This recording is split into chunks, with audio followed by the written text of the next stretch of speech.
So once again, welcome to day one of the 2025 European Finals here at Sanderboyd Raceway. First car down the racetrack goes 8:14 at 1:63 with a passenger on board. If you're tuning in online, wherever you are around the world, yeah, you haven't missed anything. You haven't missed anything, was exactly what I was going to say, yeah. Yeah, you haven't missed anything because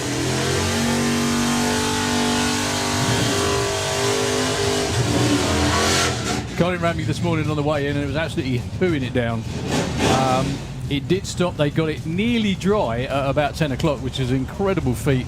And then we had another downpour again. And as a result of that one, that's why we're racing at 1 o'clock. So, your first pair down the track in qualifying, an enormous 64-car elimination ladder for Pro ET this weekend. 59 cars entered.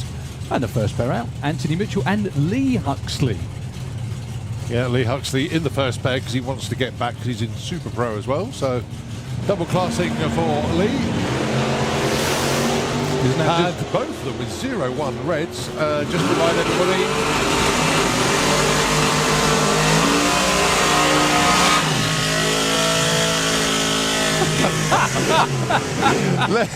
Lee Huxley breaks out by 4/10,000ths of a second. Oh my word, how close was that? Well, the money nearly went in the first pair. Yeah, the reminder I was going to say is red lights don't mean anything in qualifying. In eliminations, that's bad news.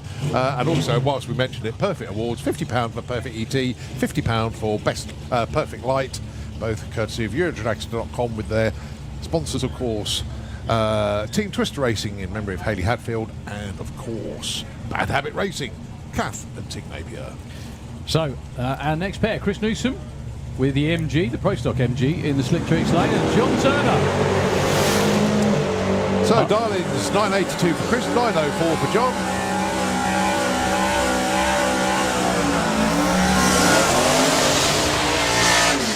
.908 with a 1. That's another one broken up by less than 100th. Yeah, that was Chris Newsom as well. I had a quick chat with John. Well, it was a very quick chat. I said, John, make sure it's still in one piece on Saturday. That was all I said to him. You don't need to say and then more. kept pedalling. That will do. Okay. Sarah Unsworth. I don't know whether Sarah's double classing I'd imagine this weekend. she would be. Yeah. She runs Supergas. Yeah, Pro ET and Supergas with the stick shift Mustang in the Slick Tricks lane, 9.60 against Jess Bishop, who tested yesterday with the Nightmare Dragster. Jess, one of the graduates of the Junior Dragster School of Racing. And you can certainly tell when it comes to reaction time and dial-in. 9:12 is what she's looking for this afternoon. And yep, she is double classing is Sarah.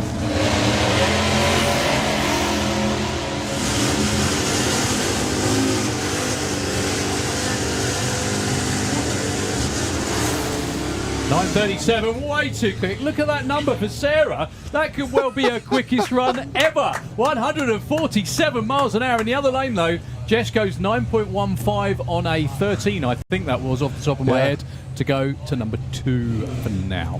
Yeah, Steve and Abby like bouncing around like mad down there. Looking at each other going, hang on, is that right? Real? Is that real? Is that our time? Yeah, it is. Stu Thompson, otherwise known as Kiwi in the Duster, very, very successful in Nostalgia Superstock against Pete Creswell. Yeah, the new car for them. Managed to get a test pass in yesterday. So Pete's driving this, not his... okay. Yeah.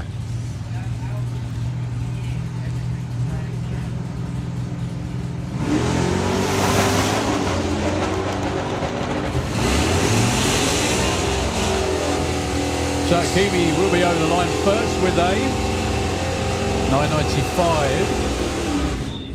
1150. Well, it's a start for Pete Creswell, and he didn't break out. So Ian Dance with a Hoonybug. Adrian Portelli with the Dodge Polara. Am I right in thinking that's got a V8 in it? I think it has. Yes. Yeah. Yeah. Transverse mounted. Yeah. Front wheel drive. It's mad. It's very, very mad. I don't know if he's installed it yet, but he's got the shifter out of Bruce. Because I swapped my shifter and Ian's got it there. So I don't know if he's put it in yet. You don't normally see a hood scoop like that on the front of, well, a front wheel drive car. Yeah. But obviously, it needs it.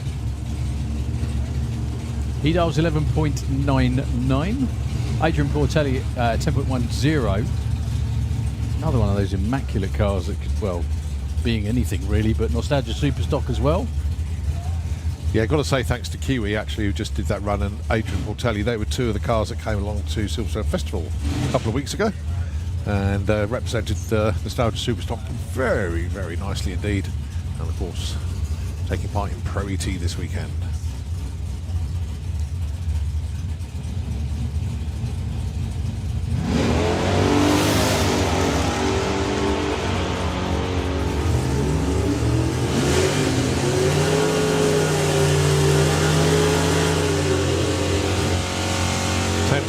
For Adrian and 1382 there for Ian. So, quick question: if he doesn't run 11.99, because it's the cut-off, isn't it, the Pro ET? Can he still race in eliminations? Yeah. Okay. Yep. So this is the Can-Do 2 Corolla tribute car of Mark Huxley, 9.95, another one that double classes. Oh no, apologies, Brian on board this weekend. Yeah. Is that right? Yeah, this is Brian on the back window, and that's Mark out front, so yeah. Pretty good guess. Up against Vic Parsons. Vic put a rather extensive post about the amount of runs he'd done, didn't he? Did you read that? Yeah. It was impressive, like very, very impressive.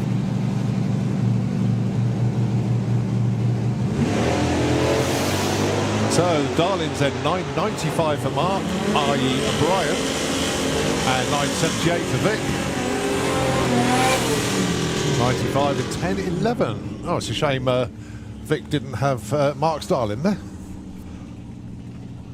So they go 5 there for Brian, 6 for Vic.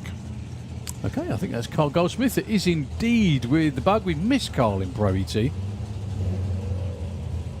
has a habit of lifting the front wheels off the line on every single launch. The question is, which direction will the car go? It's quite entertaining. Going alongside Laura Bainton with the Capricious, the Ford Capri. The Darlings, 10.45 for Laura, and Carl is 11.49.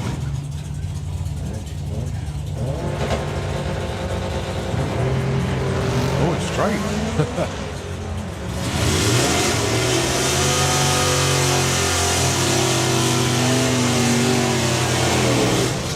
10.51, that's a nice opener, 11.98. So Laura goes in at number 4, Carl number 9.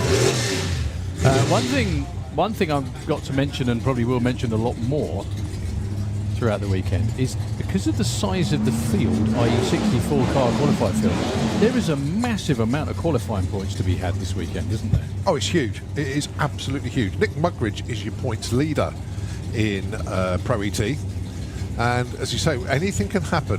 People can drop out, they can have a round one nightmare, and things can go, so we say, not the way you want it to go.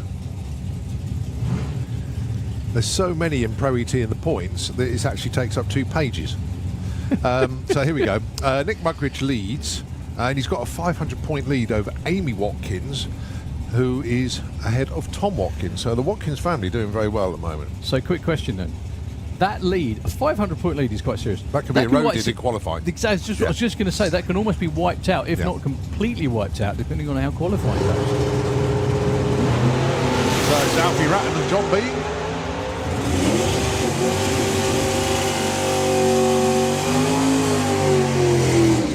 Oh, breakout for John Bean, 8.80, 9.17 for Midjuli. That's Alfie. Goes into number 4. Yeah, John dreamed of running 8s, and now he's into the 8.80s. Okay, Darren Huxley, another one of the many Huxleys racing this weekend. How many have we got? 3, 4? Just trying to work it out. 3. 3. In 3 different cars. Yeah, that's right. Hang on. 1, 2, 3. No, 4. Unless Mark runs in gas. No, Mark. Yeah, because Lee's running in 2 classes. That's right, yeah. All right, Bob Bolt, 9.40 for Bob. That's normally quicker than that, but let's see.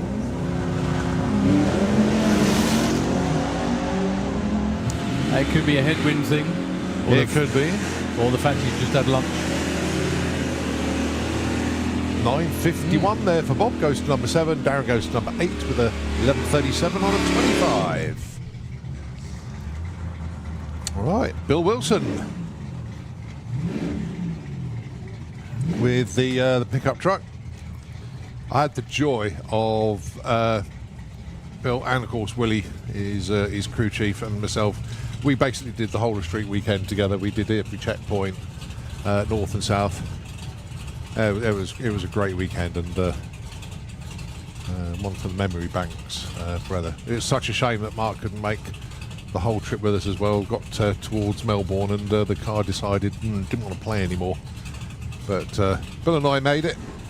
A great weekend. Street weekend, of course. Going alongside Michelle Walker. My Nanny and Me, the Cortina, dialing in 1089. Bill dialing in 1071.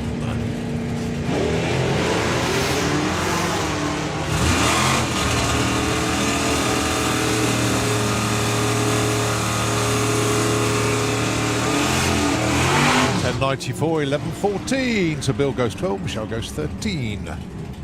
Good morning, Uncle Roy. Good afternoon, Uncle Roy.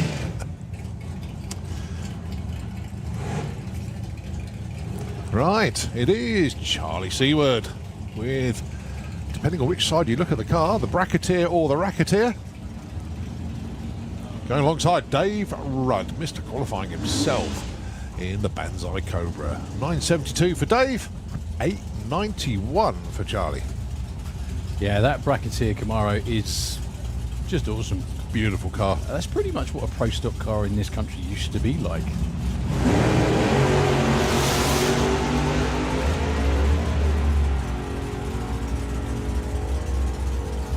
So Charlie there first with an 895. Goes to number 3. Nicely done. Dave breaks out a little bit too quick, but nicely done for Charlie Seward, number 3. All right, the 2 purple ones. It is Dave Cherritt with the Dark Revenger and Simon Innes with the Plum Crazy Racing Barracuda. I don't know why that was funny. That's got to be an intro of the weekend. The two purple ones. Yeah, well done. The battle of the purple things. Yeah. Yeah. So, both of these two well capable of going late rounds, winning the event, and being number 1 qualifier, and all of the above, really.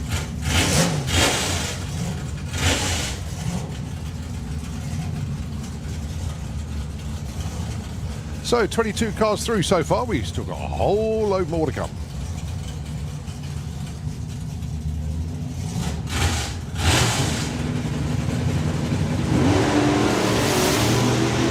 Now Dave clearly off the line first.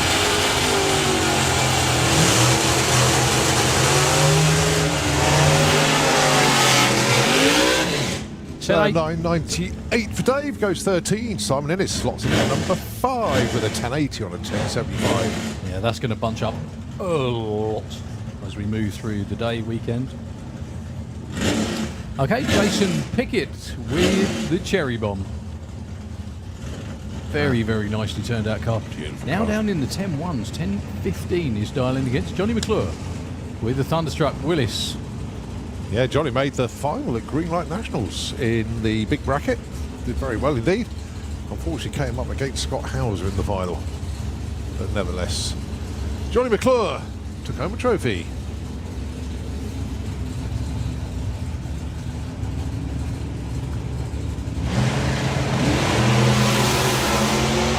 Nicely away there by Jace, no too light.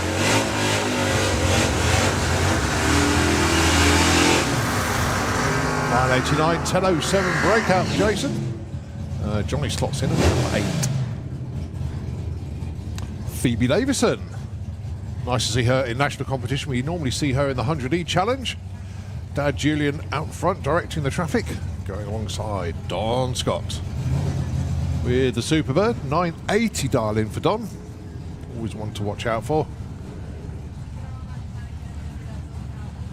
I'll tell you what, Phoebe's more than capable of running the numbers as well, to be fair. Oh, wrong way, Phoebe. Just moving her over a bit.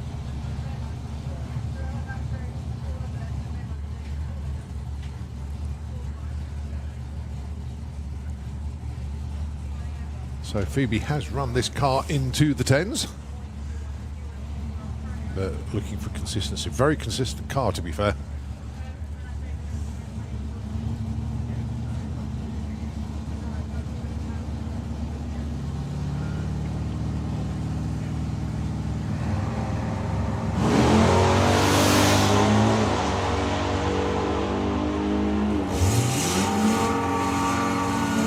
Don's going to get there first with a 988. Phoebe goes 10.99. Well, nicely done. Wasn't really wanting a 10.99 on the first pass, but they'll take it. Slight adjustment on the dial. That's into a headwind as well. So well done. Right, Wayne Waterhouse with the S3 and Lee Morris with the green with Envy. Jaguar E-Type making life easy for us. Both of us dialing in 9.90.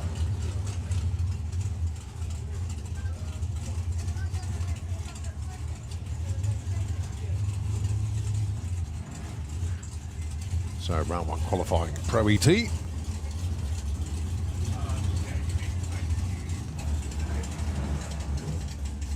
Right, we're this pair going down the track. We'll be halfway through Pro ET. And number one at the moment, Anthony Mitchell. Number two, Jess Bishop. Number three, Charlie Seaward.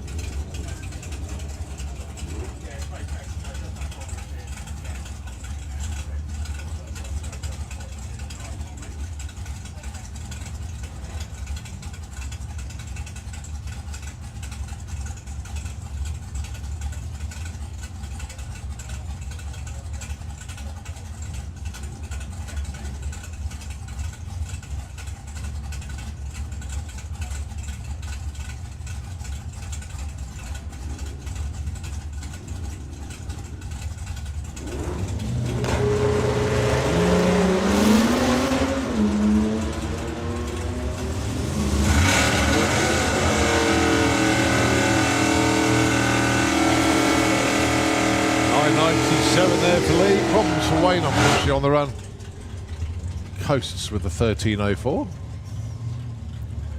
Next pair already underneath the tower. Brett Featherstone, 8.96 dial-in with the now nitrous. That'll be well equipped. Nova. There it is. You can see him doing the purge there, going alongside Stevie Gates, 8.79 dial-in. And can we please have Super Pro ET into the pairing lanes, please? Super Pro, come on down.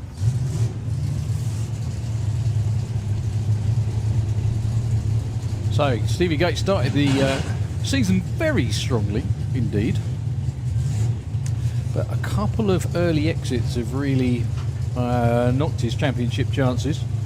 Brett Featherstone's won it at least once, possibly twice, I think. Well, if you look at Stevie, he's number 13 in the points, but he's by far not out of it. You know, there's anything can happen this weekend. He's really going to put whoever wins this event is doing themselves a huge favour points-wise, obviously. But he could be like 20th in the points and suddenly climb up to number 6. You know, well, which is where he ends up in qualifying. Yeah, yeah. 84 on 79 there. Stevie Gates indeed goes number 6, and Brett Featherstone slots in at number 17. You did that on purpose, didn't you? Yeah. Yeah. Bizarre choice of number that was. That's right. Jack McClure and Gavin Jackson, who I can't see moving forwards. I'm sure he's down there. Oh, here we go. With the ash kicker. Appropriate name for the big, very, very big duster. Down there in the Kestrel lane. 1080, 11.30, not the quickest cars that you'll see in Pro ET. Doesn't matter, they need to be consistent.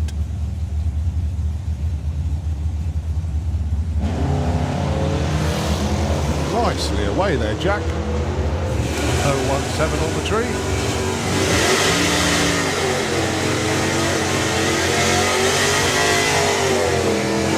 11.51 to go with it. Goes to number 20. Gavin slots in at number 26 with a coasting 13.24. So one of the family stable of Camaros down there in the Slick Tricks lane with Harrison Brown at the wheel. Not running 950 bike this weekend, so what are you going to do? There you go. Here's the answer. Get a Camaro out. Against Bjorn Sidzenitska from Germany. Apologies if that name was incorrect. I can never say Bjorn right. In the Kestrel lane. Yeah, I'm glad you went with that one first. It's okay. I'm leaving the bikes to you. Thank you. No problem, because I'll be down there, so I won't be able to read them. Actually, I don't think we got too many. There's quite a few Greek ones. Yeah. 950 though for that Camaro. Well, that moved. 984 on the brakes before the finish line, it looked like. 138. 1107 for Harrison. Numbers 21 for him and 24 for Bjorn. Right, Matthew Dowdy with the red Ned Nova, 1127 Darlin for him. Going alongside Reuven Dawson with the Copo 8.70 for this car.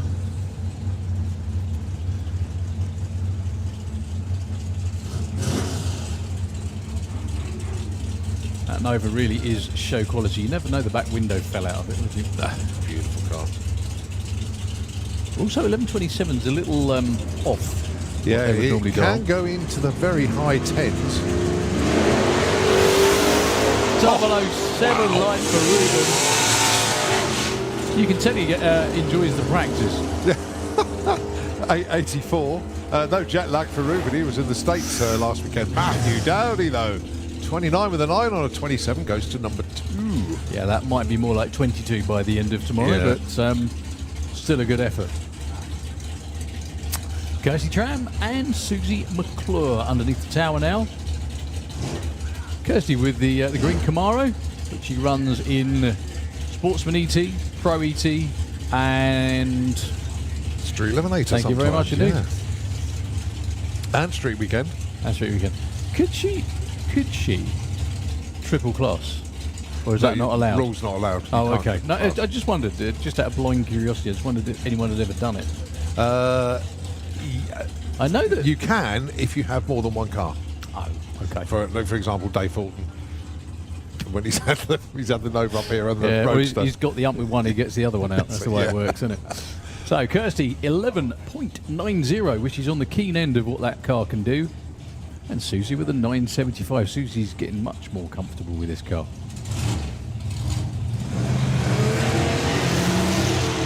Fairly big red light for Kirsty, actually. So Susie there first with a 10.02. Kirsty 12.18.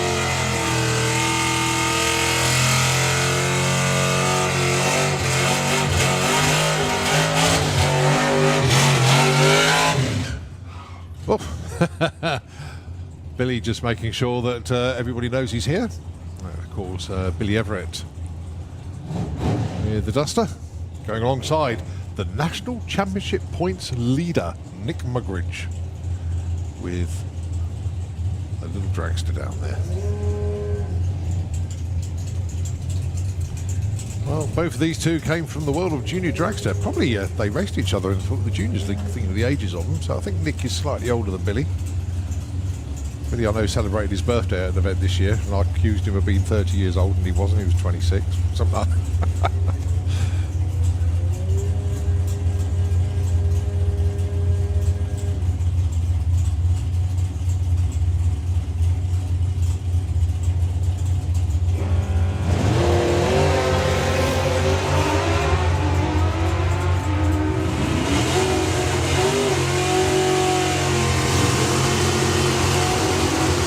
56 and a 10.30.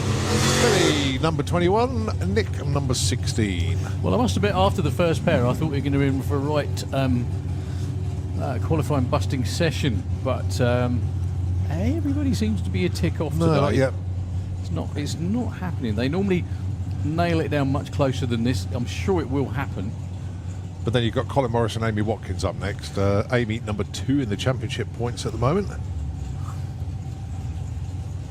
Darling in 9.54. Colin Morris looking for a bit of a trial run for Supergas. Dial 990. You know this car can run in the 8s. So big old throttle stop. Let's tune it for Supergas. Goes 981, breaks out 967 for Amy. Well, there we go. Colin Morris goes to number 43 with that one. Amy, number 16. I do wonder as well whether a few of them or a lot of them are doing the same thing, which is kind of going for a banker of a run now. Yeah. Because obviously we lost one session earlier today. And the fact that there's so many cars, there's going to be a short number of qualifying sessions because there's so many cars. Yeah. Not a bad thing, but just make every run count. All right, Philippa Turton and Neil Watkins next pair. Neil looking for 11.35, Philippa looking for 10.70.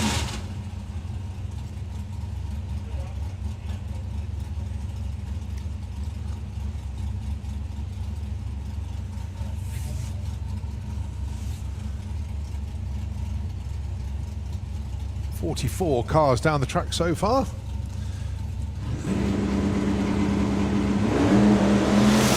This will be 45 and 46.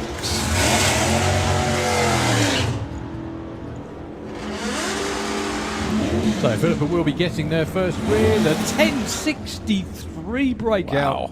Wow. Well done. 11.54 for Neil, in at number 23 for now. 10.63, I think it's a PB. I'm not sure. I know she's been 10.60 high before, but well done.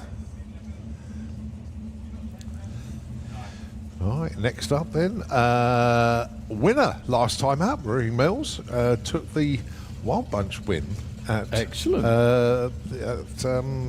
Green Light. First time in the class as well. Yeah, first time. Take on Comp K with another one of those junior comp dragsters. Do you know this? Right, I'm going to put this question out there because I would like to know the answer. They're called junior comp dragsters. Why don't they run in comp? Why don't they run in juniors? It's the right answer. No, I mean, joking aside, Nick and Tom, you know, obviously they are former junior dragster racers, but they are called junior comp dragsters because they basically shrunk from a normal comp-sized dragster. The bike engines in them. Yeah. Just interested to know the answer, really. Because in the States, junior comp dragsters do run in comp. Got it, yeah. Yeah. Maybe they prefer bracket racing. So 10.52 for Marie. Tom with a 10.17.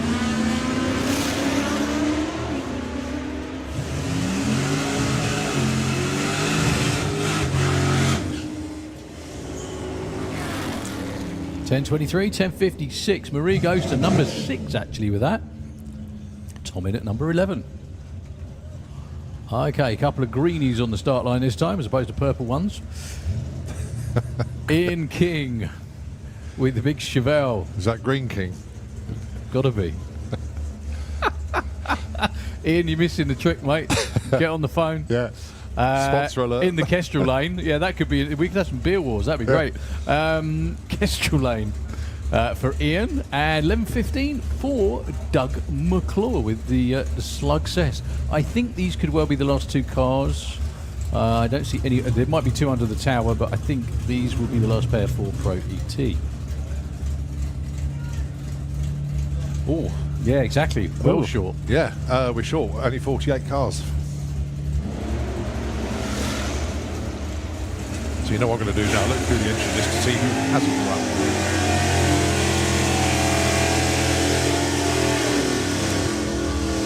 $11.01 and Dougie goes 11.30. He goes to 21 in 25. So yeah, what are you doing? Working out who's missing. Yeah. Okay, Tom Watkins and Spencer Tram, I do believe, are the last pair. Oh, no. Oh, Spencer is there. Right, okay. I beg your pardon, actually.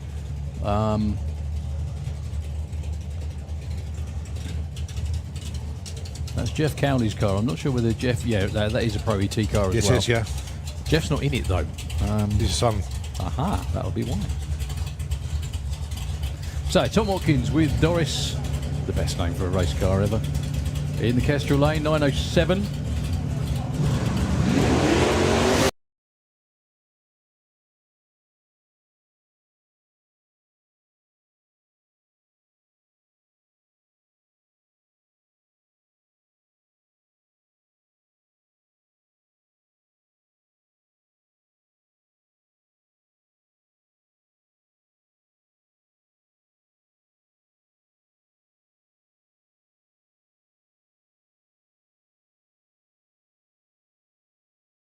Stuff. So that is a wrap for Pro ET. We're moving on with juniors, actually. Yes. Definitely not going back to school today, anyone. Especially the Checkett sisters, who are first round. Now, they joined you at the Silverstone Festival, They did. I think, didn't they? Yeah, they had a fantastic time. Must be so cool being a kid, having either one of these cars, be it Letty or be it Chev. And being able to say, yeah, I race, but you're 8 years old. Yes, I know, and I race. I mean, it was lovely interviewing Chev and Letty. And, you know, I said to Letty, I said, Who would you like to beat more than anybody else in junior drag? She goes, my sister. Of course. Oh, Chev took a little bit longer to answer that, which goes, I think she was trying to play the diplomatic card, but... So Letty, or Letitia Checkett, is down there in the Kestrel Lane. It's her first season in this car, which she's had for, believe it or not, her family, her mum and dad have had for a couple of years. Well, it's 4 years. Is it 4 years? 4 years. Goodness yeah, me. she was looking at that car. Waiting to drive it. Up against Chev Checkett, who Chev is actually doing quite well in the National Championship, I think, this year. Let's have a quick look. Yeah, sure. Chev's number 5. Yeah. I think that's her best position possibly ever, actually. Now, the cars look very similar, but they have different engines in them. We qualify with junior dragsters based on reaction time, which is how quick they react to the green light coming on, not the elapsed times. If you know about 10 points for position in qualifying. Well, Chev's on 1750, Molly is on 1760, Jake is on 1770. It's only 20 points from third. Yeah. Really tight. It's been a good summer for the Checkett family, definitely. So again, based on reaction time, who's going to beat who in this round of qualifying? Letty does have to roll into stage though, which she's doing. She's getting the hang of it. That one definitely goes to Chev with a 005. Goodness me. I think Letty was just watching going, wow, I'm not going to do that. Well done, Chev. That will be number 1 qualifier, possibly for the whole day. You never know. Letty with a 0.7. She's too busy watching her sister, but well done to the Checkett family. Lola Bell Kent and Sam Hiscock, your next pair. Got to say, actually, let's get to remind people about this. The Junior Dragster sponsorship. Well, we have an additional sponsor this season, once again, by the Green family. They sponsor the Perfect Light and Championship winner and runner-up. So basically, what the Green family have done is put in £500 for the championship winner, and they've also put in £300 for the championship runner-up. But if any racer cuts a perfect light, Lola Bell went 0-2 on that one, unfortunately red for Sam. £50 will go to that racer, or the first person to do it at each event. Now, Lola Bell actually did claim £50 for a perfect light earlier on this season. So the runner-up pot was reduced by £50, so it's only now £250. But a very clever scheme from the Green family. So once again, huge thanks indeed for the continued support. So that's the Green family sponsoring the Perfect Light and also championship winner and runner-up in Junior Dragster. Your next pair, Frankie Kent, Kendra Redshaw. Frankie lines up in the Kestrel Beer lane, Kendra in the Slick Tricks lane.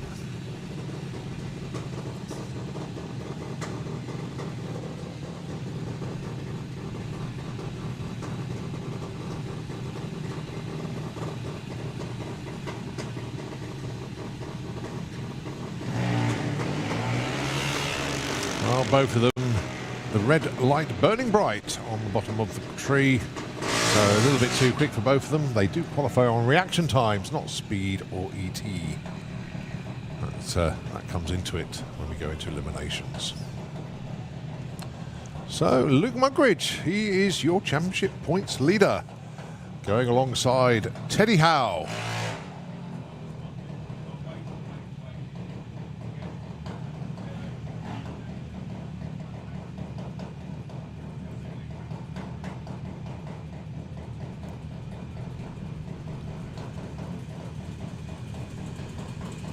So Luke Mugridge's championship point lead over Kai Cooper is just 10 measly points. That's one position in qualifying. It's nothing.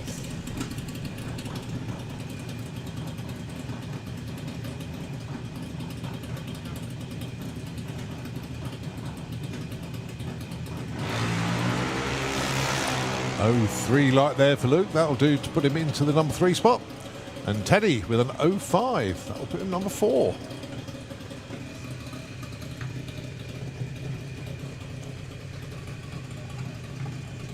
Ada Cassisi comes underneath the tower in the Slick Tricks lane with the Bandit Bomb. Going alongside young Richard Wilcox down there. the Firefighter Racing Junior Dragster.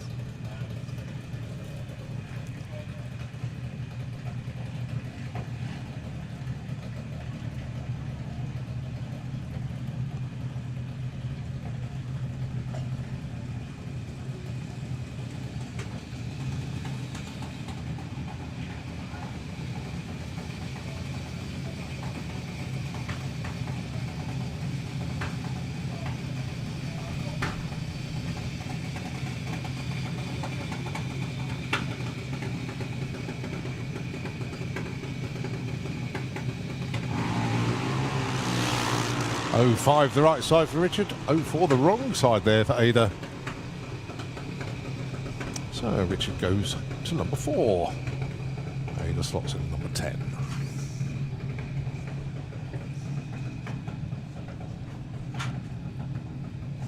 Okay, Tom Peters and Harry Peters. You got the turbulence dragster of Tom in the Kestra lane, then you got the Raptor machine of Harry. He's in the Slick Tricks lane.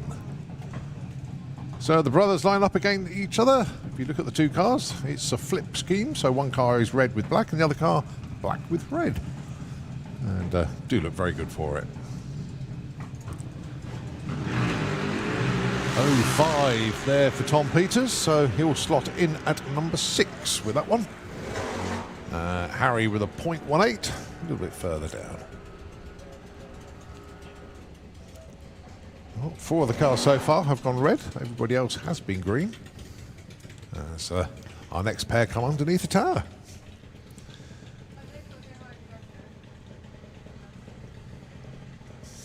Finley Fagg and Oscar Young. Oscar, a new name to us here in the tower, but in the one of the Santa Pod cars. Finley Fagg with the double trouble. So Dan Stewart bringing Finley up to the line.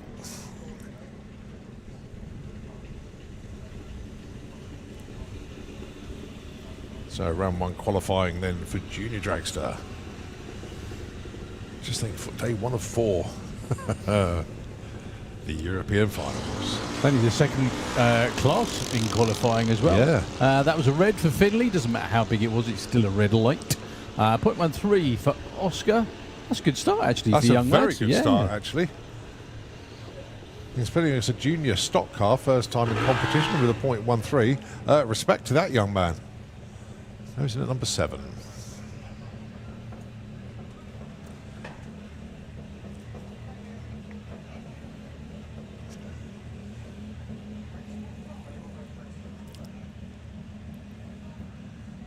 All right, next pair. I think that's the Bulldog machine. And Violet Hayes. Young Miss Crundwell down there. Dad Ben just overseeing proceedings down there. So Emmy Crundwell with the Violet Hayes and, of course, Ted Sullivan with the Bulldog Junior. Ted, championship runner-up last year.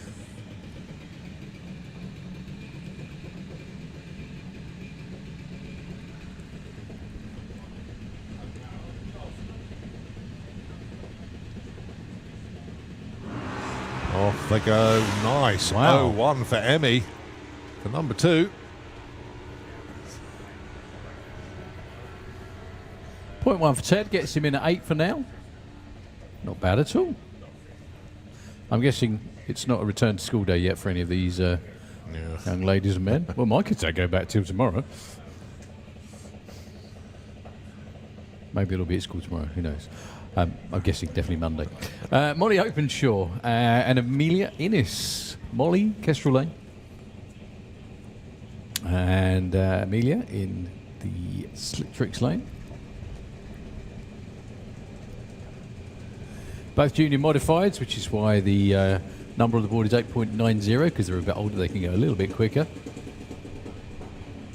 There's that reaction time that we're looking for. 0.38, that's not too bad at all for Molly Openshaw. Actually, that'll get her the number 4 spot.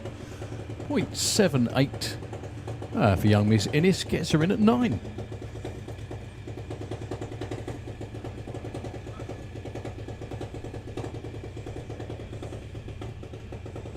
It's like it's a different day out there now, isn't it?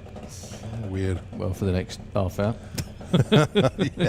Maybe, but no, it is as well. Like the weather tomorrow, Saturday, hopefully Sunday too, is pretty fair to say the least. Right, Kai Cooper and Jake Cooper, or number 2 or number 3 in the points chase. Goodness me. Ooh, yeah. So you got the winner of Spring Speed down there, which was Kai. But Jake not too far behind him on the points. Tried to cut that in a bit too close. 0-2 red for Kai. Jake goes 0-6, which will be about number 9, I think.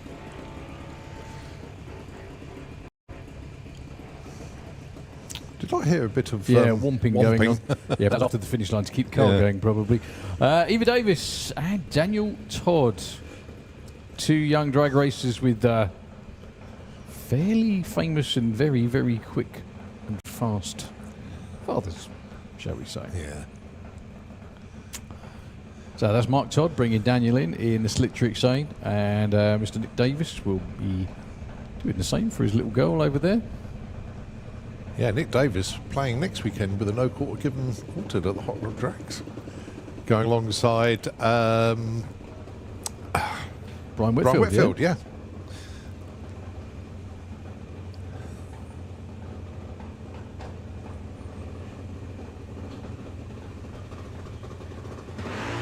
That was good from Eva. 0.056. Daniel with the 0.15. Eva is going to be number 8, I think. Yep. Actually looked quicker than that off the line. It was quite deceiving. That's what I thought. But anyway, yeah, in at number 8 for now. Still only the first qualifying session.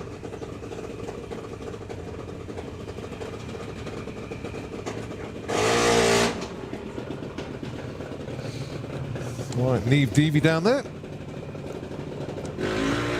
Going alongside Grace Smith with the Boost Monkey Jr. This could be our last pair, actually, before we go into Super Pro.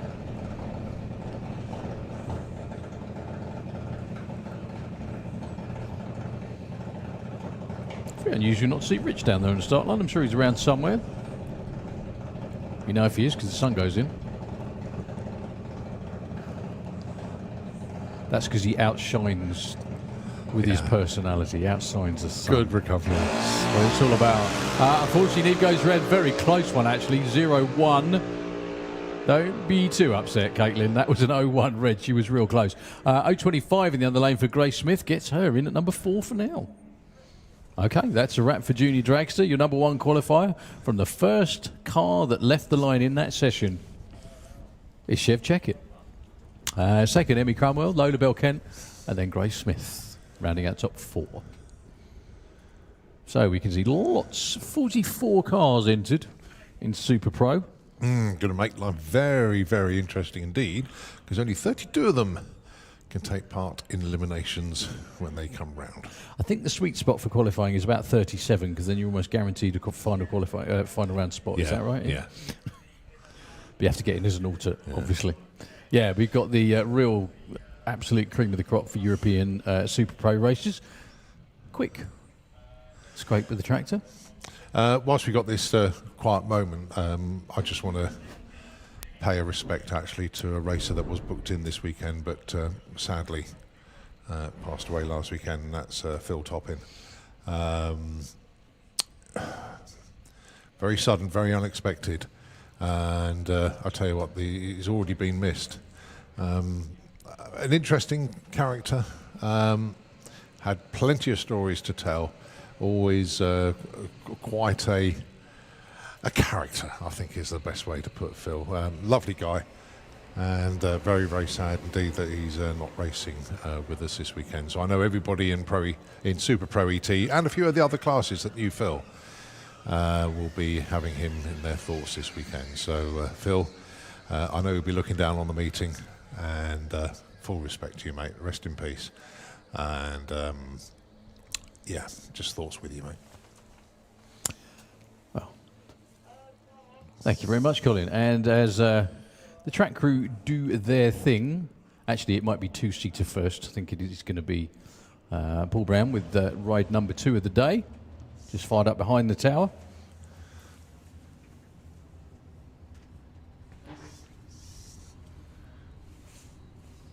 All right, passenger number 2 is Michael Core. It's a 40th birthday, this one.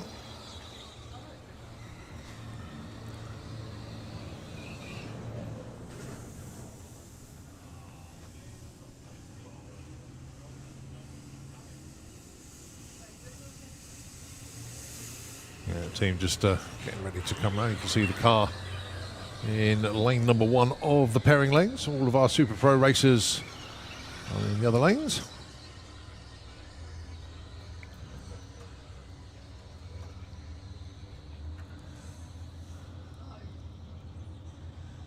Yeah, it's a 2-seater dragster. Then, of course, round 1 qualifying for Super Pro ET.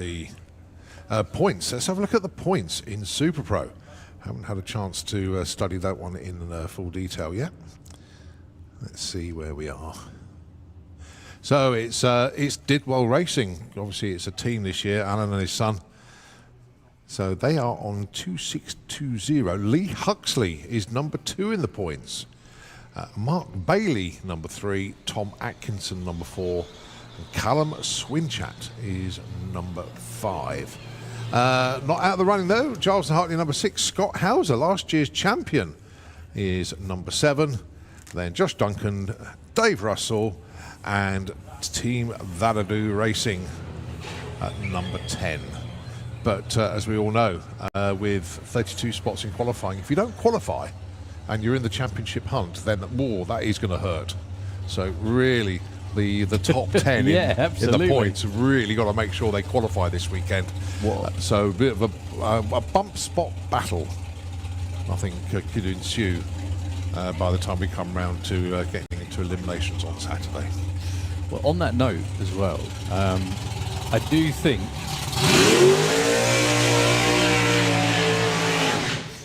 especially this first qualifying session, no one's going to try and really nail it down. They're going to try and put in a safe run, so they're going to dial possibly a little bit quicker than they think they're going to run, just to make sure they've got a number on the board, so they're kind of in, and then take it from there, really. Headwind to contend with today, but it's still quite stiff out there, isn't it? But then one of the turbines given up, but the other two going fairly well.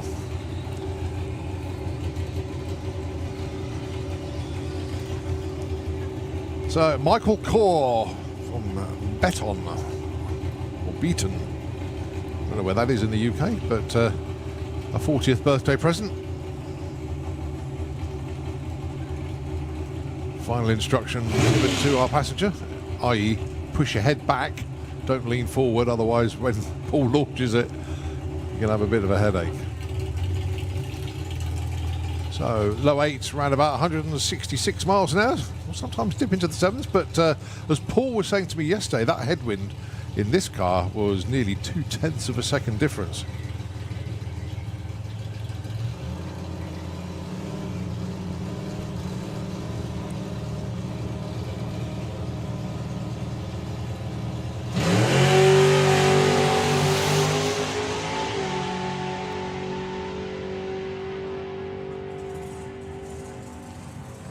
.808, 164 miles an hour there for Paul Brown and, of course, Michael Core.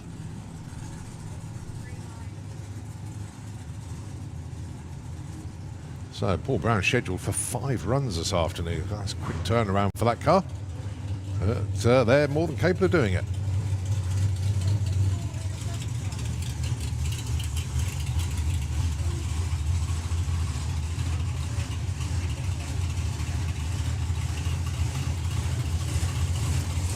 So, Super Pro ET it is. The team Time as Money, Cortina Estate.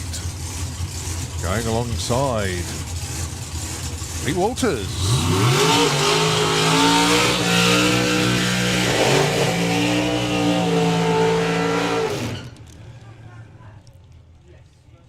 Well, I know Pete and the team have really been struggling with converter and transmission issues, and the car didn't strike up on the burnout there at all.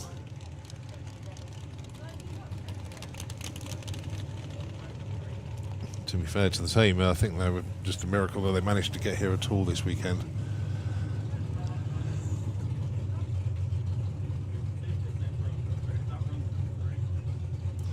So back to the pits, and fingers crossed for them, they can get something sorted there.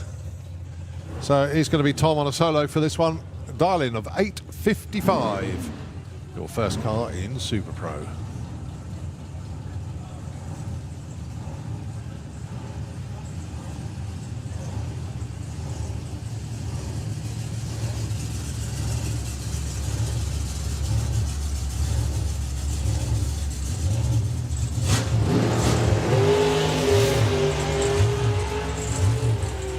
Lovely straight run. 8:54 on a 55 dial. So much for not trying to nail it down. Good point, actually, yeah. Missed it by 100th.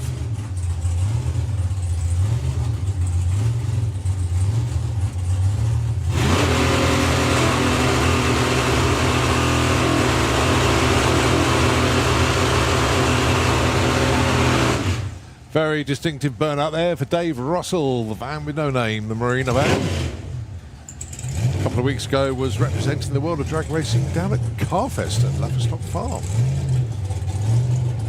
Up against Nick Curtis. We've seen Nick for a long time with the Lawbreakers, the Malibu down there, with a blown power plant on board. Nick's been crewing and helping out lots of other people. There's also fair amount of fluid. Yes, there is. Actually, I can see it glistening from here. Yeah, it was not there after the burnout because he rolled through it.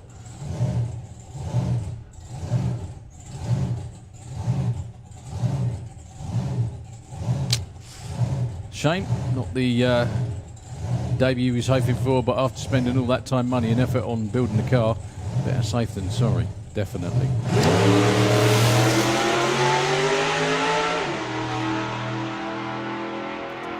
So Dave Russell looking for 877, goes 888. That's safe. That'll be safe for now as well. Joe shakes his head. No, it's all right, Joe. No, you don't like that, do you? No.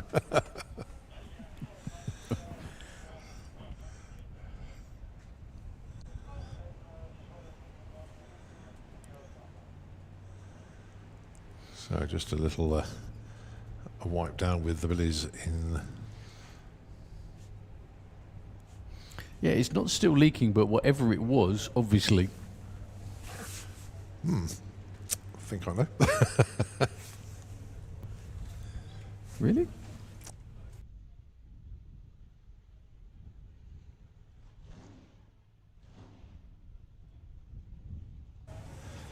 So unfortunately, Nick just been pushed into the return road, and I think Pete Walters will be following in a moment. Well, they haven't given up on it. No, Pete's out of the car now. Yeah, Pete's actually got out of the car. They're still... Rich, I know, it's just painful. They've had a pretty horrible season, Yeah. quite honestly.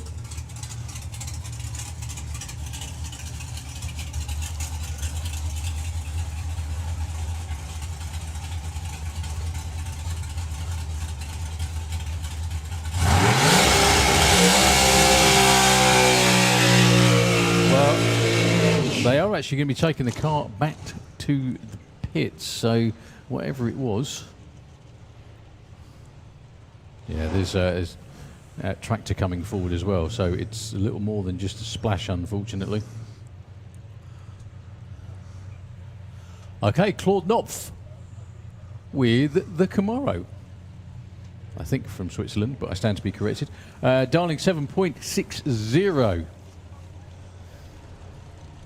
So we're not running a 760 heads up this weekend. Although we will be next year at a number of races, I think. Big turnout actually of 760 heads up at Bug Jam, I think, wasn't there? I tell you what, it's been a phenomenal class this year. It's growing and growing and growing. Yeah, there's cars coming out of the woodwork all over the place to come and join in, which is exactly the idea.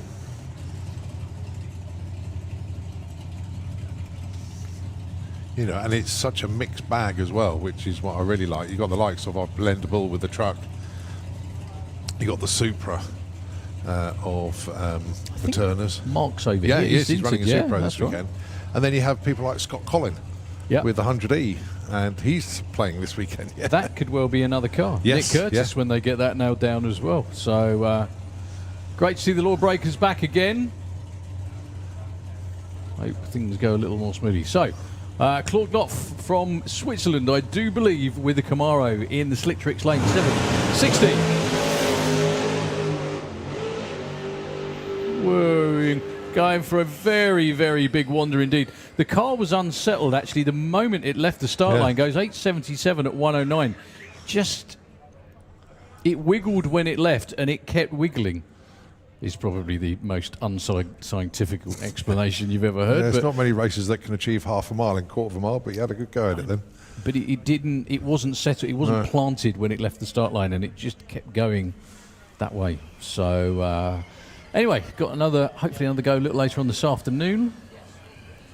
Next pair being given the order to fire up. I think it'll be side-by-side dragsters this time, actually.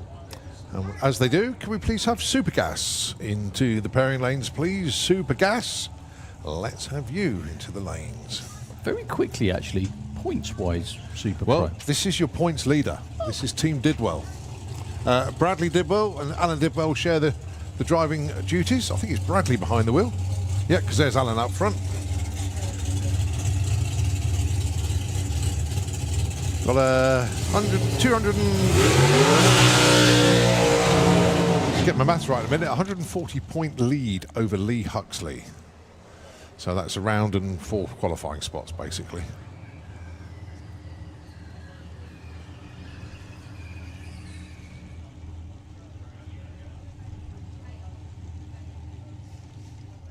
So opened up their championship campaign with a win at Spring Speed Nationals and been scoring points regularly since then.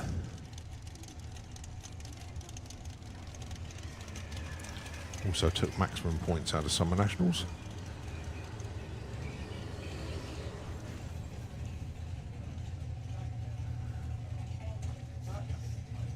Lee Huxley's win at the Festival of Power really helped close it up a bit. So Bradley dialing in 771 for the dragster.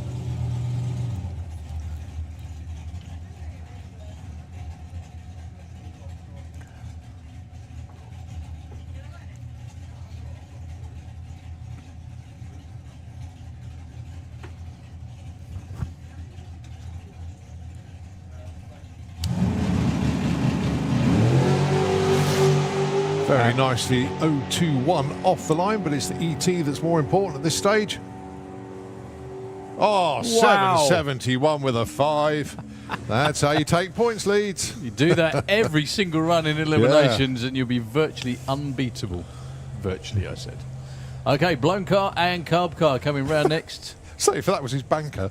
Yeah, exactly. That's what I mean. That's what I was on about. Lovely, lovely. Thought it'd be a little bit further off than that, but there we go. Okay, who is in another small fortune this weekend? I think it is Dougie. Dougie, yes, because Harry will be crewing on the Top Fuel car, so yeah, it'll be Dougie.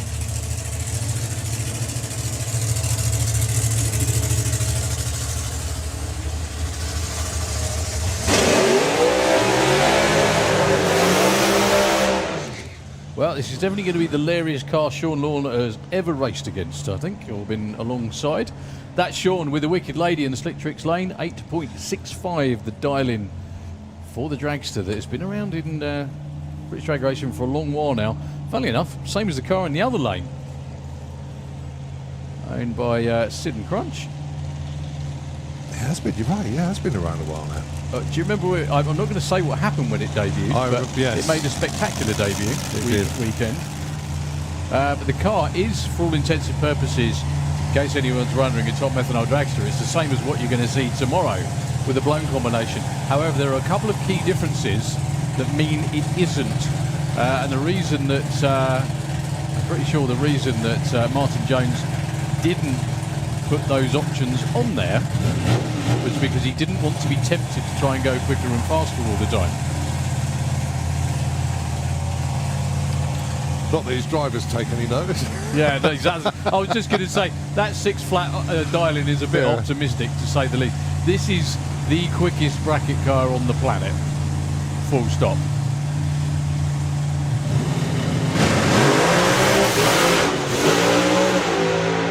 What an expert pedalling job, Dougie. Well done. It might be a 6 flat. Oh. It's a 609 at 234.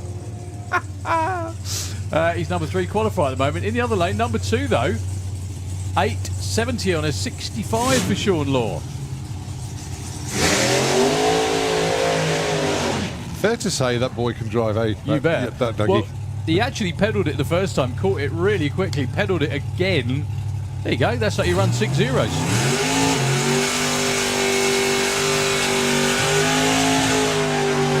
Now the thing is with that car, it can go way quicker than 6 flat. We know that. The trouble is, if it's on a flyer, it must be so difficult to pull. I remember when I was driving, and wild horses could not pull my foot in the other direction when it was going like that. And it just would be interesting to see whether Dougie would have lifted or would have hit all the way through, you know. But anyway, there's every chance he's qualified now. Great looking run. Okay, Rob Brown with Rebel in the Kestrel lane, 8.39. Taking on Bob Doyle.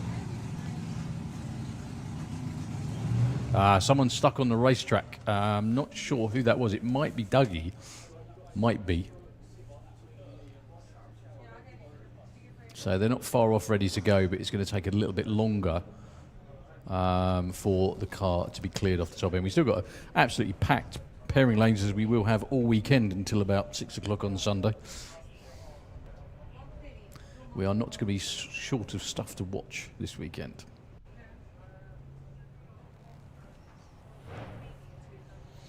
So just debating what to do, and I think for Rob and Pete, it's going to be plug the starter in and fire it again.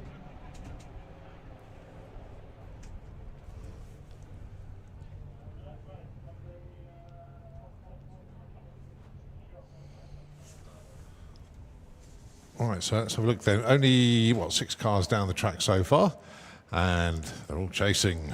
Bradley did well at the moment. 771 with a 5 with a 771 dial-in. Very nicely done indeed. But as I say, yeah, we do have a car in the shutdown area.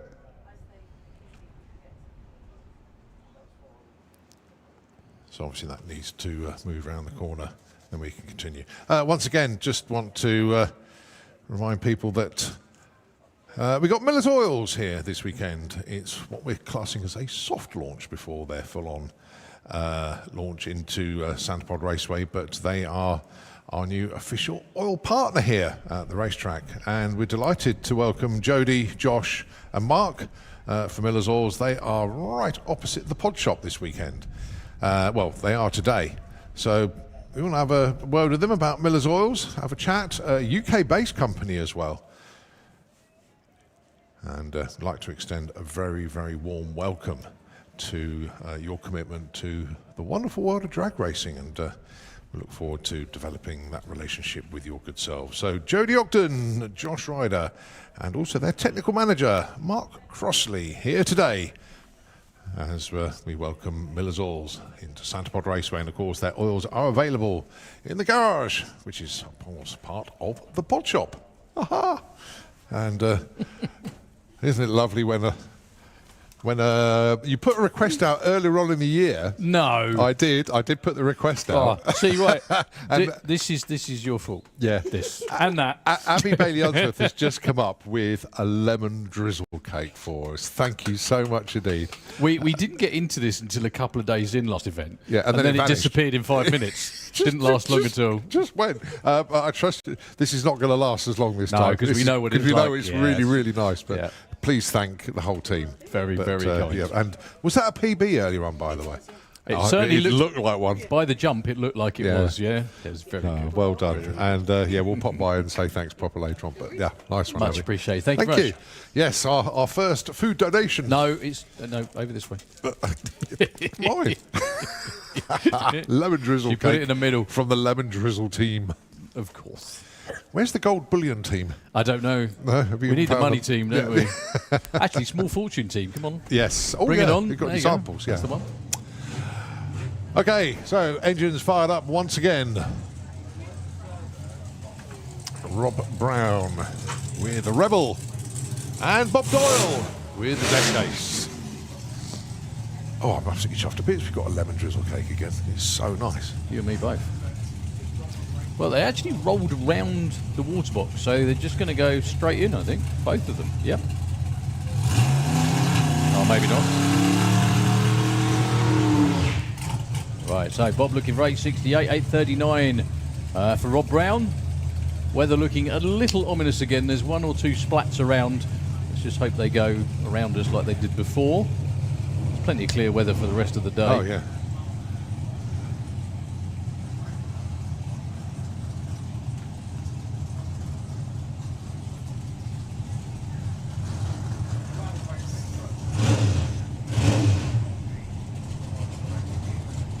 So just a reminder of the dial-ins then. Rob Brown, 839, and Bob Doyle, 868. Big wheels up, and another one for Bob.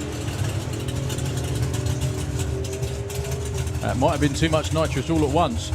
859, couple of tenths off for Rob. 1159 for Bob Doyle. You all right, Tracy? You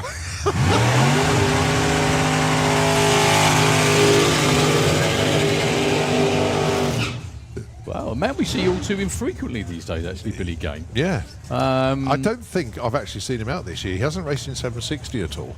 Well, not at all? No. Okay. No, I haven't seen him. He may have done the trip to Clysters. I'm not 100% on that. But, well, two cars that could and have been in 760. Phil O'Brien with the Camaro, which made his debut. Help. Dragstalgia? No, it wasn't then. Must have been the main event then. Anyway, runs with 760 heads up as well as Super Pro. 8 flat this time round, 8.30 for Billy.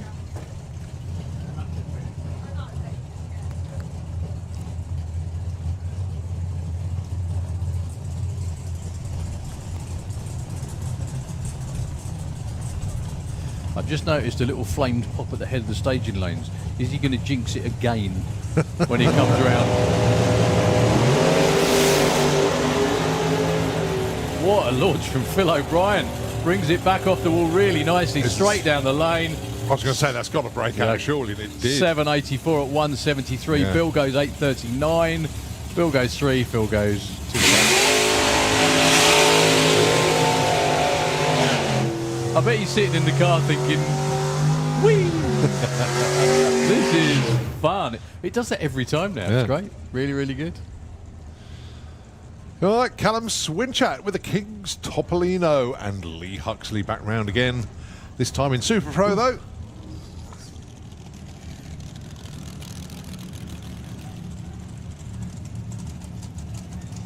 Oh, Callum dialing in 899. That's as... Dial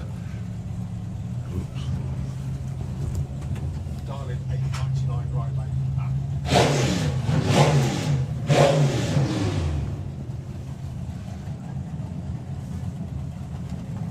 869 dial-in for Lee Huxley.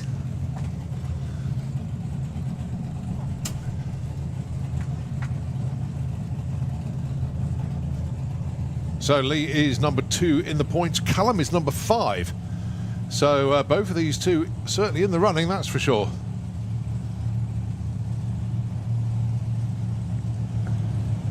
And of course the championship finale is in 2 weeks' time at the national finals here at Santa Pod. Well, both wide awake off the line, but it's all about the dial-ins and ETs at the other end. 868 breakout for Lee Huxley. Callum goes to number 2 with a 901. Nicely done. Next up, it is Jacqueline Bartlett with the Dragster. We had a superb test pass in yesterday. Very, very good indeed. Looks very comfortable in the high 7-second zone. Going alongside the Rusty Dog of Babs and Steve Saunders.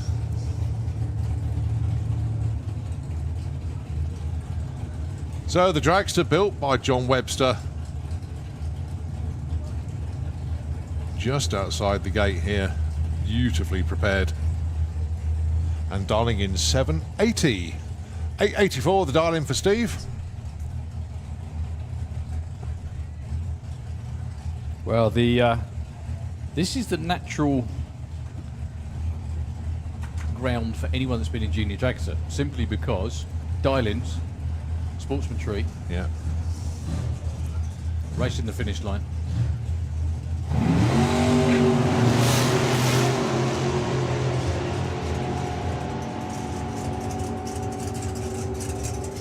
$790 on a 780 dial. That was good enough for number 6 for the time being. And Stevie goes 918. Well, they're both in. So a big welcome back to the man from Scotland after his Northern European tour up in Scandinavia, Mr. Colin Miller. Everybody.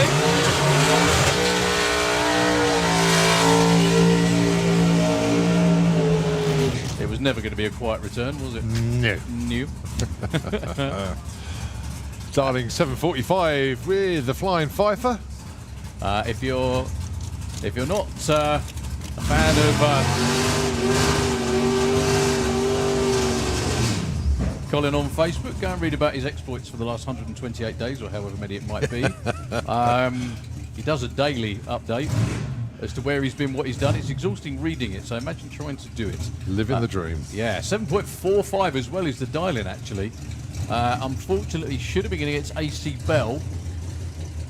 Not going to happen. Problems just after the burnout. So, welcome back to the UK, Colin. And Aaron. And Lynn. And Keris and everybody else as well. He stayed the maximum of 90 days outside the UK. I think he even popped back for a day or two just to make sure he didn't overstay his welcome. Venting the nitrous, first run on UK soil, I think, this year actually.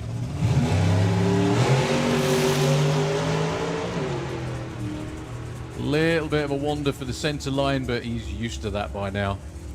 Cruises through with an 827 at 146.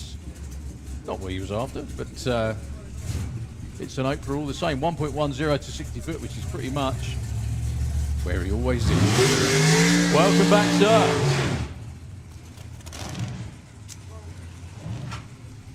All right, that's Leah Kellett with the Dolly Daydream Dragster. Leah, a couple of weeks ago, was at the NEC in Birmingham. On display, they're doing a show with the Santa Pod team, and also Dan Leach is up there with the funny car as well.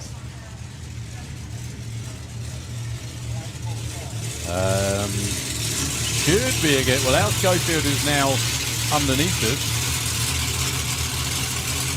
Maybe took a little too long.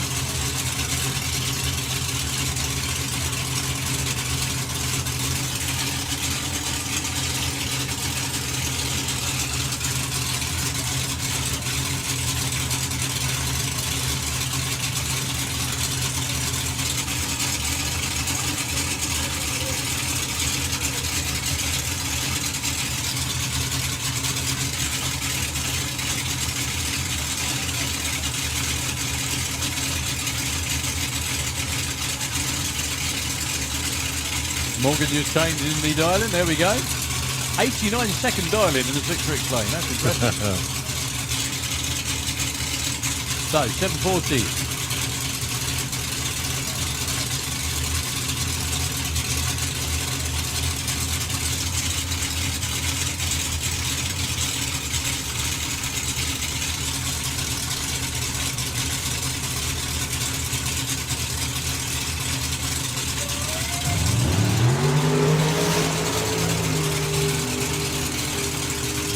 Good looking run for Leah.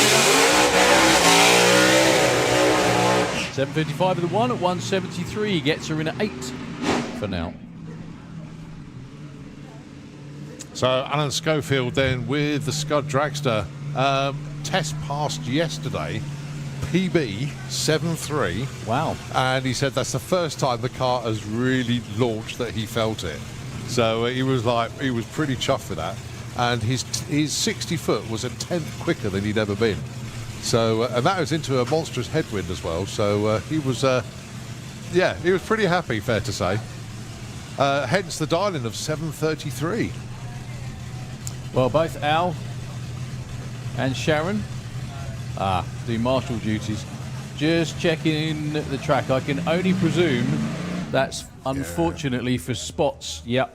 It's going to be right at the top end, but it is coming this way. How much of it we end up with, who knows at the moment. So we'll be down for a few moments. As soon as we can be back to racing, we absolutely will be. Please just be spots and nothing more. That would be handy. I don't say that's not going to be likely, but it looks a bit worse than that.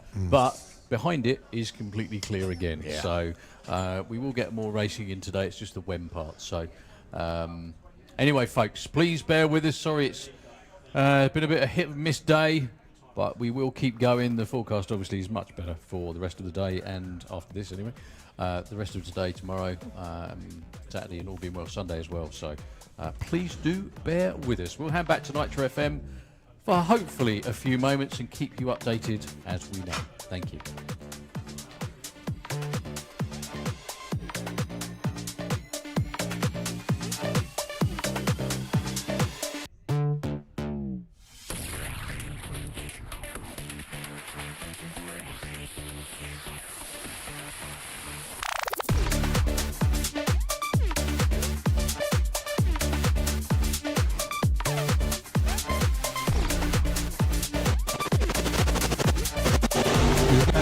Both of them with 0-1 reds. Just to remind everybody.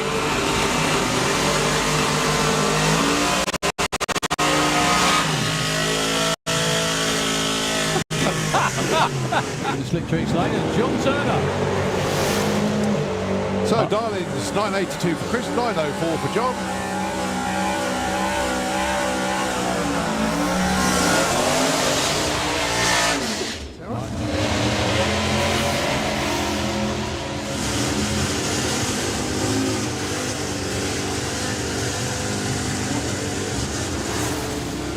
.37, way too quick. Look at that number for Sarah. That could well be her quickest run ever. 100.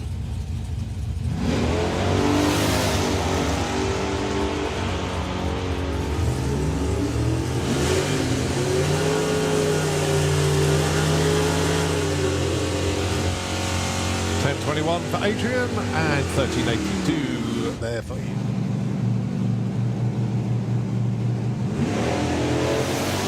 So the dial-ins then 9.95 for Mark, i.e. Brian, and 9.78 for Vic.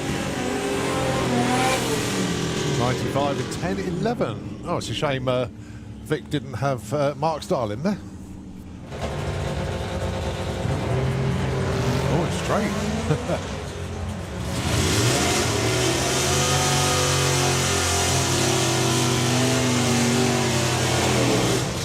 10.51, that's a nice opener, 11.98. So Laura goes out. So it's Alfie Ratton and John Bean.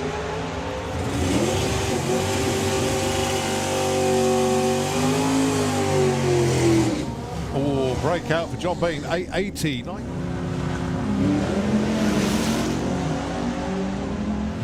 It could be a headwind thing. It could be. Or the fact he's just had lunch. 9.51 there for Bob, goes to number 7. Darren goes to number 8 with a...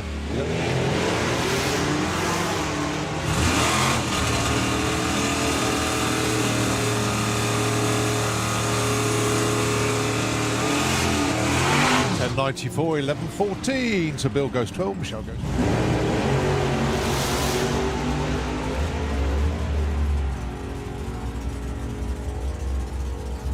So Charlie there first with an 8.95.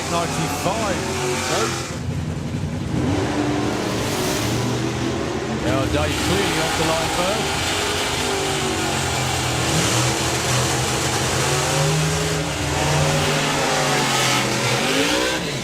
So 9.9.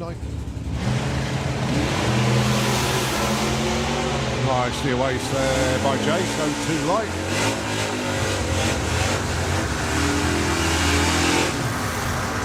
9.89, 10.07 breakout for Jason. Johnny slots in at number 8.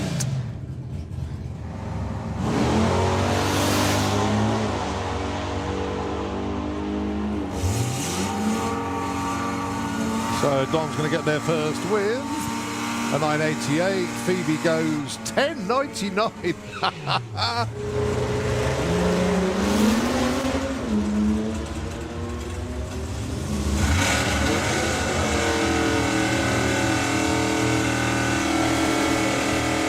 $9.97 there for Lee. Problems for Wayne, unfortunately, on the run. The points, but he's by far not out of it. You know, there's anything can happen this weekend. It's really going to put whoever wins this event is doing themselves a huge favour points-wise, obviously. But you could be like 20th in the points and suddenly climb up to number 6. You know, well, which is where he ends up in qualifying. Yeah, yeah. 884 on 79 there. Stevie Gates indeed. Nicely away there, Jack. 017 on the tree.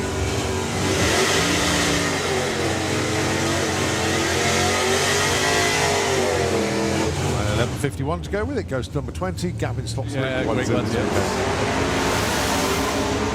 9.50 though for that Camaro. Well, that moved. 9.84 on the brakes before the finish line hits. 007 light for Ruben. You can tell he enjoys the practice. 884. No jet lag for Ruben. He was in the States last weekend. Matthew Dowdy, though.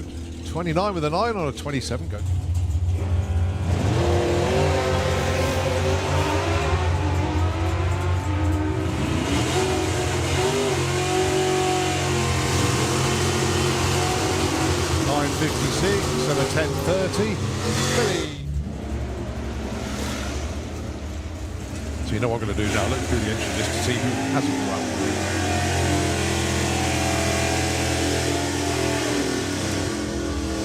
11.01 and Dougie goes 11.30. He goes to 21 in 20.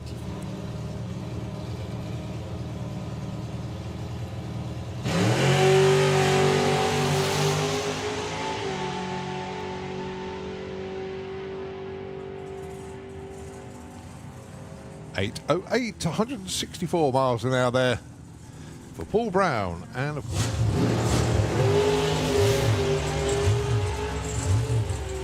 lovely straight run. 8.54 on a 55 dial. So much lane 7.60.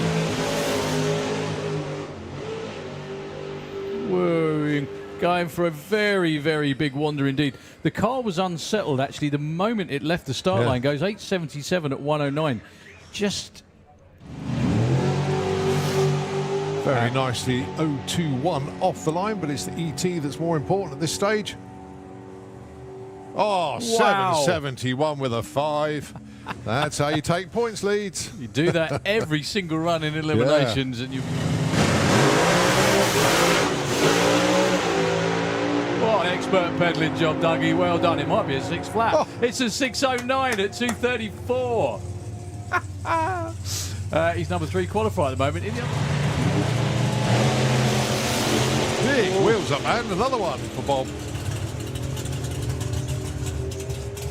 That might have been too much nitrous all at once.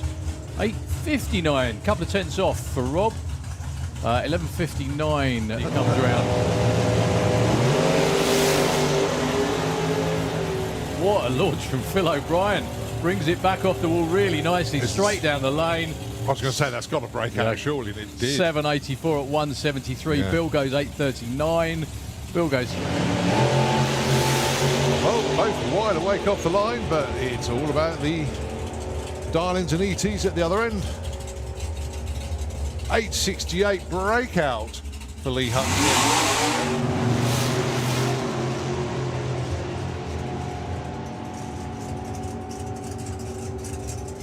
790 on a 780 dial. That was good enough for number 6 for the time being. This year, actually.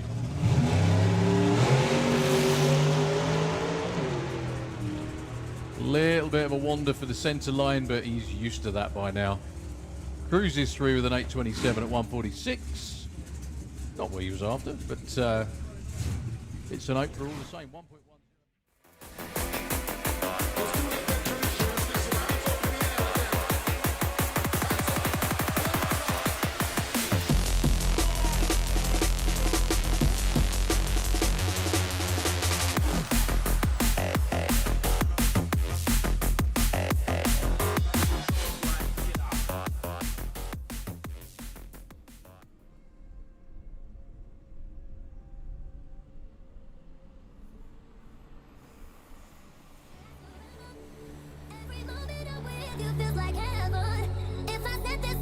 Would you feel better? Better? Would you feel better? If I said that this touch could last forever? Every moment I'm with you feels like heaven. If I said this is love, would you feel better? Better? Would you feel better? Keep on running. Keep on running. Keep on running. Keep on running. Keep on running. Keep on running. Keep on running. Keep on running. Keep on running. Keep on running.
And both of them with 0-1 reds. Just to remind everybody.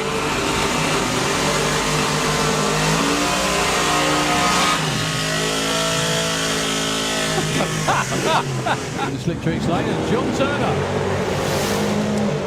So Darlings 982 for Chris, 904 for John.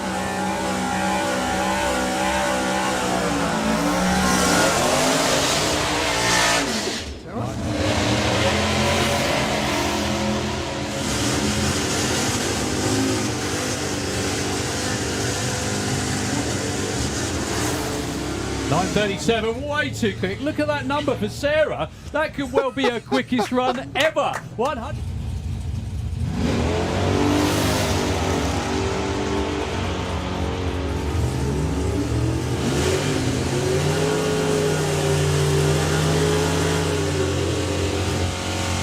.1021 for Adrian and 1382 there for you.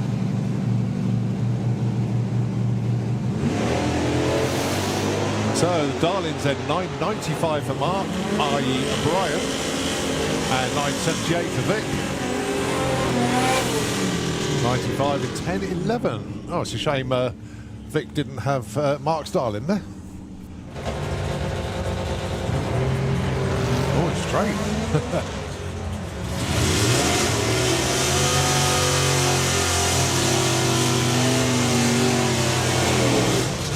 1051, that's a nice opener, 1198. So Laura goes out. So it's Alfie Ratton and John Bean.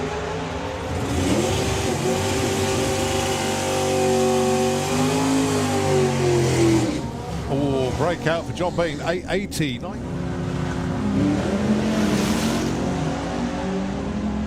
It could be a headwind thing. Or It could be. Or the fact he's just had lunch. 951 there for Bob, goes to number 7. Darren goes to number 8 with a...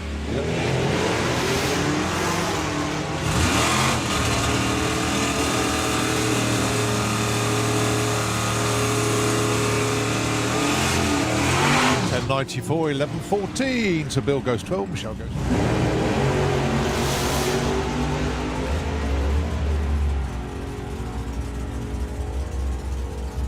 So Charlie there first with an 895.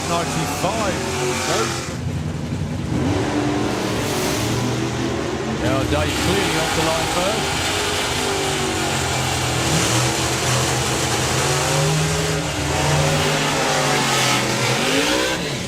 10-8. 9-9. Nicely away there by Jace, 0-2 light. $9.89, 10.07 breakout for Jason. Johnny slots in at number 8.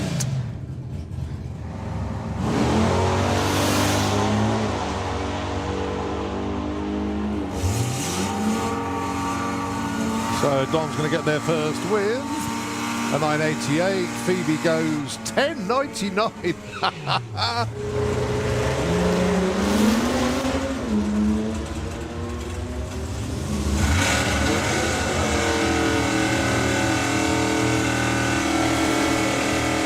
$9.97 there for Lee. Problems for Wayne, unfortunately, on the run. The points, but he's by far not out of it. You know, there's everything can happen this weekend. He's really going to put whoever wins this event is doing themselves a huge favour points-wise, obviously. But he could be like 20th in the points and suddenly climb up to number 6. You know, Well, this is where he ends up in qualifying. yeah, yeah. 84 on 79 there. Stevie Gates indeed. Nicely away there, Jack. 017 on the tree.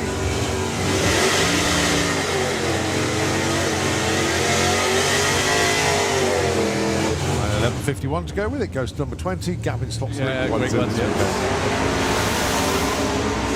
9.50 though for that Camaro. Well, that moved. 9.84 on the brakes before the finish line hits. 007 light for Ruben. You can tell he enjoys the practice. 8.84. No jet lag for Ruben. He was in the States last weekend. Matthew Dowdy, though. 29 with a 9 on a 27 go.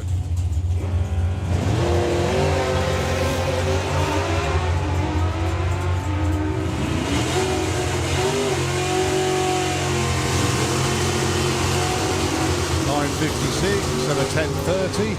Billy. So you know what I'm going to do now? Look through the entry list to see who hasn't run.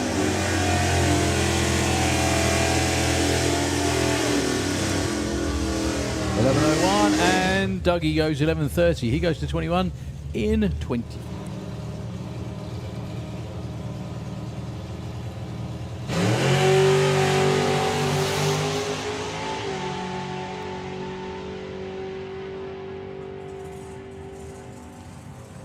$8.08, 164 miles an hour there for Paul Brown, and of course lovely straight run. 8.54 on a 55 dial. So much explained. 7.60. Whoa. Going for a very, very big wander indeed. The car was unsettled actually the moment it left the start line. Goes 8.77 at 109. Just very nicely 021 off the line, but it's the ET that's more important at this stage. Oh, Wow. 771 with a 5. That's how you take points leads. you do that every single run in eliminations, and you. What an expert peddling job, Dougie. Well done. It might be a 6 flat. Oh. It's a 609 at 234. He's number 3 qualifier at the moment. Big wheels up, and another one for Bob. That might have been too much nitrous all at once. 8.59, couple of tenths off for Rob. 11.59, he comes around. What a launch from Phil O'Brien. Brings it back off the wall really nicely, straight down the lane. I was going to say that's got to break out, surely, and it did. 7.84 at 1.73. Yeah. Bill goes 8.39. Bill goes. Well, both wide awake off the line, but it's all about the Darlings and ETs at the other end. 8.68 breakout for Lee Hutton.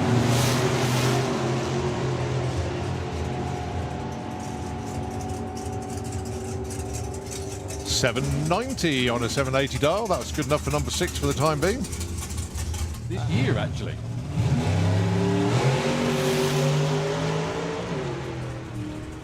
Little bit of a wander for the centre line, but he's used to that by now. Cruises through with an 827 at 146. Not what he was after, but it's an 8 for all the same. 1.10.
And both of them with 0-1 reds. Just to remind everybody.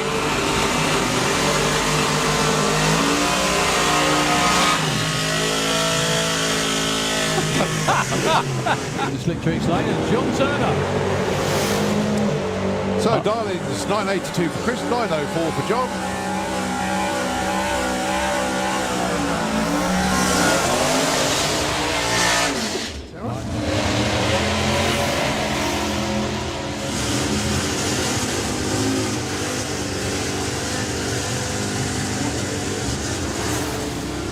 .937, way too quick. Look at that number for Sarah. That could well be her quickest run ever. 100.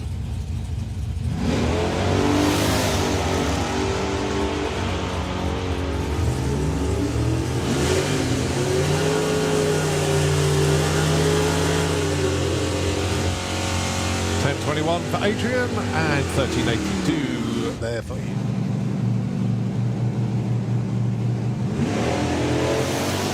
So the Darlings then 9.95 for Mark, i.e. Brian, and 9.78 for Vic. 95 and 10.11. Oh, it's a shame Vic didn't have Mark's Darling there. Oh, it's straight.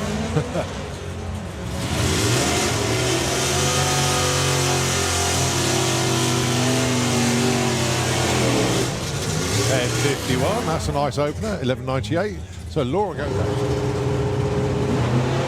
So it's Alfie Ratton and John Bean.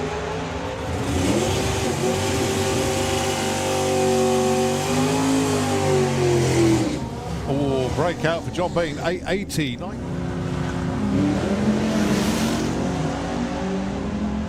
It could be a headwind thing. Or It could be. Or the fact he's just had lunch. 9.51 there for Bob. Goes to number 7. Darren goes to number 8 with a...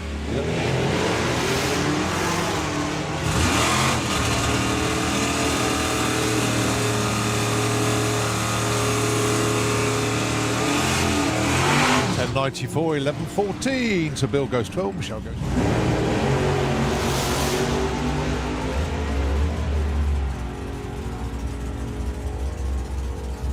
So Charlie there first win at 8.95. Now Dave clearly off the line first.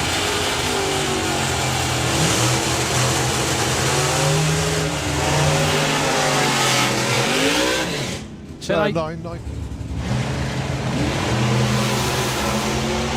Nicely away there by Jay, so too light.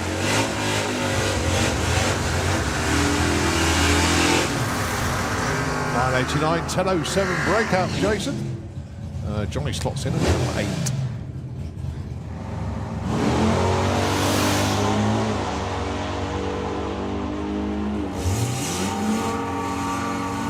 So Don's going to get there first with a 9.88. Phoebe goes 10.99.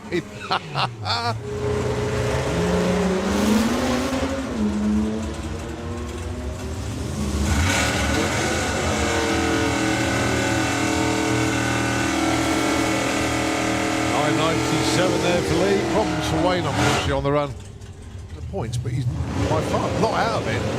You know, there's anything can happen this weekend. It's really going to put whoever wins this event is doing themselves a huge favour points-wise, obviously.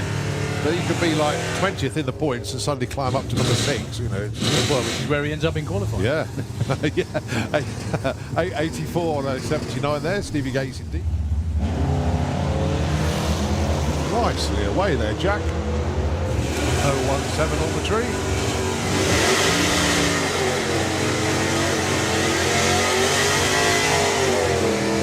And 11.51 to go with it. Goes to number 20. Gavin slots in. Yeah, great ones, yeah.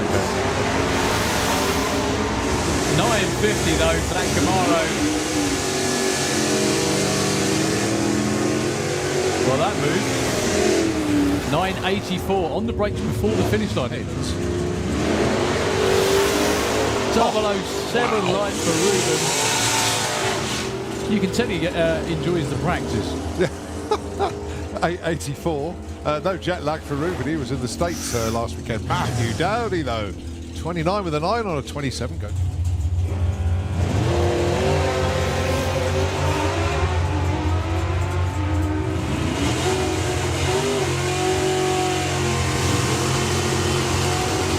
$9.56 and a 10.30.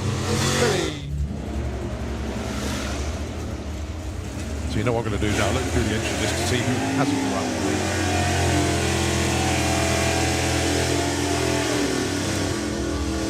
11.01 and Dougie goes 11.30. He goes to 21 in 20.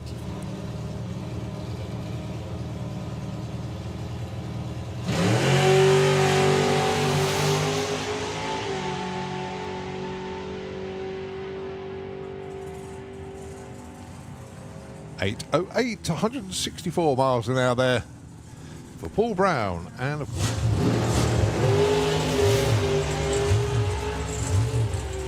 lovely straight run. 8.54 on a 55 dial. So much lane 7.60. Whoa, going for a very, very big wander indeed. The car was unsettled actually the moment it left the start line. Goes 8.77 at 109. Just very nicely 021 off the line, but it's the ET that's more important at this stage. Oh, Wow. 771 with a 5. That's how you take points leads. you do that every single run in eliminations, and you. What an expert peddling job, Dougie. Well done. It might be a 6 flat. Oh. It's a 6.09 at 2.34. He's number 3 qualifier at the moment. In the other... Big wheels up and another one for Bob. That might have been too much nitrous all at once. 8:59, couple of tenths off for Rob. 11:59, he comes around. What a launch from Phil O'Brien. Brings it back off the wall really nicely, straight down the lane. I was going to say that's got to break out, surely, and it did. 7:84 at 1:73. Yeah. Bill goes 8:39. Bill goes. Well, both wide awake off the line, but it's all about the Darlings and ETs at the other end. 8:68 breakout for Lee Hutton.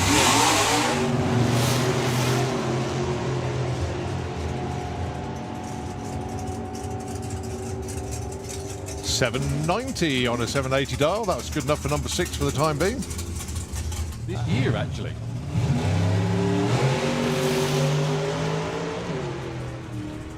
Little bit of a wander for the centre line, but he's used to that by now. Cruises through with an 8:27 at 1:46.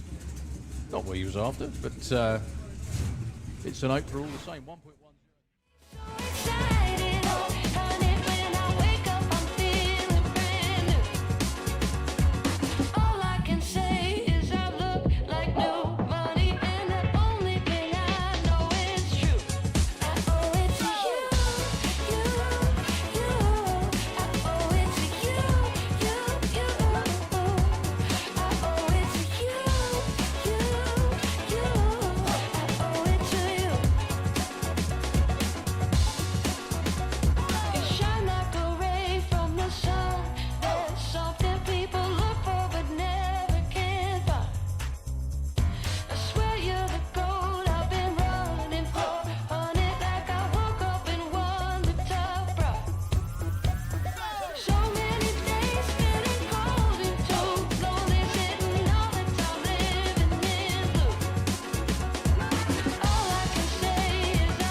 Lead. Isn't that And both of them with 0-1 reds. Just to remind everybody.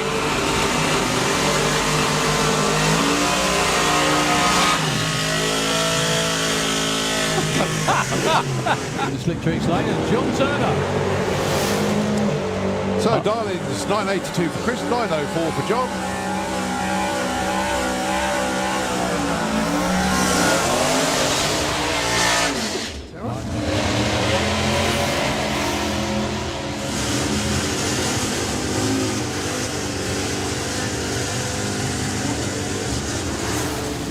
.937, way too quick. Look at that number for Sarah. That could well be her quickest run ever. 100.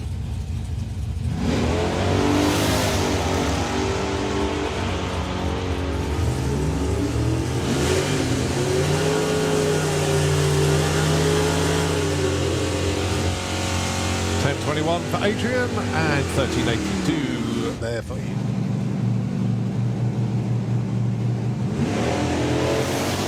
So the Darlings then 995 for Mark, i.e. Brian, and 978 for Vic.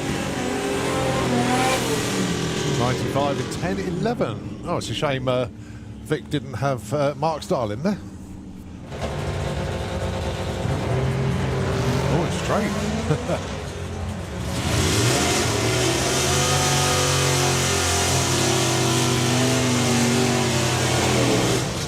1051, that's a nice opener, 1198.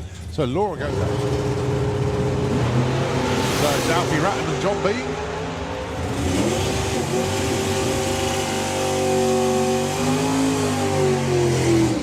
Oh, breakout for John Bean, 880.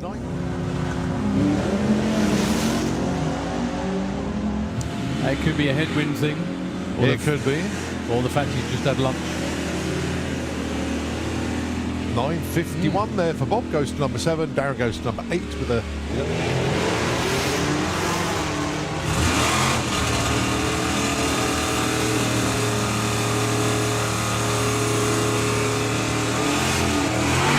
.1094, 1114. So Bill goes 12, Michelle goes...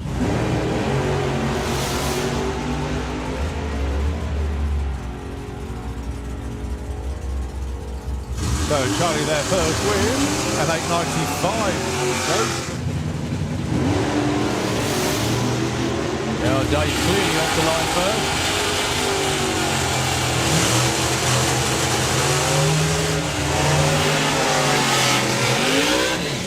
So 990. Nicely away there by Jace, so too light.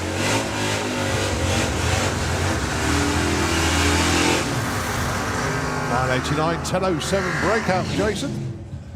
Johnny slots in at number 8.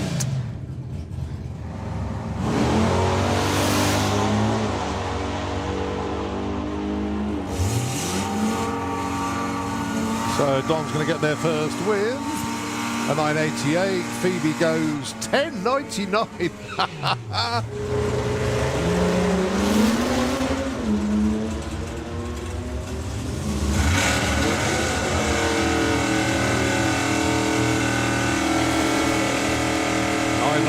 There for Lee. Problems for Wayne, unfortunately, on the run. The points, but he's by far not out of it. You know, there's anything can happen this weekend. It's really going to put whoever wins this event is doing themselves a huge favour points-wise, obviously.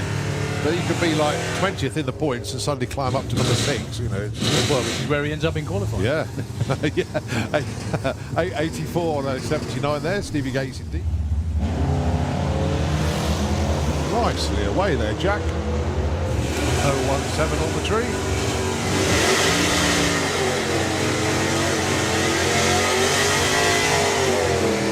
And 1151 to go with it. Goes to number 20. Gavin slots in. Yeah, great ones, yeah. 950 though for that Camaro. Well, that moved. 984 on the break before the finish line. Kennedy rolling forward with the relentless pop. He was going alongside Andy Thetford with the Black Pearl, the Camaro. Well, that was a lot shorter break than it kind of looked like. Yeah. Well, the sun came out and it helped us along beautifully. And will do for a little while now. Goodness me, it's 3 o'clock. Yeah, where's the day going? Well, the day's going waiting for the weather to nap off, I think.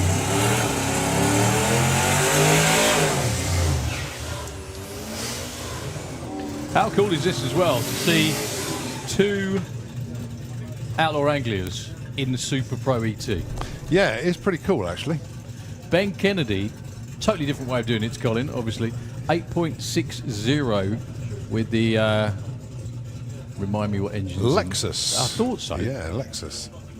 4-litre Lexus turbo in there. Up against Andy Thetford with the slightly more, I don't want to say traditional way of doing things, with the twin turbo big block in there. Yeah, and double the engine size, basically. Yeah, also pointing at the wall. He might need to, yeah, he does need to go left. There we go. So yeah, a slight interlude in that qualifying session for Super Pro. Still only on our 3rd class of the day. What else have we got to go? Comp and Comp Eliminator. Yeah, is that you right? got Street Eliminator as well. Oh, of course. Sorry. And then the junior bikes get a test run. Yeah, how long we go for today entirely depends on Mother Nature. So good luck to both of them. They've had plenty of time to think about their tune-ups, sitting around the back of the tower.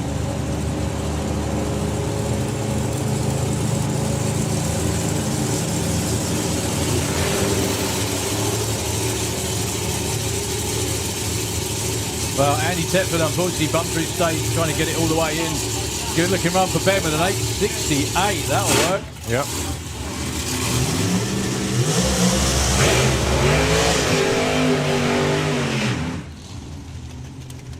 So Nick Good on one of his. I am. I think we see unusually for Nick, seen Nick 3 times this year, not twice. So really good indeed. And I think that's the first of the custom gang, isn't it? Is that Elodie? It is indeed. I think that is... I was going to call her Little Ed, because that's what we call my daughter. It's called Elodie. I'm sure that's not Elodie, yeah. It's really funny, because one of her best friends is called Elaney, and she's called Elodie, so their nicknames are Ed and Len. Oh, right. Of course. Of course they are. So, Elodie Dubois with the custom gang from down in the Rhone Alps in France. Beautiful place. Beautiful part of the world. Taking on... Yeah, all of a sudden we can't see a blooming thing because of the sun, but that's a good problem to have. Ah, Darling Board was what we were waiting for. 6.89, there we go. For Nick Good. Nick only brings out this car at the big events, doesn't he, these days? Doesn't normally run the full championship. However, every time it comes out the trailer, it's a threat.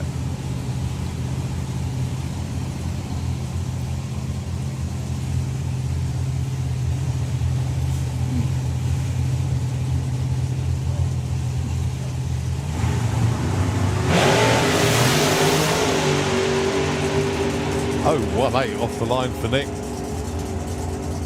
And a 6.96. Puts him number 4. Elodie goes 7.31. On that 7.20 goes number 9. Well, we've had one Dubai. Here comes another. Another 2 actually from France, I think. Yeah.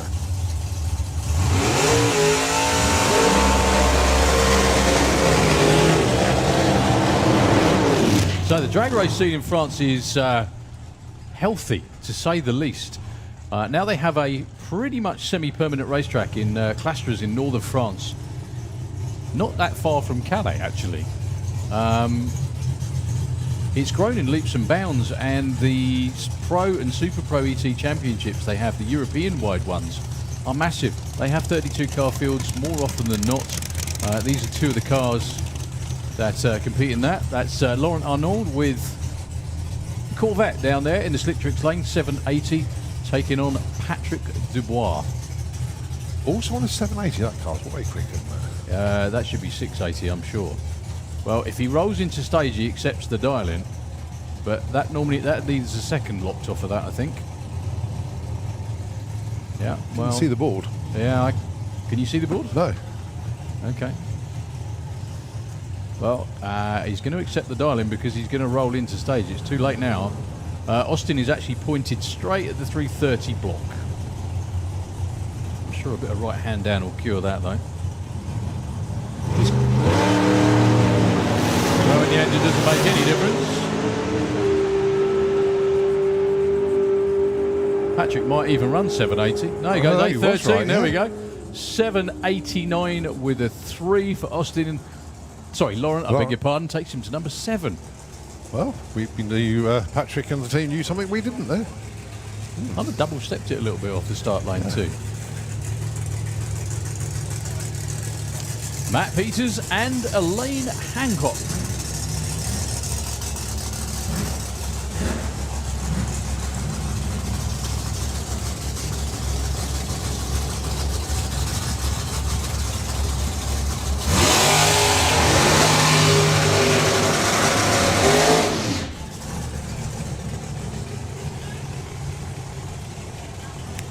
So Elaine, another member of the current 760 gang. This time looking for an 8 flat with the supercharged Zephyr. This will be the run where she goes into the 7s because she's running 8.0s quite consistently at the last round of 760 heads up. Matt Peters, 770. That's a normal sort of number we expect to see from Matt. Anything between, 765 and 770 is normally where you'll find him. So is it fair to call Elaine an accidental racer?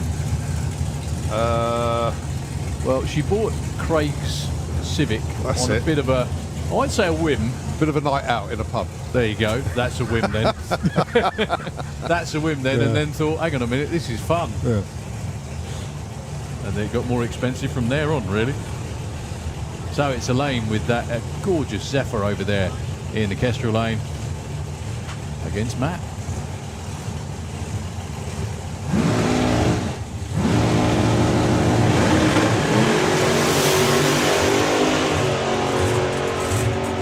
Good looking runs in both lanes. You could be right about Elaine. 770 and an 815. Good enough for number 3 for Matt Peters, 14 for Elaine.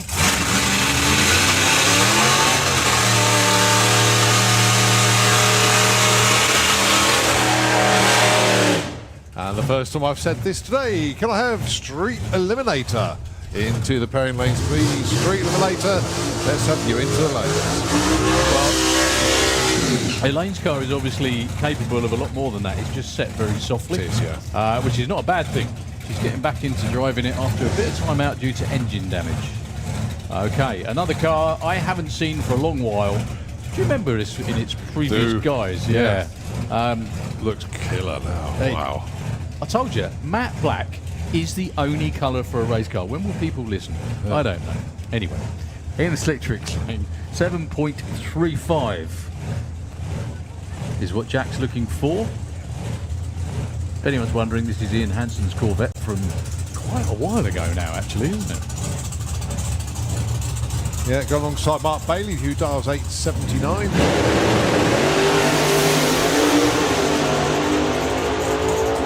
Well, Jack was over at Hockenheim last weekend. Oh, number 1! Yeah, that'll sorry, do. number 2. My mistake. Oh, yeah. 7:59. Sorry, 7:35 with a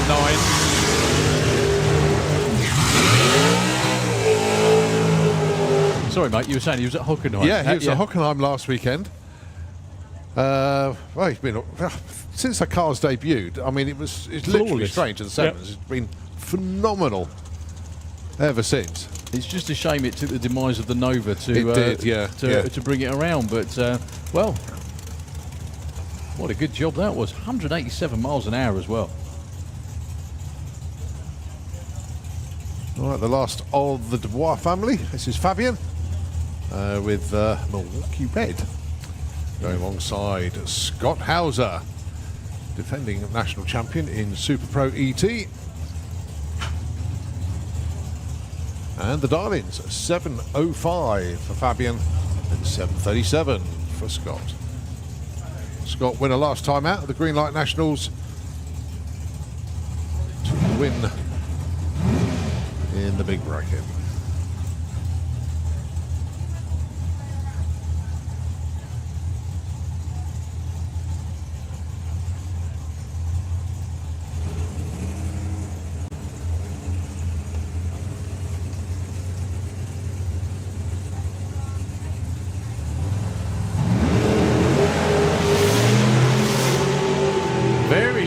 early launch that time for Fabian. That car normally picks the wheels up for a long way. 7:39 and a 7:06. Ooh, look at that. Number 5 for Scott Hauser. Number 3 for Fabian. No, only just over a hundredth of a second off.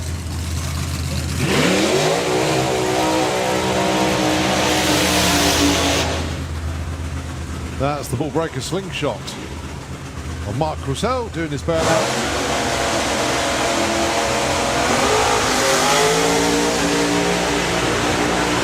Going to be joined by Mark Turner. By Mark, it's a Pro Mod Honest Turner. That's what that burnout was about. Just kidding. Car that's tuned expertly to run 760. Is he 760 champ again? No, it's John Sleeth. Okay, the champion this year. The Turners did really well, but I believe ended the season runner-up. Well, the number on the board is that 760. Now, the difference between what he normally does and this weekend is he normally runs a pro tree where all the lights come on together and then a green. In sportsman racing, in ET racing, the tree counts down, what we call a sportsman tree. He's got to hold himself on the start line just that little bit longer because the process is that little bit slower.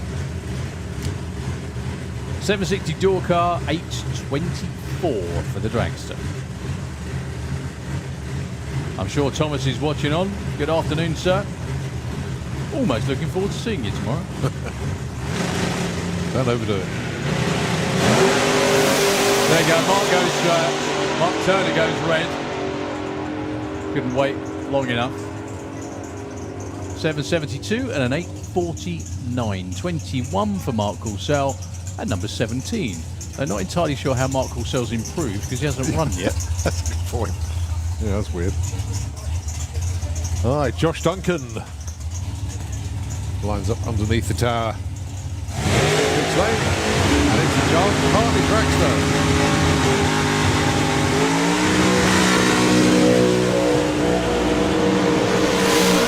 Yeah, he's got a Pro Mod too. Yeah, proper burnout.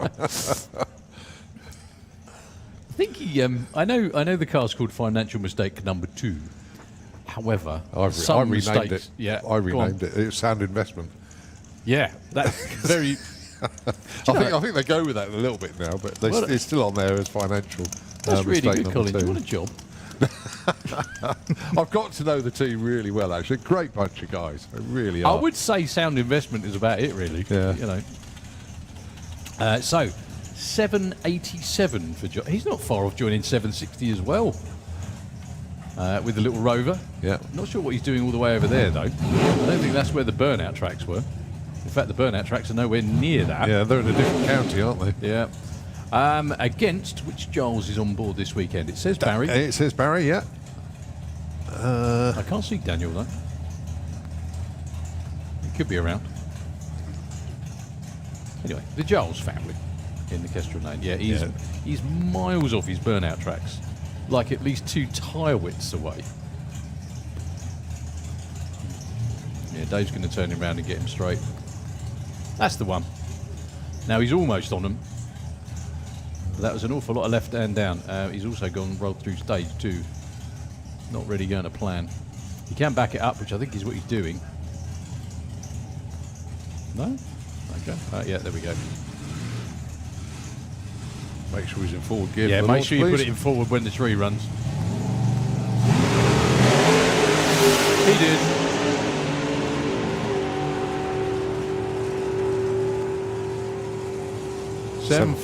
Sorry. Yeah, 750 and 849. I can only think nitrous not firing for Josh. That Yeah. looks like a...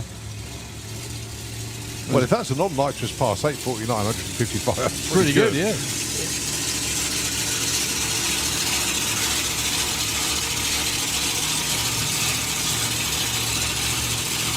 All right, the return.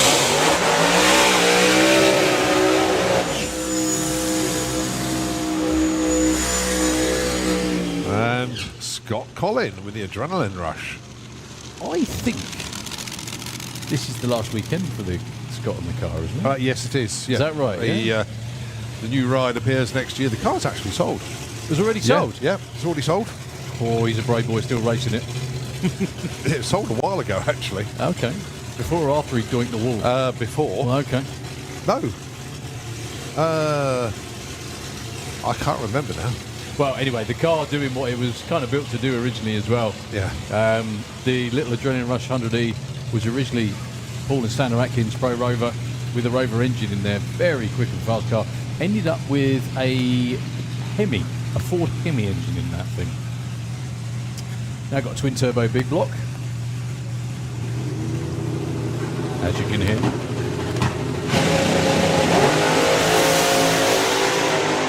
Lots of tyre shake for Scott Collin that time, but he pedals it expertly and gets on it. What is... goodness me. 7:23 for Alan Schofield. He's knocking about the ballpark this weekend. 185 miles an hour, 105 to 60 foot. Gee whiz. 812, 170. Scott Collins' speed still right up there, but he did have to pedal that. But my goodness me, Alan Schofield, 7:23. Woohoo! I bet he felt that one. Wow. What a run. He's probably thinking, why the hell didn't I turn it up like this before? Okay, we've had 32 cars run, but there's only, I think, looking at the lanes, a couple more cars to go before we get into... we've probably got two-seater, but by the looks of it, super gas. Yeah. All right, so Jack Brewster and Harley J. Darby coming round the corner. And as you say, looks like the last pair. Oh, no, we've been told to stop. Which means we've got... Oh, no, no, it looks all right. As the quad's gone back.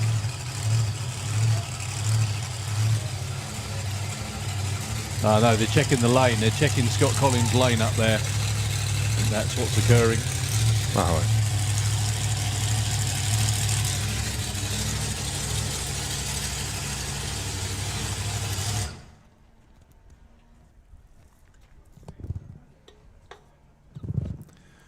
Yeah, so double checking the lane that Scott just ran in.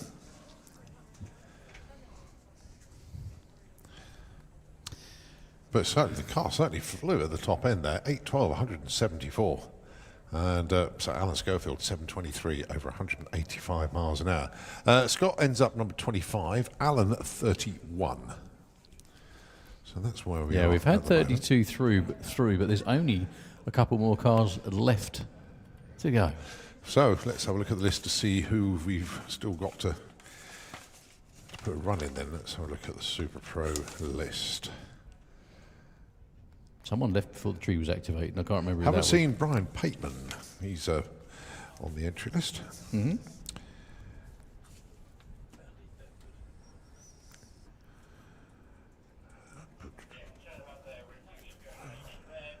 Andy Thetford. Yeah, we haven't seen Bailey Ashdown. As you say, yeah, Andy rolled the beam, just didn't put a number on the board. Aaron Fensom. Jack is below us, ready to run.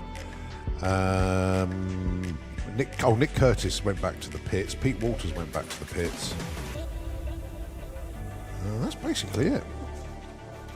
They're not missing many. No. Well, obviously there is some concern up there in the Kestrel lane because everybody's out there checking it out. We will not pad anymore because we've got 4 days of this to do. Yeah, exactly. Back to Nitro FM, hopefully for the very briefest of moments. But track crew doing their thing. I think they're just running the FOD mat up there just to clear up any debris, but we won't be long.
Off the line, but it's all about the darlings and ETs at the other end.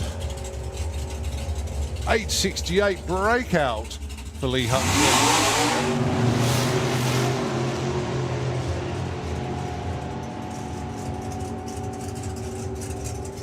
790 on a 780 dial. That was good enough for number 6 for the time being.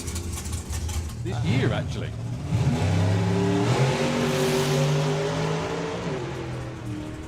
Little bit of a wander for the centre line, but he's used to that by now.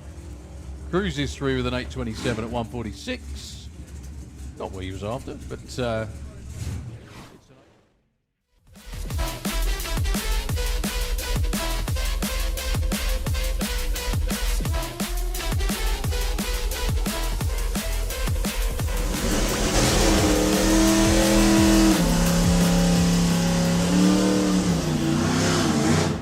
this will be the last car, because unfortunately Jack Brewster's not going to make a run this time round. This is Lee Derby. Oh, it's Lee. Yeah. Harley's out front. Yeah.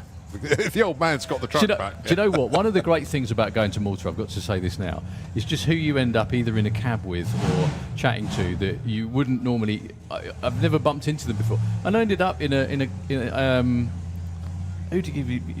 Who's giving me? Someone was giving me a lift anyway, and.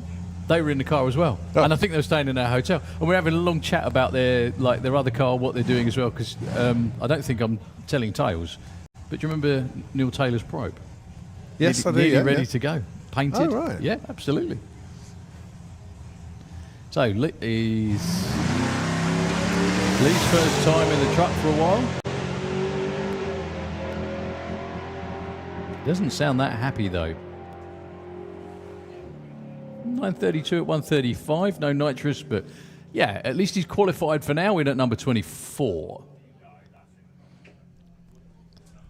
Okay, I think this will be two-seater and then Supergas. Is that the run order? Yep, Supergas is next on the list, and then it will be Street Eliminator.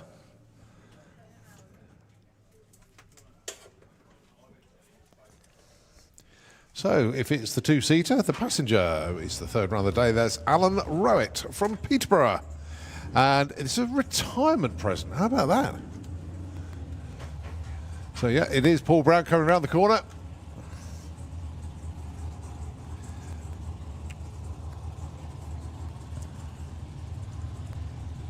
So, Alan Rowett, your passenger.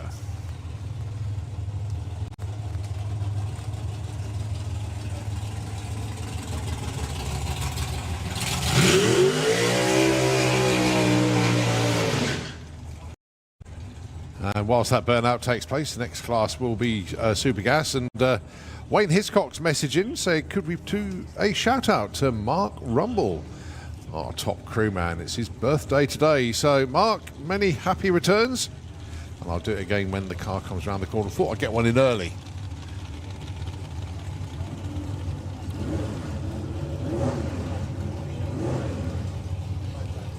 So I actually got a call out for Supergas into the lanes, but I think they're pretty much there.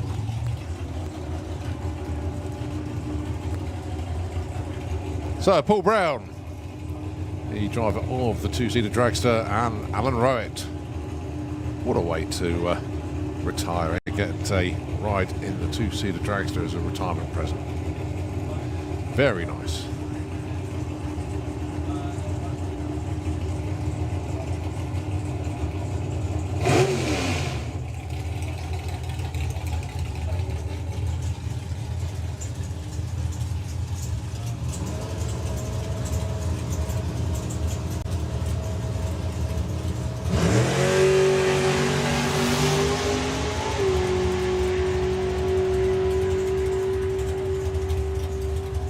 Another good looking run for Paul, 812, 163.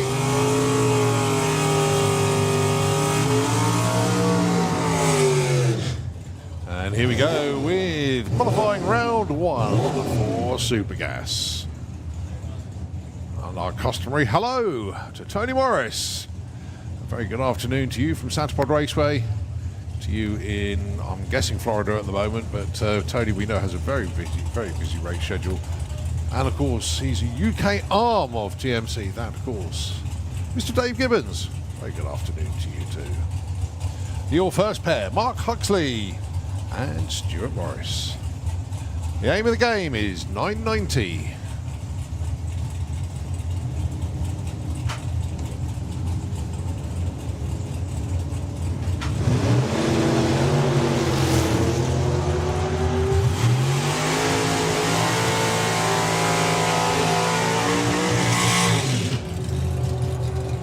A 997 for Mark Huxley, but it's a 993 for the Morris boys, so they take number one for the time being. As next up, Mark White with the FX Vega going alongside Andy Dibley. Goodness me, it's been a while since we've seen Dibs with the Camaro. I know he's been plagued with, well, I don't know if his lack of transmission or transmission issues, but certainly that's the area of concern he's had.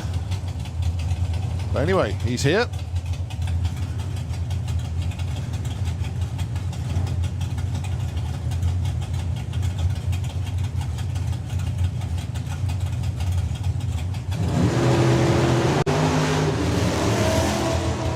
Oh, he hasn't forgotten how to leave the line though. Oh, 1-2 light there. Nicely done, Andy. 10.03.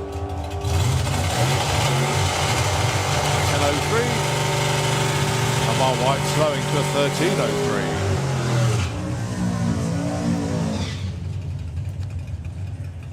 Right, the purveyors of the finest lemon drizzle cakes anywhere, and I defy anybody to come up with a better one. This is the lemon drizzle team of Sarah Unsworth behind the wheel. Abby running around the back, Steve out front. Going alongside Andy Harrison with the Brute Force Sierra.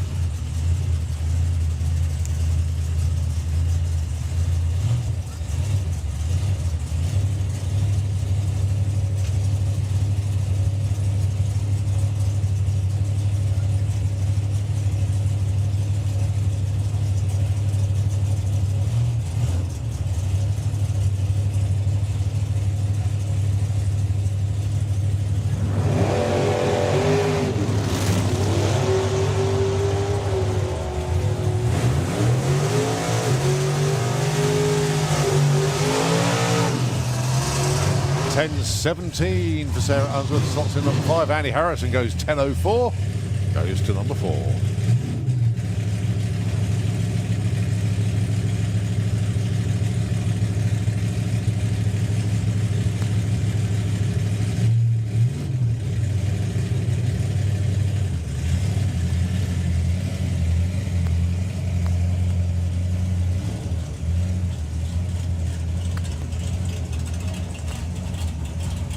Next pair, Dave Fulton with the Little Roadster and Stefan Reffeltraff with One Over. You can hear the throttle stop release as they tune to 990, but they both go 10.05. So adjustments for both cars coming up for the next round. Right, Stu Doyney and Wayne Hiscock. As I say, once again, the birthday shout out to Mark Rumble, the top crewman. It's his birthday today, so once again, many happy returns indeed to Mark. As Wayne Hiscock lines up as well against Stu Doyney with the 23 Roadster. Different ways of doing it, just watch these two go. Throttle stop for Stu. That now releases and off he charges. Wayne will lift. Idea being they try and run 990. And look at that for Wayne Hiscock, 990 with an 8. That takes number 1 spot. Stu Doyney slots in at number 3 with a 993. But look at the speed difference, 119 against 153. But it is Wayne Hiscock, top of the shop with that 990 with an 8. Well, take the rest of qualifying off. Sit back. We'll come back. I'm joking. Okay, great to see this car and Rob Standy back as well in Super Gas in the Slick Tricks lane with Ventura taking on Don Scott. I love that camera. I'm so glad Barney's added that one. Yeah, it's the cool. one on the tree. Yeah, very visible on the tree.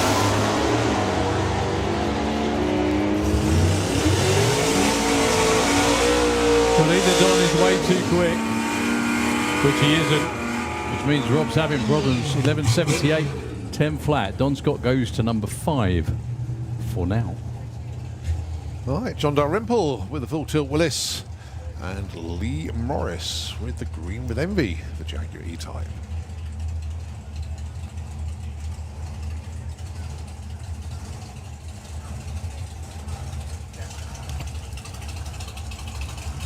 Do you know what I noticed about the entries this weekend as well? It's so great to see Supergas, both Supergas and Supercomp, back to being really, really strong again. I don't know. All right, let these two go. Off and running, looking for 990. Yeah, in certain.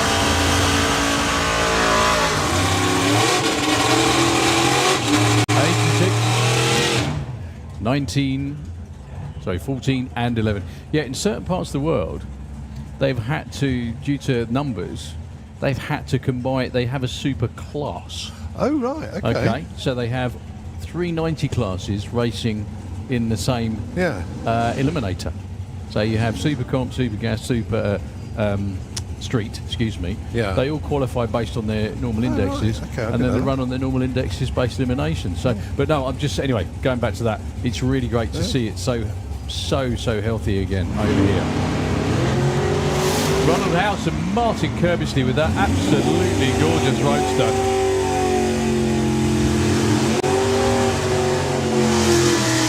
990 with a 9. Only gets him number 2, would you believe? Martin only just misses, just over 100th of a second too quick. I can't believe we've had 16 cars down. Only 2 of them have gone under 990. Mind you, there's a lot of 10s in there as well. So yeah. So we've had 16 cars. I think we got, is it 20 or 22 this week? 20, it is 20 plus. So this could be the first class we get to see everybody. Dave Sherritt, Bob Molden. 21 cars in Supergas. And we're going to get them all, I think. There's 2 more down there. 21, yeah. There will be all 21 of them.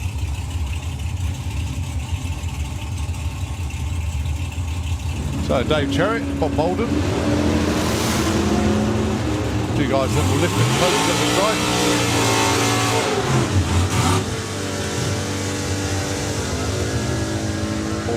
87 for Dave Sherritt, for Bob Molden. 993 goes to number 5. Nicely done, Bob.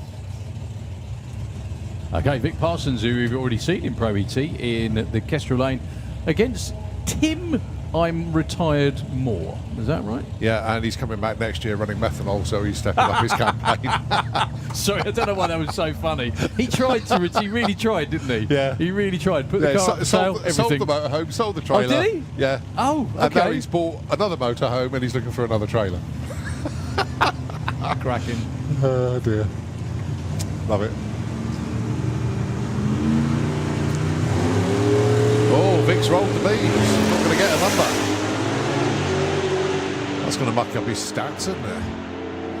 Yeah. Let's have a look at Tim then. What's he got for us? 988. Little bit too quick. Too quick, Tina. Never mind. Shucks. So Tim goes to number 17. And we'll never know what Vic ran. That is it, yeah. Oh, no.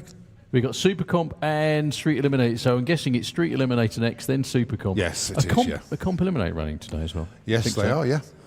Hopefully as well, we get to see the Audi and the Lupo today as well. Oh, yes, please.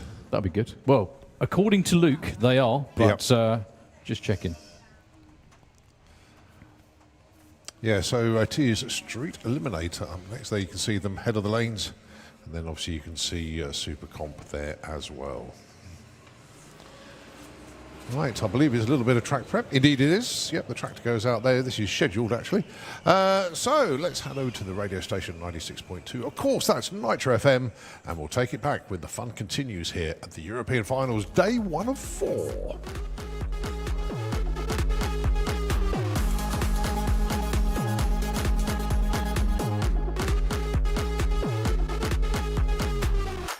I do it like that. 2-step, then I bring it right back. No scarf, got ice on the neck. 7-fit flex on the checks on deck. They wonder how I do it like that. 2-step, then I bring it right back. No scarf, got ice on the neck. 7-fit flex on the checks on that.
And we are back with Street Eliminator, and what a fantastic entry we have got for you this weekend. We've got some very, very quick cars. Cars are capable of going in the 7-second zone. Cars that will go over 200 miles an hour. This is one of them, Joe Baxter. Has already been over 200 miles an hour this season. Joe, you're right, mate. I said it was matte black. It does look quite shiny from up here, but that's because the sun was out. Yeah, Joe Baxter with that Mustang, always going to be a threat when it was dialed, but had a great race against the guy in the other lane, didn't he? Back at, was it Bug Jam, I think, wasn't it? Yes. Rob Carter. Rob Carter. So Rob Carter with Percy the Passat, who went out to Sweden, competed in Street Week. Hundreds of kilometres around the Swedish countryside on various airfields, racetracks, with a fair bit of weather thrown in for good measure as well. So these two are 7-second capable street cars.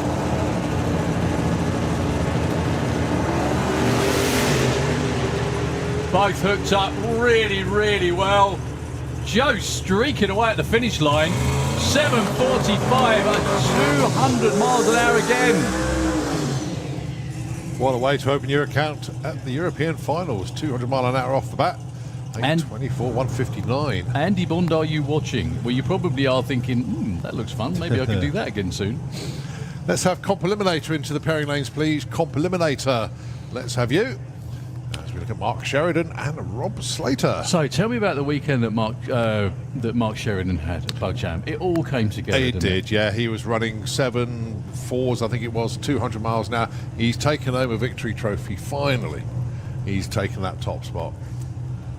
Well, the car's been on the verge of doing it for so long. It's been over 200 miles an hour on 10-second runs. Against Rob Slater with the 7-second capable Code Red.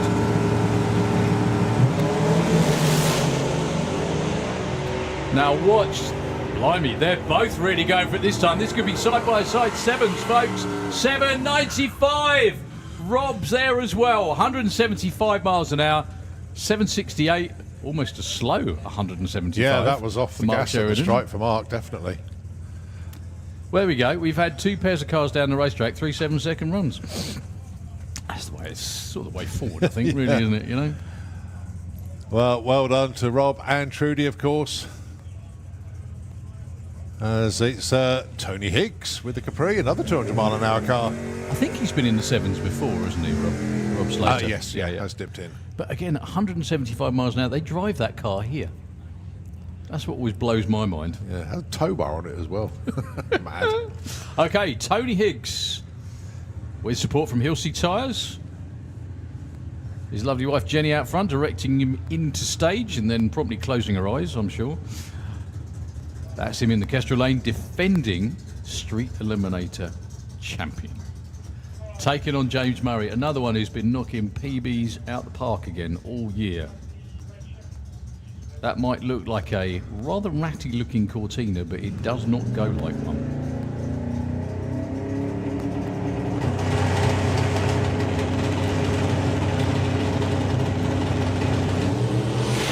Whoa, Tony with...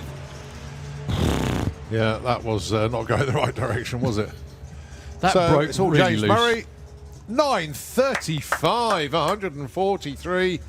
Whoa, that was very close to a PB. I think he's been 9:32 or 9:31, but nevertheless, 9:35. Great run for James Murray to open his account with. But Tony Higgs stops the car out there. Unlike him, bizarre. unlike him to stop, actually. Well, I think he was stopping just to make sure there was nothing dripping from the car. Wanted the okay from the track crew. And now Tony just clearing the top end. But and Jenny, now you can call him up again, can't you? Yeah. There we go. I muted that word. That's a good point. I expect to have Graham Smith sitting on my lap at this point. Yeah, he's definitely here. Okay. I know that.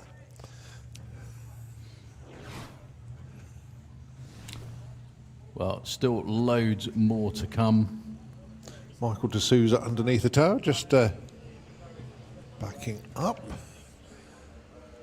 Just doing a little bit of a sweep in just checking lane. the lane there. So allowing the tractor to go through, going alongside the Passat estate of Hazel Carter. Yeah, that will be quite a big sweep. So once again, folks, we'll hand back to Nitro FM and have some more lemon drizzle cake, and we'll be back with you soon.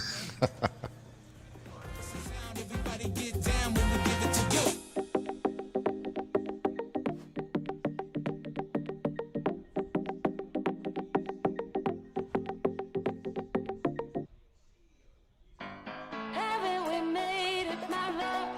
Oh, honey, look how we made it this far. Hasn't the pace been a long bit, honey? Take a look at where we are. Haven't we made it, my love? Oh, honey, look how we made it this far. Hasn't the pace been a long bit, honey? Take a look at where we are. Isn't the day so exciting, honey? When I wake up, I'm feeling brand new. All I can say is I look like new money, and the only thing I know is true. I owe it to you, you, you. I owe it to you, you, you. I owe it to you, you, you. I owe it to you. Well, I'd like to put in a complaint to Santa Pod Racers Club. That was much too quick to have a slice of cake. Thank you very much.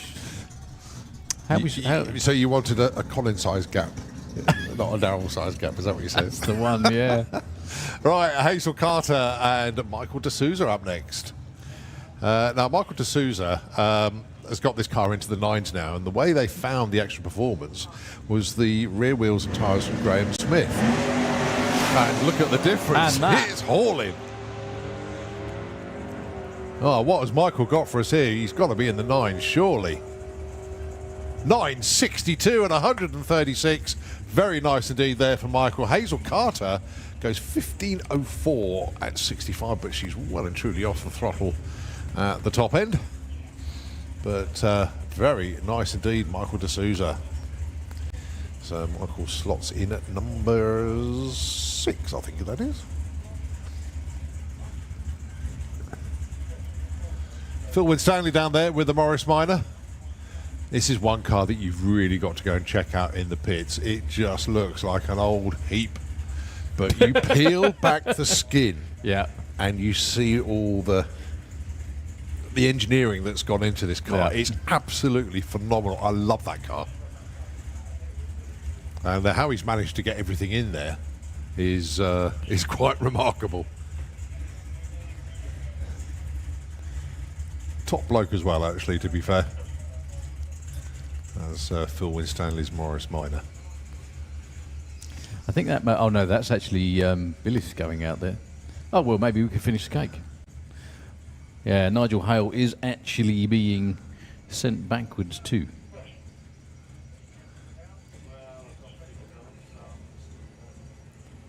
Well, that was Hazel Carter that just ran down that lane. Well, the and tractor she just did. came back and Yeah. is going straight round and out again. So, yeah, we'll be a couple of minutes, folks. Sorry about that. But, we shouldn't be too long. Yeah, tractor just lining up there. Well, it hasn't been a copybook round so far for Rob or Hazel. Rob had to back out of his run, went into the 8s, and Hazel unfortunately carding a 15. But that's the thing with qualifying. It's only round 1. We've still got plenty more qualifying to come in Street Eliminator, and of course on Saturday, once they finish their qualifying, they go around for a cruise in the Northamptonshire countryside, 26 miles approximately. And they stop in Wellingborough and also have to put some fuel in the cars as well. And then when the first car gets back, the last car needs to be back within 5 minutes of the first, or you need to be back within 5 minutes of the first car back. But then they try and do it in convoy, so to speak, so they all do get back at the same time. And then they're back into the pits and get themselves ready for eliminations. So that's basically how Street Eliminator works. Still got a few of them in the lanes to run.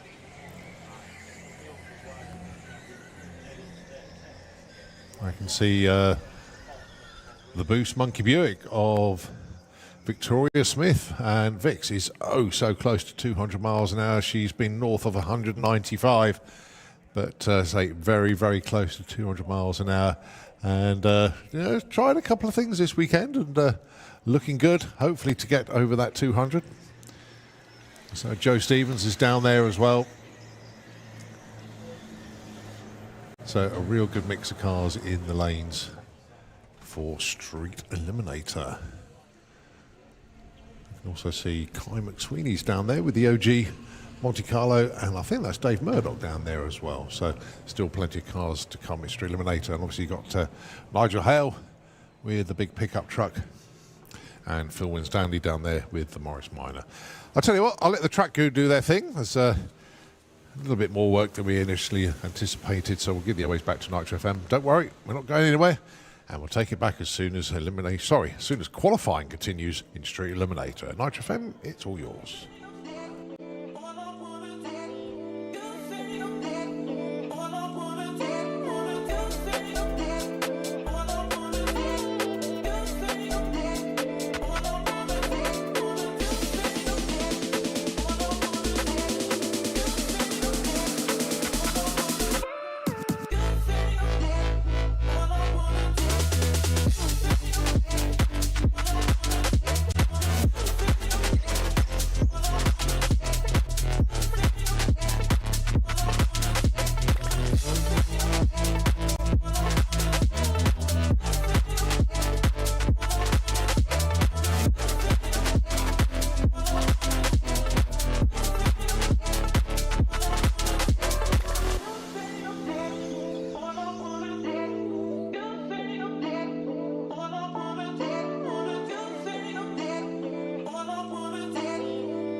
When I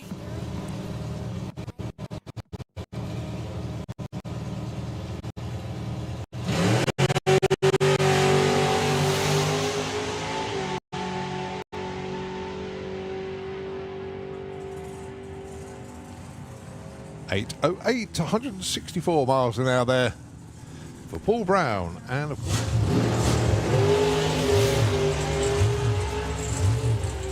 lovely straight run.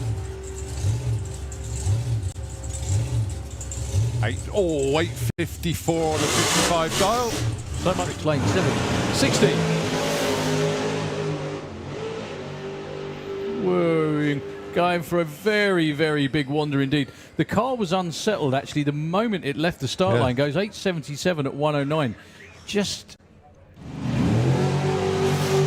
very nicely 021 off the line, but it's the ET that's more important at this stage. Oh, wow. 771 with a 5. Chevy pickup truck. Nigel Hale. Alongside one of the smallest cars in the class, that is the Morris Minor of Phil Winstanley. Nigel can run low to mid-10s. Phil could run in the 8s.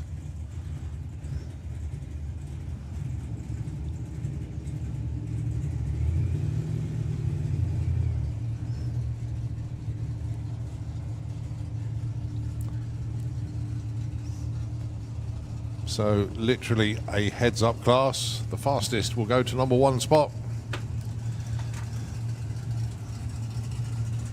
And what's very usual about Street Eliminator is car in one lane could fit in the boot of the other one. Yeah.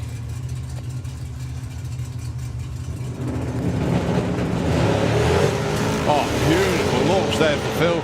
Just lifted the front wheels enough. Textbook, that was. Yeah. Is that going to be in the 8s? Oh, nearly 9:15, 150 miles an hour. And 11:77, 133 for Nigel. Has a big speed for Nigel there at the stripe, 133.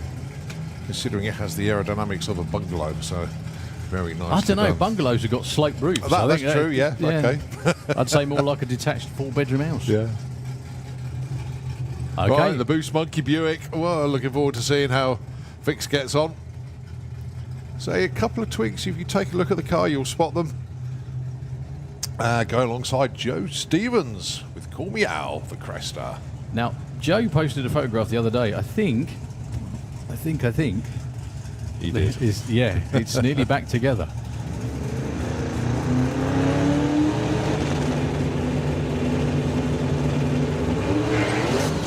Oh, Vix spins the tyres. Well, and gets off the power, so it's going to be Joe Stevens with a 928 at 153. Nice number, actually, Joe. Well done. 1365. Loads of spin at the hip for Victoria that time. Loads. Yeah, they desperately wanted to get a test pass in yesterday. Came down to the pairing lanes, but they actually closed the lanes and had just shut the track. Oh. So they didn't get that run in yesterday. So, Kai McSweeney and one of the Street Eliminator... I don't want to call him original, but he's there's definitely some original bits about him. Anyway, Davey Murdoch with the absolutely amazing Pontiac that we hope to see in the 7 sometime soon. Davey's previous car, which was the purple Willis, yes, that's not a euphemism, was in the 7s on numerous occasions, but I remember having a chat with him and basically he said to me that there's the engine's just way too much for the car. And here we are, how many years later? And he's back. Purple Willis is still around though, still running pounding the quarter mile. So Davey with this car so far I think has been in the low 8s. I think 8.2 is roughly where it's been for Davey.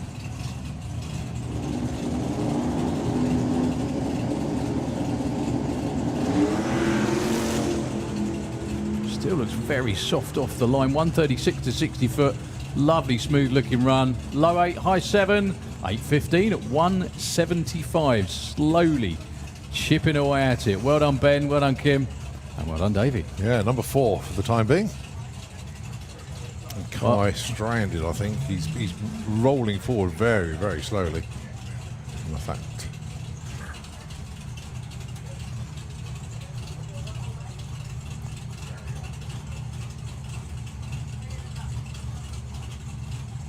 He's still moving. But it's very slow moving.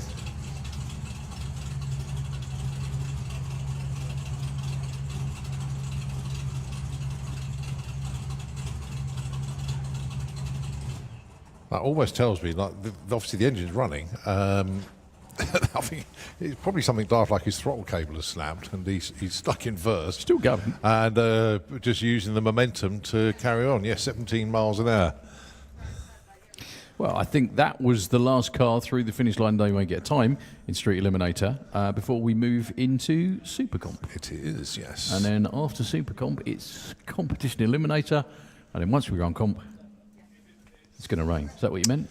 No, I don't know. I don't want it to. So I really don't want it to. I was only joking. Don't pay any attention to me. No, I was going to say, after Comp Eliminator, that is the full cycle of qualifying complete, was where I was going with that. Yep. And then we are back to... Well, we've got the junior bikes just doing what they call Okay. their test runs before they go into qualifying proper tomorrow. So a little bit of a...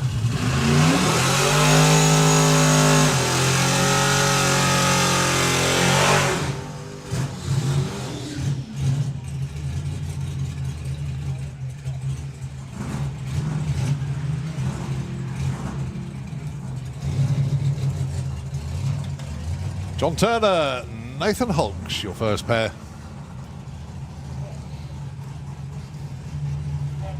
So, both of these with a lot of damage throughout the season. Nathan didn't even know he was going to be able to make this event and pulled off a Herculean effort to get it all back together and ready to go. Putting the 890 tune-up back in there. He's top 3 in points, I think, Nathan. Yeah, I'm just going to get the points of Supercomp.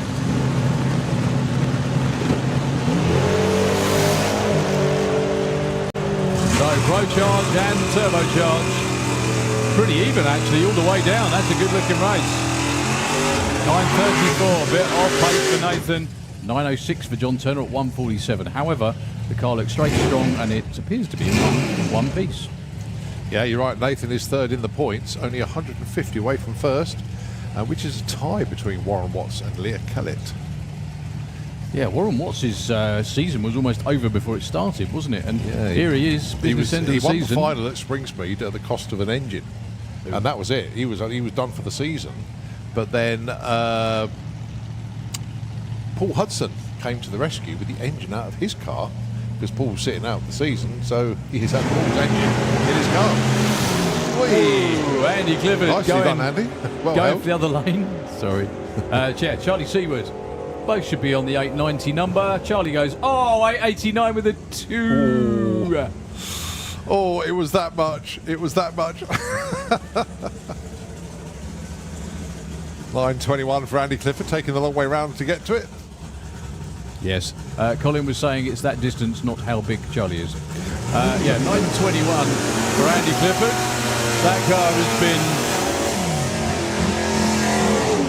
That car's been knocking it out of the park recently, going way too quick. How cool is this as well? John Bean in Supercomp. I don't think I've ever seen him run in Supercomp before. No. More track time, more fun, more nitrous. Yeah. Go alongside Art Putzman. Well, the See, Art's made the journey over. May have been here for VW Action last weekend. I don't know whether he was. That could be it. Probably came over for a couple of weeks, stuck around.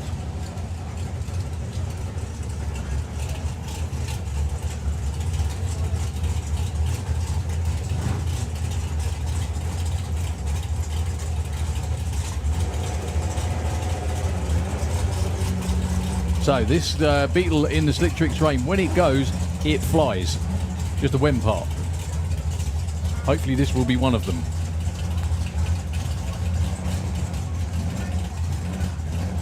Well, John Bean's got to rein it back in to run 890.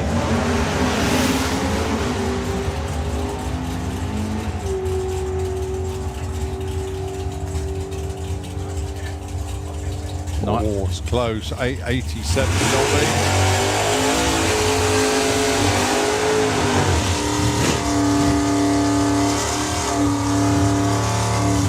And 1085 for Art Putzman. Can we have Junior Drag Bike into the lanes, please? Junior Drag Bike. Let's have you into the lanes. Also, Stevie Gates.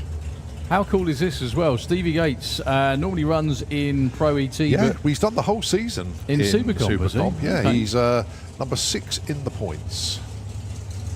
And he's not out of the running either, to be fair.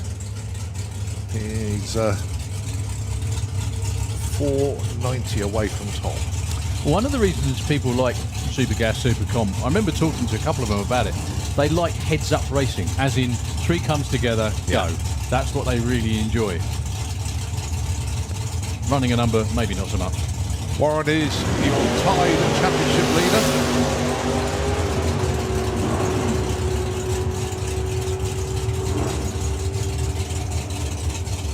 $872. Stevie Gates goes to number 1 with an 892. But Warren, 872. Yeah.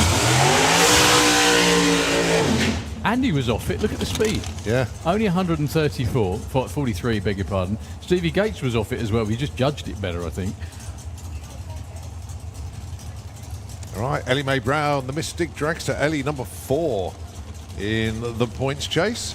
Ellie, another one who has to rein the car in somewhat to be able to get it from A to B in 8.90. This car is a 7-second capable race car.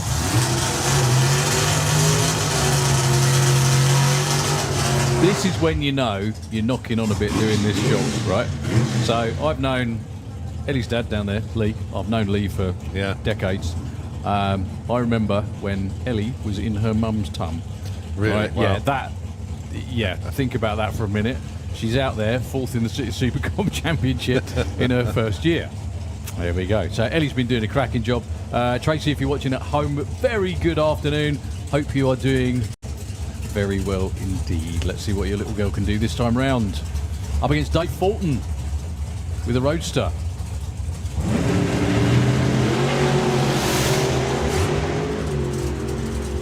So Ellie steps off it and then back on it again to run 890. 894, nicely done. Ellie goes to number 2. 889 with a 2, thank you. For Dave Fulton, just a bit Fraction too quick there for Dave Fulton. He should have lifted. No. You don't say. No, I can't be that cruel to him. No, He said be nice to us this weekend, so... Well, he was called Dead on Dave after last He one. was so actually, yeah. Dead on Dave.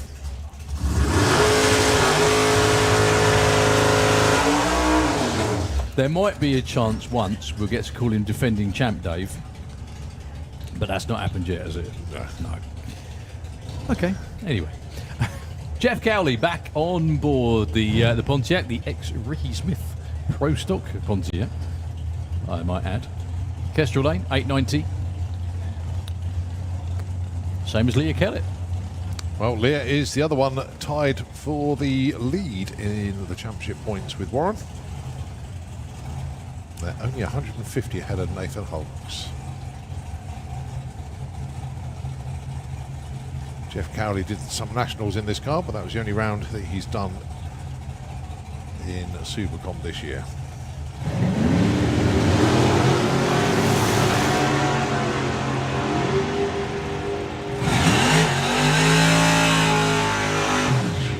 Both cars very capable of running number 889 with a 9. That's as close as you'll ever get without getting it. 5:10 thou breakout.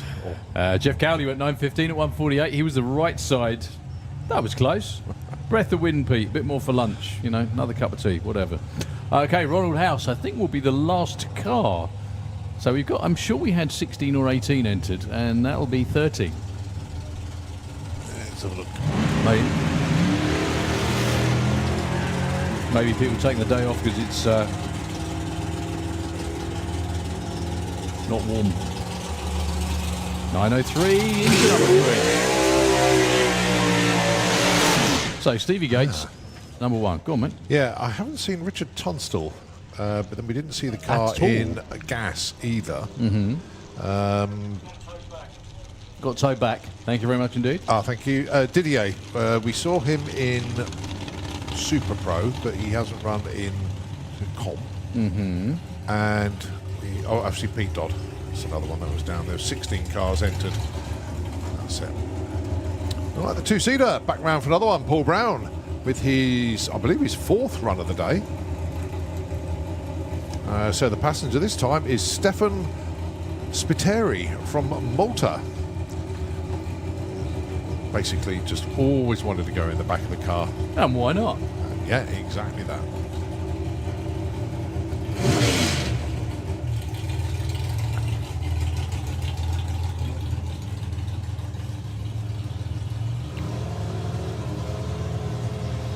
Well, thank you very much to the top meister. Leah's breakout was 1.5 inches of track. 8.8995 was 1.5 inches. Got there too quick. 807, 164. Comp For the thrill Eliminator. ride. Sorry. Comp Eliminator coming your way. The biggest field we've ever had. I know we've had one withdrawal already, unfortunately.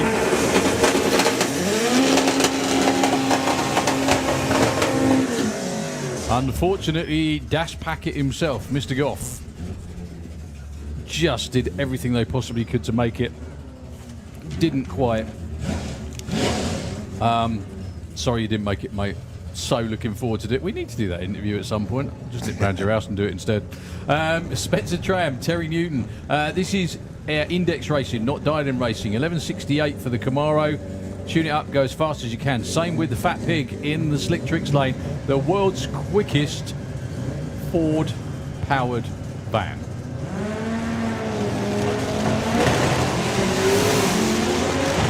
So yeah, Spencer will get out in front of him, but here comes Terry with the van. Will it be in the 8s, and how far? The answer is an 861! 174 miles an hour. Put your hands together for a new world record for a Ford. Congratulations, everybody. He's taken a 10th on that one. 1/10 of a second off the record. That's not bad at all. First qualifying run as well. Spencer Tram went 11:35. Look at the speed for Terry. 174.27. Outstanding. Phenomenal. Well done, Terry Newton. Well done, the whole team. Okay, lots of front-wheel drive races entered this weekend in comp, as you can see. The indexes for front-wheel drive cars are pretty... What's the word I'm looking for? They're really good. They're really good. So how far's Terry under? 0.54. So he's over half a second under his index. That's about where you want to be in comp, let's put it that way. Darren Dewhurst with the shed. Another one in the Kestrel lane. Just made it into the 8s recently, didn't he? Yeah, he's made it. Against Simon Crowley. Both these cars front-wheel drive. But Darren's... he rolled the 60 foot, so this won't be an 8-second run. It could still be really strong. Look at the speed he's building, though. Yeah. Oh, no, he's off. 985, 133. Simon Crowley with a 1075 at 115. Oh, don't worry, for all you fans of big tyre, big door cars, there are plenty of those around as well. And a blown one or two, I think, in this weekend as well. Okay, Phil Norman with the Brickfield Beetle, immaculate car.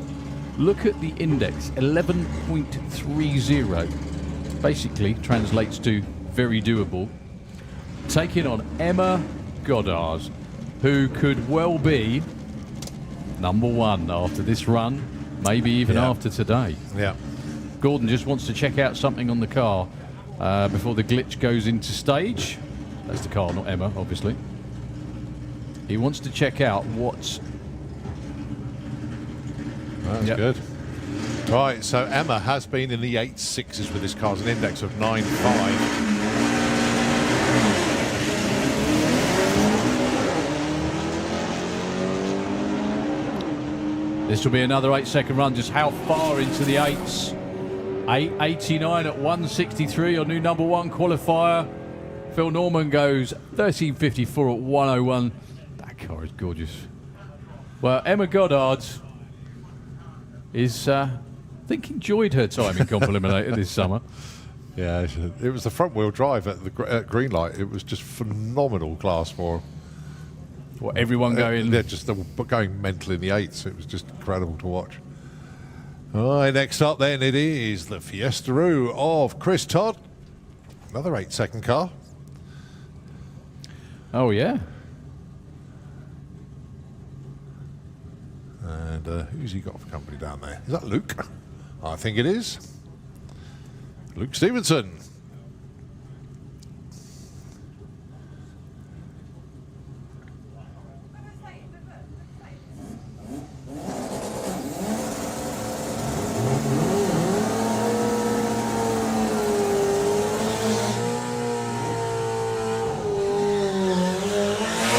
So Luke Stevenson with additional help from Coated Race Bearings. And Luke says, please say a big thank you to them. And of course, everybody else that helps him on board the Don has an index of 950. That's going to be a tough ask to get there. But Luke is here to represent the world of front-wheel drive and, of course, himself. And Chris Todd, it's 7:39. Is a little bit of a very next for Chris. But that car really does fly. And it'd be lovely to see an 8-second pass appear here. I think we're going to get one. That's pretty. 8.92, 153. Nice opener for Chris. I think Luke's coasting, unfortunately, up there. Yeah, 15.19 at 93 was not what he was looking for. Yeah, team relatively happy with off the trailer run there for Chris. Oh, I've just looked out the back and seen what's coming as well. Is it? Well, it's just, you know, one of those cars that you don't want to miss.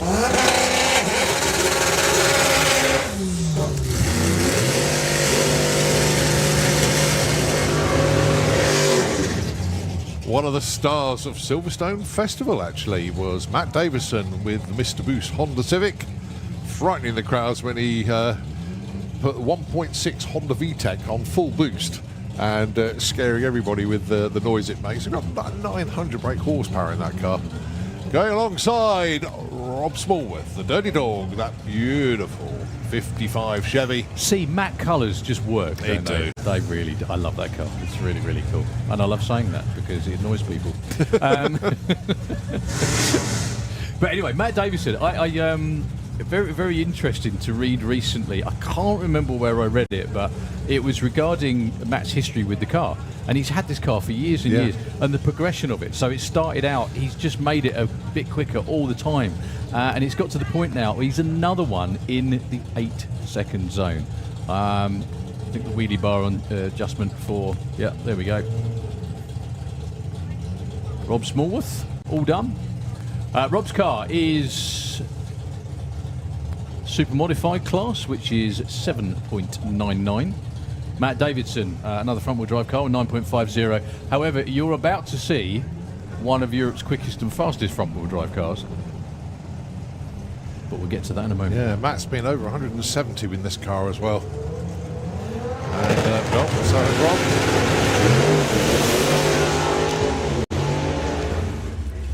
Rob. Well, Rob backs off of it about 3:30. They both have, actually. Yeah, both coasting, unfortunately. Matt Davison with 1.5 seconds, 60 foot. A bit quicker for Rob. Thank you. You're presuming we can read. Well, the coasting race went to Rob Smallworth there, 14.06, and Matt goes 15.05. Both actually get numbers on the board, but not the numbers that they wanted. Well, we've just run Super Comp. Oh, well. Very helpful there, thank you. No, this is great. More of this, please. Maybe. So we've still got plenty of cars that aren't making the call for this session. Yeah, quite a lot, actually. Yeah. Oh, I've just had a look out the back again. I shouldn't do that. Right, anyway, if you're not in the grandstands, is it spotting? It's spotting. It shouldn't be too long, don't worry about it, but you don't want to miss what's coming next anyway, so, and I don't mean the weather, but yeah, while the showers dissipate, it's not going to be long because we can see blue sky after it. It's not going to be that bad. So don't go too far away at all because you don't want to miss what's coming next. We've got one of Europe's quickest and fastest front-wheel drive cars looking to bang into the low sevens at over 200 miles an hour. Also, we have our two exhibition cars here, one from Bulgaria, one from Romania, that you're not going to want to miss. So please hang with us. Once the pesky wet stuff just disappears and leaves us alone for a minute, we will be back to racing. So thank you very much indeed so far.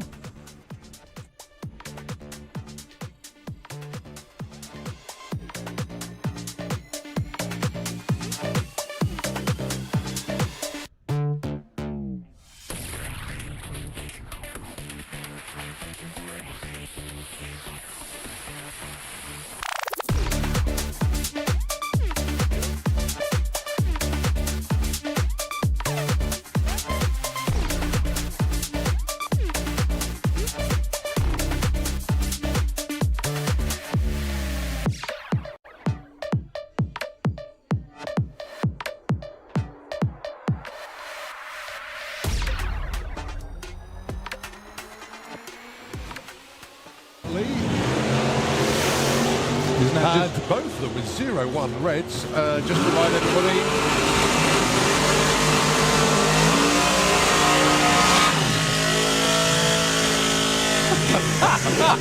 In the slick tricks lane is John Turner.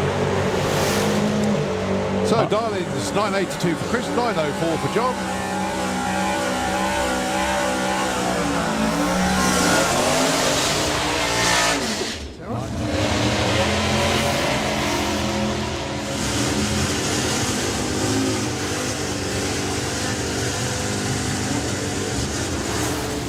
.937, way too quick. Look at that number for Sarah. That could well be her quickest run ever. 100.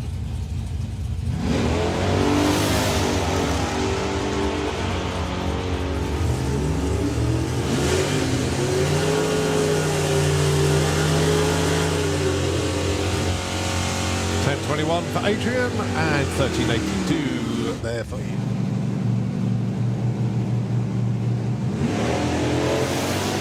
So the Darlings then 9.95 for Mark, i.e. Brian, and 9.78 for Vic. 95 and 10.11. Oh, it's a shame Vic didn't have Mark's Darling there. Oh, it's straight.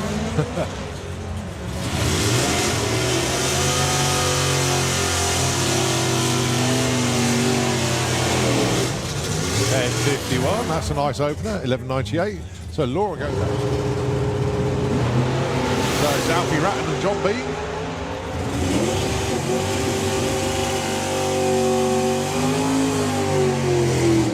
Oh, breakout for John Bean, 8.80.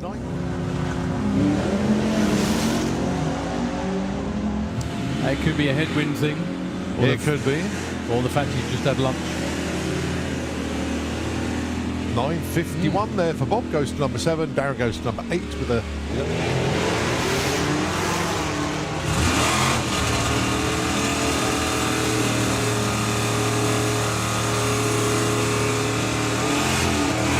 $10.94, 11.14. So Bill goes 12, Michelle goes...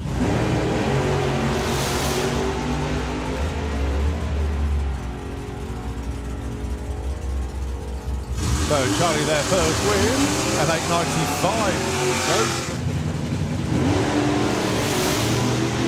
Now Dave clearly off the line first.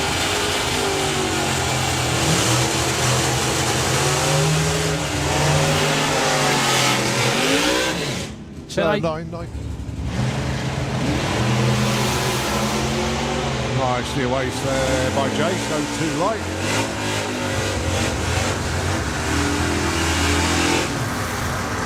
9.89, 10.07 breakout for Jason. Johnny slots in at number 8.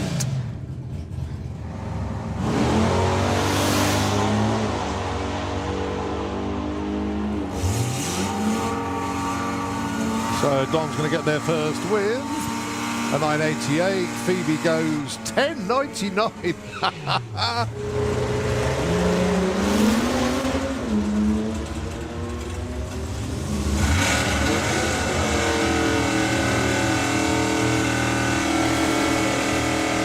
97 there for Lee. Problems for Wayne, unfortunately, on the run. The points, but he's by far not out of it.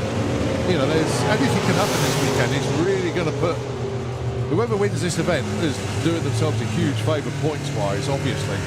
But he could be like 20th in the points and suddenly climb up to number 6. You know, well, which is where he ends up in qualifying. Yeah, yeah.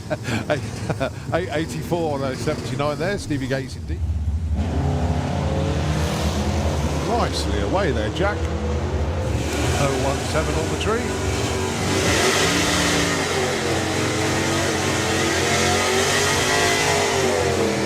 And 11.51 to go with it. Goes to number 20. Gavin stops. Yeah, quick ones, yeah. 9.50 though for that Camaro. Well, that moved. 9.84 on the brakes before the finish line hits. 007 line for Ruben. You can tell he enjoys the practice. 884. No jet lag for Ruben. He was in the States last weekend. Matthew Dowdy though. 29 with a 9 on a 27 go.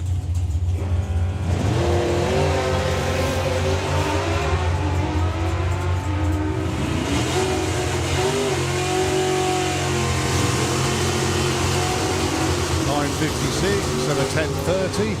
Billy. So you know what I'm going to do now? Look through the entry list to see who hasn't run.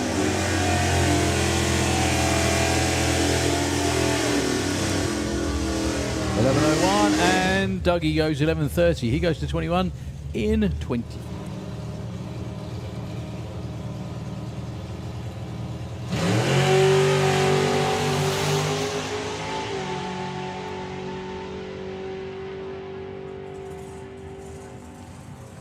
.808, 164 miles an hour there for Paul Brown, and of course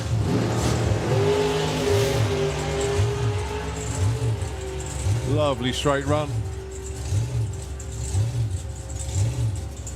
8:54 on a 55 dial. So much lane 760.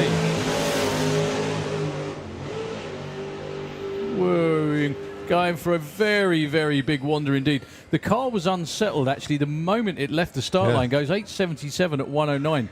Just very nicely 021 off the line, but it's the ET that's more important at this stage. Oh, Wow. 771 with a 5. That's how you take points leads. you do that every single run in eliminations, and you. What an expert pedaling job, Dougie. Well done. It might be a 6 flat. Oh. It's a 609 at 234. He's number 3 qualifier at the moment. Big wheels up, and another one for Bob. That might have been too much nitrous all at once. 8:59, couple of tenths off for Rob. 11:59, he comes around. What a launch from Phil O'Brien. Brings it back off the wall really nicely, straight down the lane. I was going to say that's got to break out, surely, and it did. 784 at 173. Yeah. Bill goes 839. Bill goes. Well, both wide awake off the line, but it's all about the darlings and ETs at the other end. 868 breakout for Lee Hutton.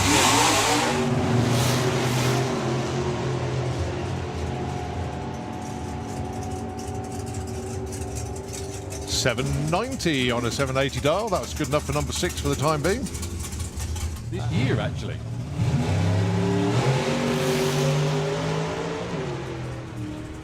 Little bit of a wander for the centre line, but he's used to that by now. Cruises through with an 827 at 146. Not what he was after, but it's an.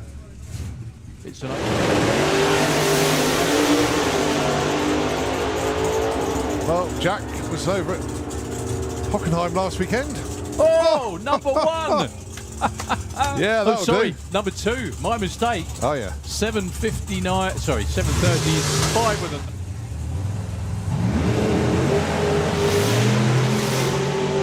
Very lazy launch that time for Fabian. That car normally picks the wheels up for a long way. 7:39 and a 7:06. Ooh, look at that. Number 5 for Scott Hauser. Number 3.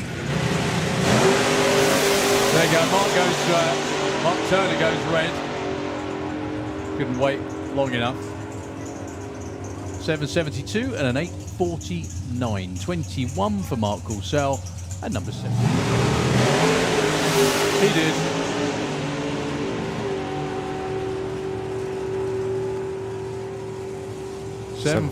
Sorry. Yeah, 750 and 849. I can only think nitrous not. Lots of tyre shake for Scott Collin that time, but he pedals it expertly and gets on it. What is... Oh, goodness me. 723 for Alan Schofield. He's knocking about the ballpark this weekend, 185 miles an hour. You can hear the throttle stop. Release. As they tune to 990, but they both go 1005. So adjustments for both cars coming up for the next round. Visible on the train.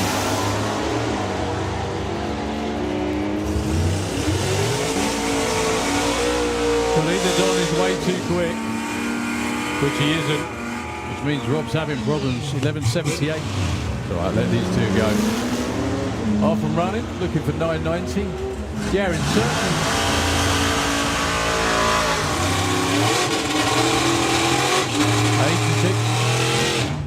19. Ronald House and Martin Kirbishley with that absolutely gorgeous roadster.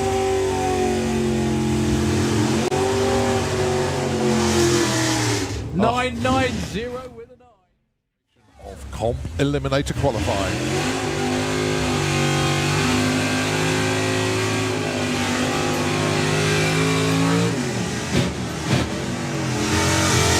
Can I please have Pro ET back into the pairing lanes, please? Pro ET, can we have you into the pairing lanes for Q2? But here we go then, the Williams boys, fresh off the airplane. They landed at 11 o'clock yesterday. Nick got home, jumped into the car, took Laurie home, went back to base, jumped in the truck and was here in the afternoon. Goodness Over me. the last 36 hours, he's had 3 hours kip. That's And here not- he is in the race car. Dan took the better route. He went straight home and went to bed. Right, here we go then. Big wheels up launch there from Dan. Now then, Nick would love to tickle a 7 here if you can. Goes 8.16. Dan goes 10.24. Dan goes to number 2. Nick goes to number 4. So, is it still... Who's number 1 at the moment with that 8.89? That should be the glitch. Emma Goddard, yeah. Yeah, Emma Goddard, then Dan, then Terry, then Nick. Well, you've got some amazingly cool cars coming up. On one of them, well, 2 of them really, are rolling round underneath the tower now. Europe's kind of quickest and fastest front-wheel drive car, and the reason I say kind of is because it was a very, very fast run.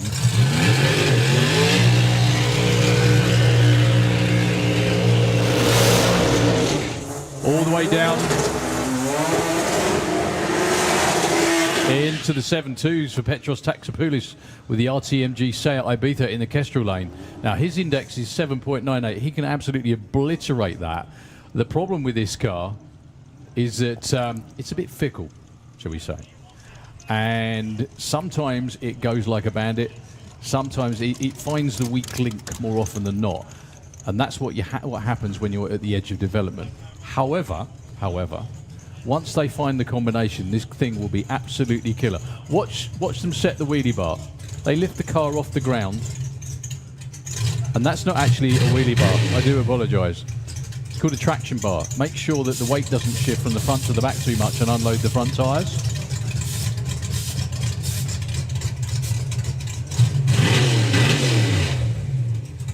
So, almost ironic to an extent that one of the cutting-edge European drag cars, all the way from Greece, is up against one of the original cutting-edge European drag racing cars in the form of René Erzman in the 55 Chevy that was originally built way back at the start of the 90s for Tim Cook to race in Pro Modified. That wasn't a tenuous link, honestly. So if things go to plan, there's not going to be a lot between these two, to be honest. But again, Petros's car, the RTMG Seat Ibiza in the Kestrel lane, is temperamental at best. However, when it goes, hold your breath.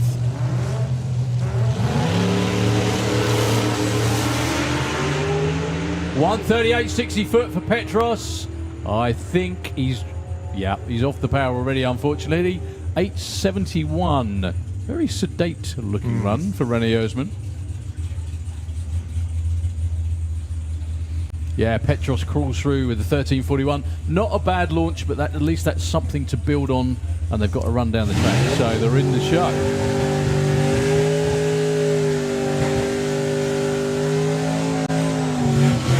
Yeah, we are still missing a number of cars from qualifying because this is the last car to be putting in a run before we get to an exhibition run, and you guys don't want to miss that. So if you're milling around in the pits or listening to this somewhere else, get yourself to a viewing area very, very shortly because we've got something very special coming up. All right, this is the points leader in Comp Eliminator, Reuven Dawson, 880. And this car can dip into the 7, so it gives you an idea of the performance that this car has got. The Honey Wasp.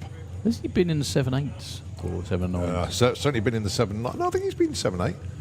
Well, if it has, it's like 7.89. But let's see what Reuven's got for us. He's trotting off in the distance in the championship as well, isn't he? Yeah. Which takes a lot of doing in a class that competitive. That's one very, very high revving small block. There it goes. 799 to number 1. 171 miles an hour to boot. Needless to say, he's the number 1 qualifier by a bunch. But Emma Goddard in at number 2, Dan Williams 3, Terry Newton with the van setting a record again in at number 4, and Nick Williams in at number 5. So I'm not sure whether we're going to be seeing the exhibition run or we're going to be seeing the bikes first. Don't forget, I've just called Pro ET back into the lane, so they're making their way down. Before we get there, though, we have some cleaning to do in the Kestrel lane, unfortunately. Can't remember who was the last car. Oh, it was Petros, wasn't it? Yeah. The last car down there. Yeah, that's proper cleaning as well, because there's fluid going down on the track. So, really sorry, folks. We just let Reuven go through with that run before we got to this to finish up the session. And then we'll be back to racing again as soon as we possibly can. So, this will forever now be known as a cake break. Back soon.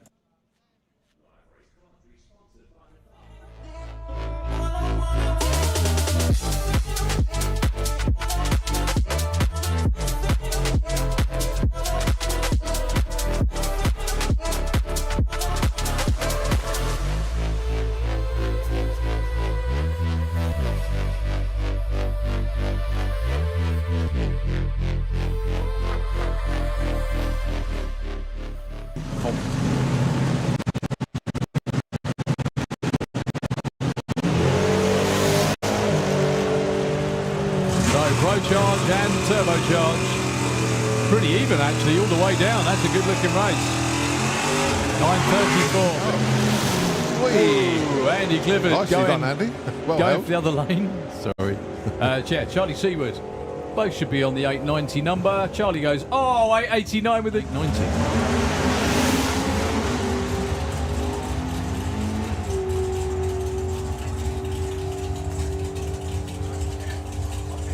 Oh, it's close. 887 normally.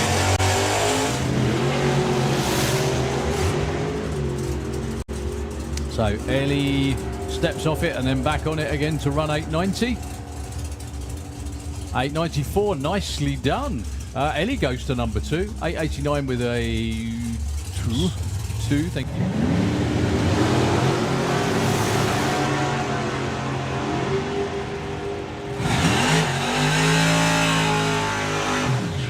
Both cars very capable of running number 889. Maybe people taking the day off because it's not warm. 903. Leah's breakout was 1.5 inches of track. 8.8995 was 1.5 inches. Got there too quick.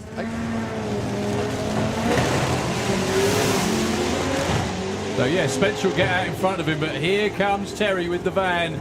Will it be in the 8s, and how far? The answer is an 861! 174 miles an hour. Put your hands together for a new world record. Darren's. He rolled the 60 foot, so this won't be an 8-second run. It could still be really strong. Look at the speed he's building, though. Yeah. Oh, no, he's off.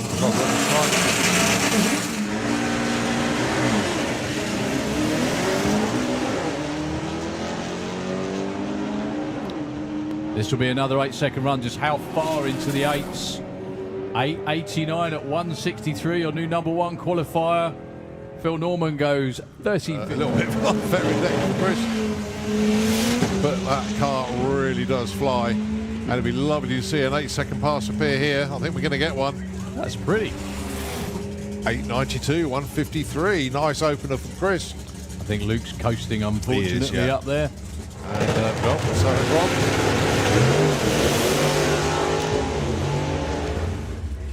Well, Rob backs off of it about 3:30. They both have, actually. Yeah, both coasting, unfortunately. Matt Davison with 1.5 seconds, 60 foot. A bit quicker for Rob. Thank you. You're presuming we can read.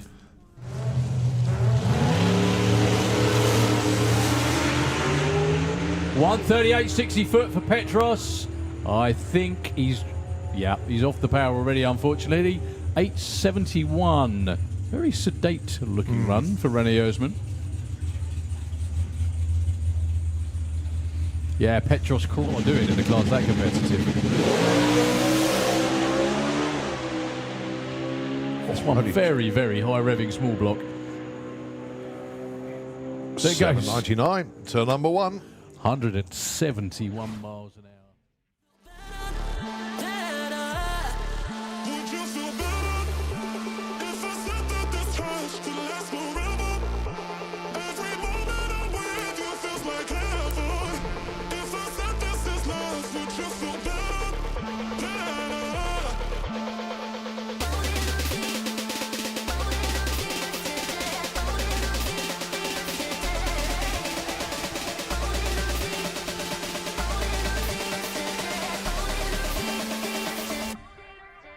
Would you feel better if I said that this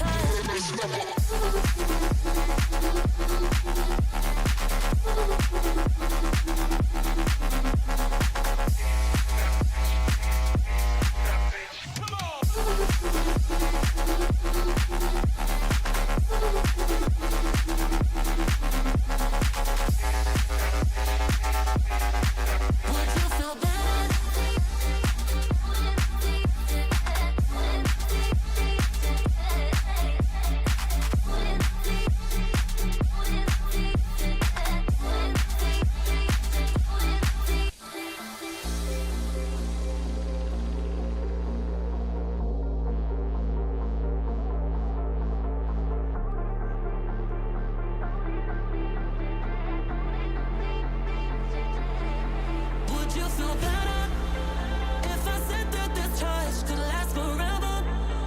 Every moment I'm with you feels like heaven. If I said this is love, would you feel better? Better.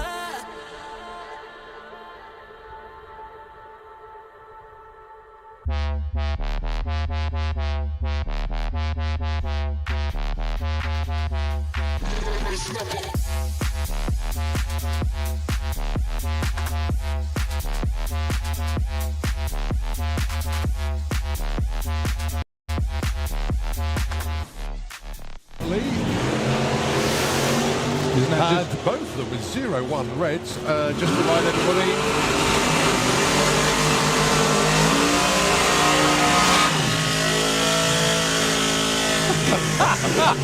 the slick tricks lane is John Turner. so Darlings 982 for Chris, 904 for John.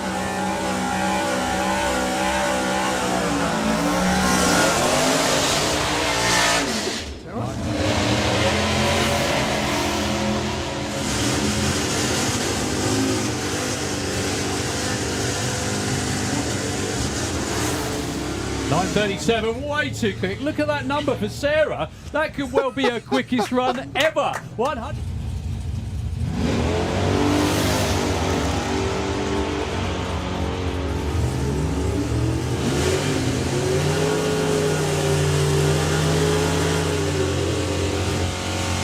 .1021 for Adrian and 1382 there for you.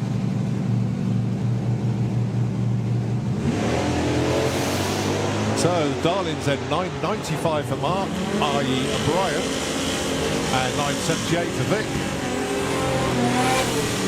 95 and 1011. Oh, it's a shame Vic didn't have Mark's Darling there. Oh, it's straight.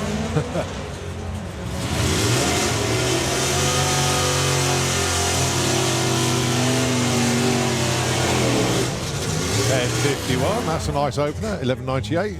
So Laura goes out. So it's Alfie Ratton and John Bean.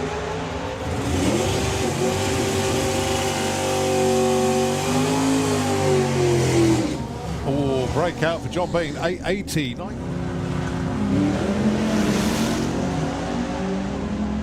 It could be a headwind thing. Or It could be. Or the fact he's just had lunch. 951 there for Bob. Goes to number 7. Darren goes to number 8 with a...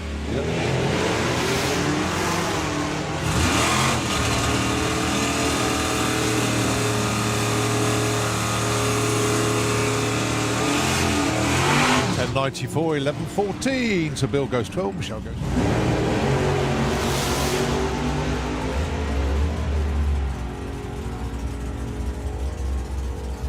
So Charlie there first win, and 895.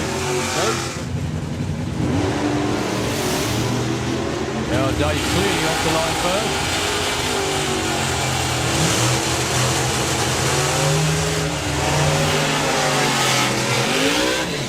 So 990. Nicely away there by Jay, so too light.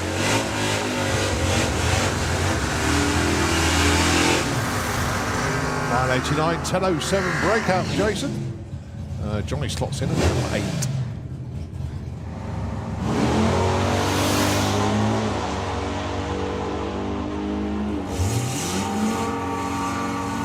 So Don's going to get there first with a 988. Phoebe goes 1099. $9.97 there for Lee. Problems for Wayne, unfortunately, on the run.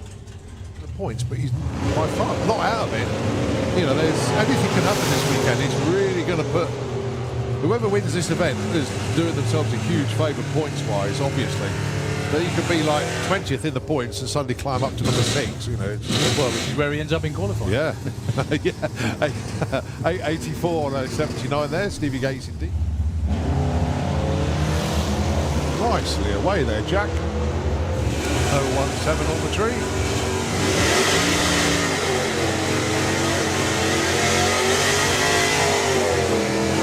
11.51 to go with it. Goes to number 20. Gavin stops yeah, great ones, yeah. 9.50 though for that Camaro. Well, that moved. 9.84 on the brakes before the finish line hits. 007 light for Ruben. You can tell he enjoys the practice. 884. No jet lag for Ruben. He was in the States last weekend. Matthew Dowdy, though. 29 with a 9 on a 27 go.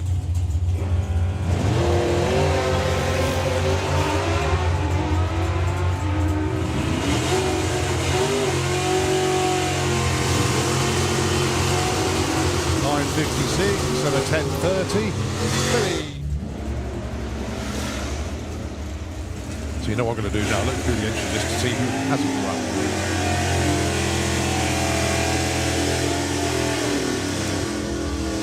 .11.01 and Dougie goes 11.30. He goes to 21 in 20.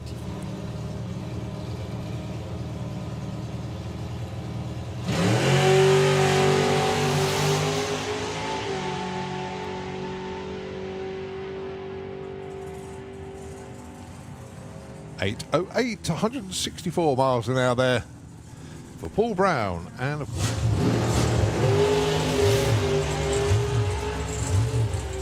lovely straight run.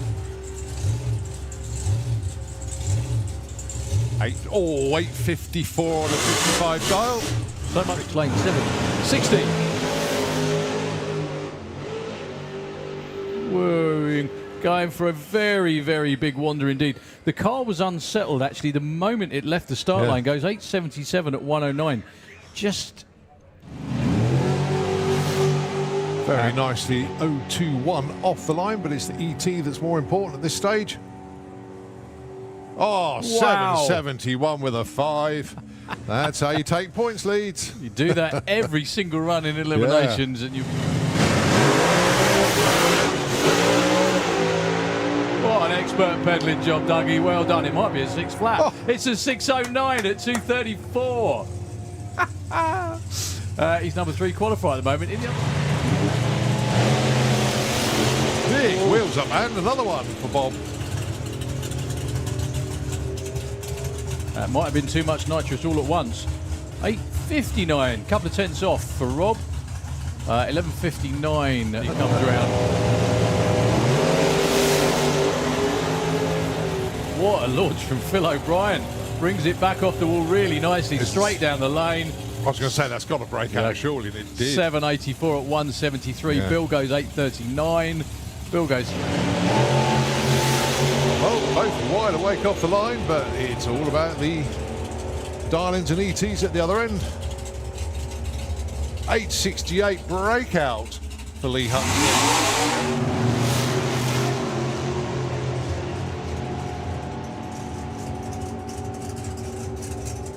790 on a 780 dial. That was good enough for number 6 for the time being. This year, actually.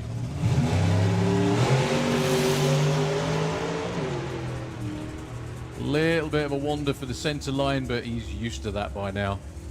Cruises through with an 827 at 146. Not what he was after, but it's an 8.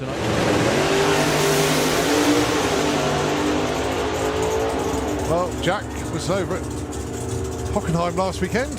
Oh, number 1. Yeah, that'll sorry, do. number 2. My mistake. Oh, yeah. 7:59. Sorry, 7:35 with them.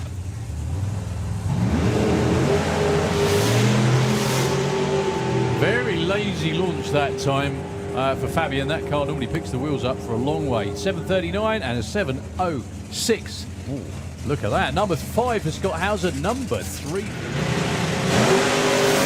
There you go. Mark Turner goes red. Couldn't wait long enough. 7:72 and an 8:49. 21 for Mark Coulsell and number 7. He did.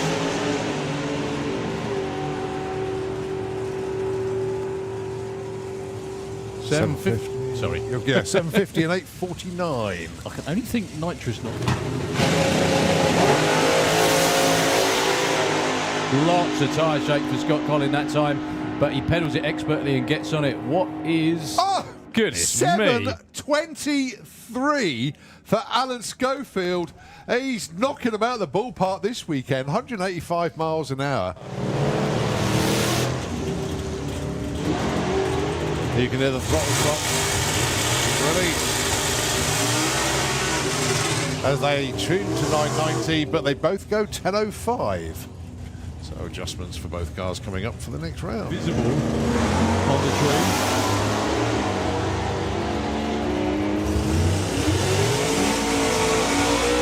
Selena Don is way too quick, which he isn't, which means Rob's having problems. 11:78. All right, let these two go. Off and running, looking for 990. Darren Certain.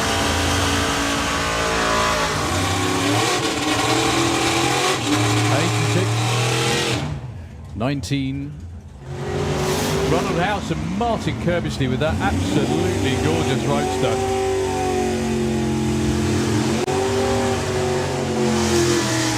Oh. 990 with a 9. Only gives him number 2, yeah. Would you believe? So Dave Cherritt, Bob Bolden. 2 guys that will lift it close at the strike.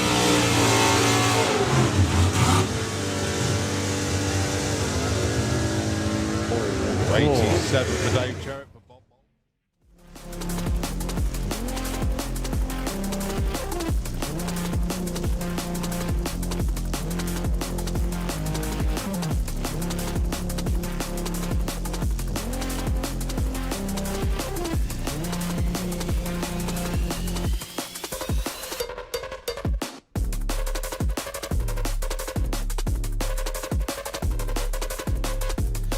Well, that was a cake break and a half. We don't want one of those again because otherwise I won't be able to get out the tower.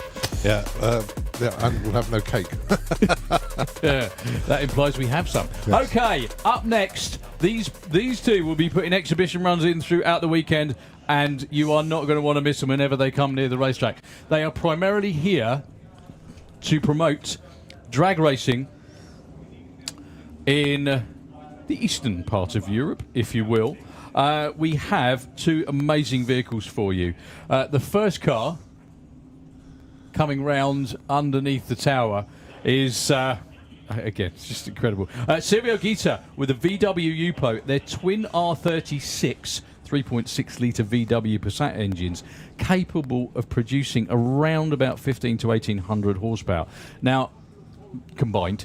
He's going to be turning it down for the first run because this is the first time he's ever been on this racetrack with this car, and he doesn't know what he's going to do. So on airfields over in Romania, ran 7.7, which is pretty damn outstanding on an airfield.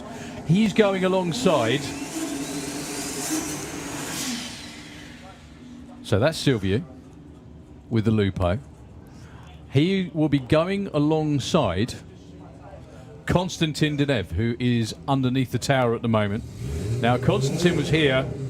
He comes all the way from Bulgaria, which is basically, without a map, Turkey. He was here last weekend for VW Action. This... Oh. After all that, they are still... Is it raining? You've got to be kidding me. Was that pitter-patter what Dave was doing? Okay. The spotters are out at the other end. Just one of those days today. Yeah. Yeah, it won't be long. I mean, the sun's about to come out as well, so we should be all right. Anyway, it gives me a little bit more chance to introduce both of them. Anyway, so Silvio Guida with the VW Lupo. That doesn't look like a Lupo because it's just got a cab on it, but anyway, that's the car down there as well. Incredible machine. It's got twin R36 engines in there, capable of producing 1,800 brake horsepower. They'll slowly start ramping up the power over the weekend because he's never been on a racing surface like this with this car. Best time so far is Road Drag Racing Arad in Romania, 7.7 seconds. He's one of the main organisers of the drag racing in Romania and wishes everyone to look up drag racing in Romanian and come and visit to watch as well. Just a short dive, Timișoara Airport. The next event is, in just a few weeks' time, the 20th and the 21st of September. In the other lane, Konstantin Dinev with the Audi S2, who we've seen a number of times here at Santa Pod.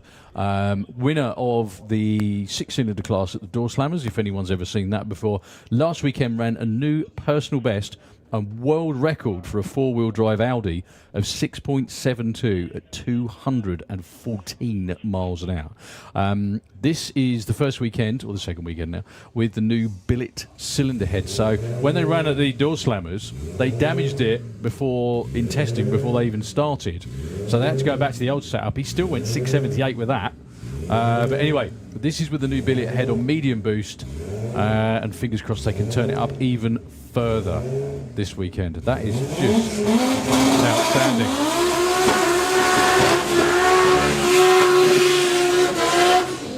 Thank you very much indeed, Luke. Sorry, that's 1,800 horsepower each. Apologies. Sorry, mate, I was just reading what you said. Yeah, he has been before, but it wasn't this setup with these engines in there. So it's the first time here with the new twin R36 engines. Just an amazing machine. They're here to showcase drag racing in Eastern Europe.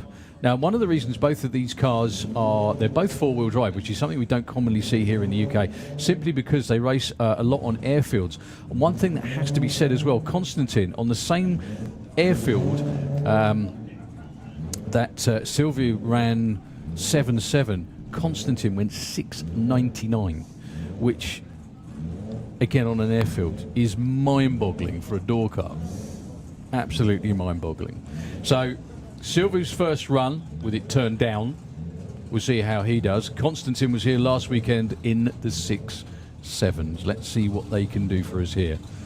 Both very unique machines, showcasing drag racing, proving once again that drag racing is a worldwide sport. And it's loved in many different parts of the world as well. So, Silvio Guida, Kestrel Lane, against Konstantin Dinev.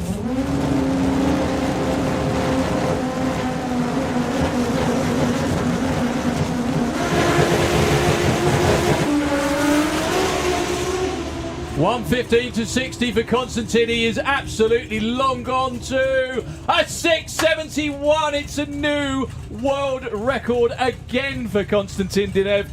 Only, in inverted commas, 213.81 miles an hour. It does look like it breathes a little heavy through the finish line, but what a way to open your account. Unfortunately for Silvio, just didn't get off the start line at all with the Lupo. Konstantin proving why he won the Door Slammers. How about that?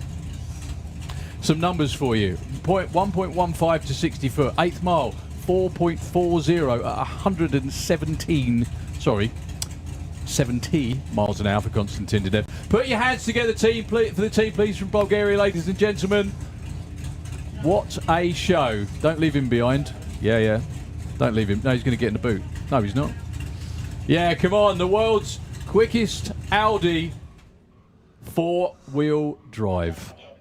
Well done to everybody. Give him a cheer. They'll be back doing that again throughout the weekend,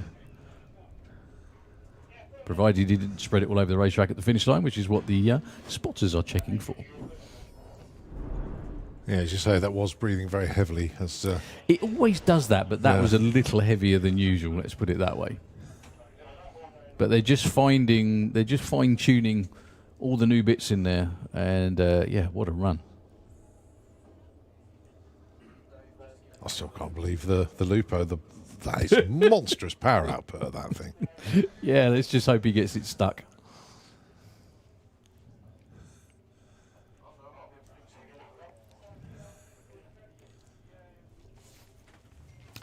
Okay, we have the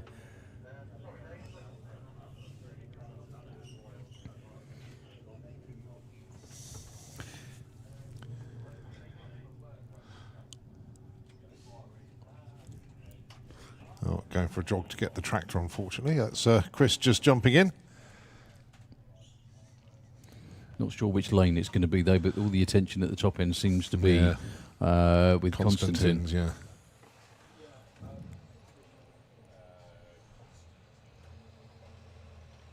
Well, it's just been one of those days, unfortunately. At least we've managed to get a qualifying session in for everybody today. But you've got Pro ET all lined up, ready to go for Q2. You've got the junior bikes down there for their runs.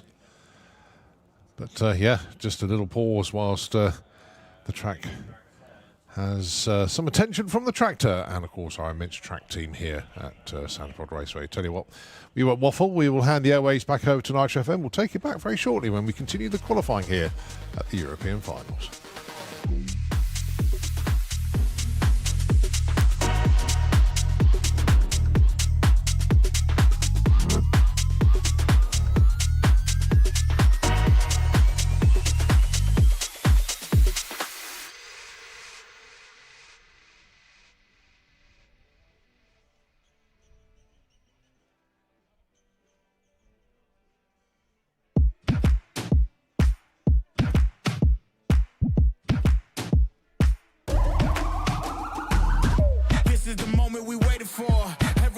Is right here. We gon' give them what they came for. We gon' take it up from last year. Shoot 'em my shot, boy, I'm long range. Me and the team on the same thing. Stayed down, never switched up. Only thing changed was the game. I'm in the zone now. Nothing can change what we on now. When I pull up, know it's going down. Foot on the gas, ain't no slowing down. Aiming for greatness, no settling. Kick down the doors, they won't let me in. Taking no else, yeah, I gotta win. Watch me kick down the doors, they won't let me in. Who running the game now? Can slow down, no. My team, we holding it down. We know we running it now. Watch the game change. Watch the game change. Watch the game change. Watch the game change. Yeah.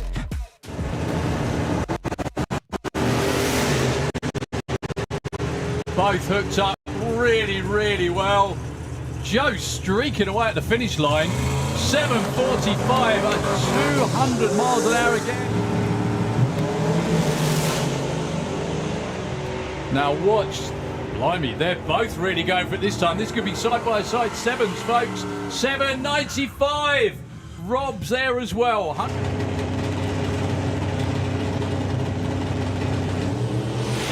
Whoa, Tony with... Yeah, that was not going the right direction, was it? That so broke it's all really James loose. Murray. 9:35, 143. Rear wheels and tyres from Graham Smith. And look at the difference. And that. It's hauling. Oh, what has Michael got for us here? He's got to be in the 9s, surely. 9:62 and 136. Very nice indeed there for Michael. Hazel Carter goes 50. Oh, beautiful launch there for Phil. Just lifted the front wheels enough. Textbook, that was. Yeah. Is that going to be in the 8s? Oh, nearly 9:15, 150 miles per hour. And 11:77, 133 for Nigel. Has a big speed. Oh, Vic spins the tyres. Well, and gets off the power, so it's going to be Joe Stevens. Okay, so this is a super comp run actually for Didier with the Challenger. A little bit out of sync. Yeah, I think there are...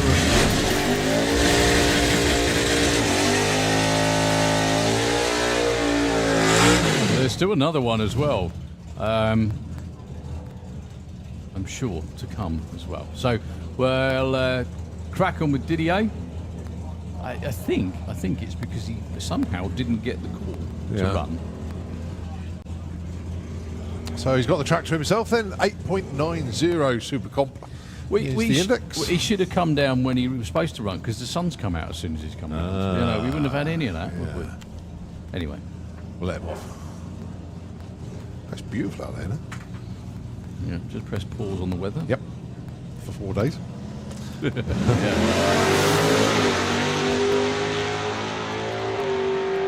Good looking launch. Good looking run. That'll Yeah, 897 with a 7 goes to number 3. Okay, we have are these. Yep, they're junior drag bike, what they call test passes. So they, as far as I know, they don't actually. Well, they don't count. No, because they're an FIM class, aren't they? Yeah.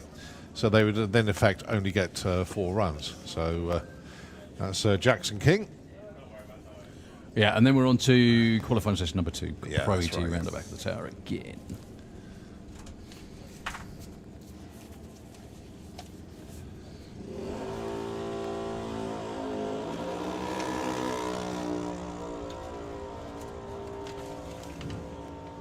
So we've got 13 bikes entered into the FIM Junior Drag Bike Cup. Jackson King aiming for an 1190. Gets a 1351.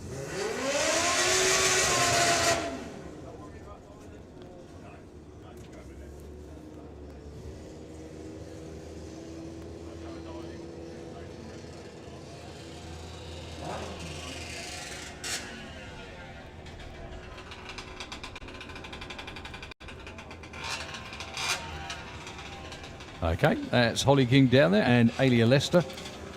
Names, if you tune into UK drag racing, you would be used to seeing. Yeah, in actual fact, there's only one foreign competitor, actually. That's Leif Eric Braun from Germany. Everybody else is UK based.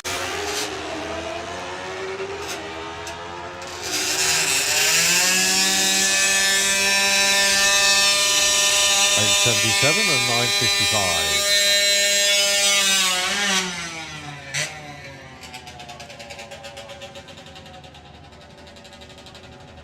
Right, Harry Isaacs and Richard Wilcox.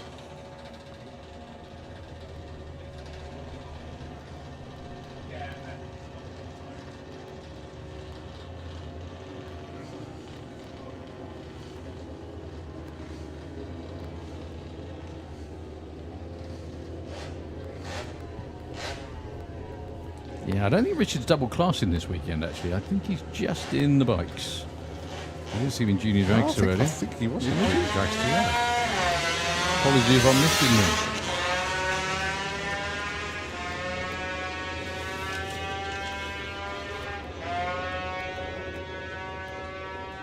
Yeah, that's not Yes, going to be he a is, yeah. 690. He is, yeah?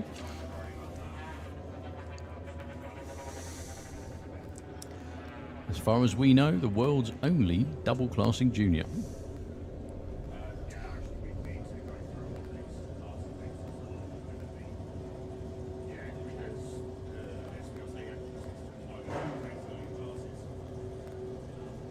So, Leif Eric Braun from Germany in the Kestrel lane. Against Sophie Pollen.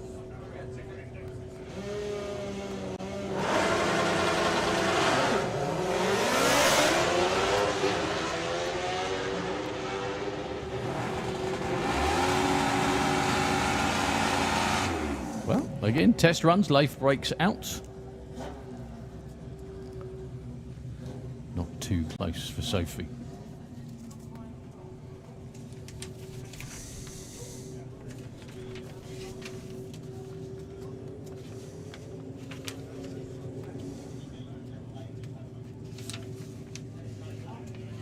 Okay, a couple more pairs to go.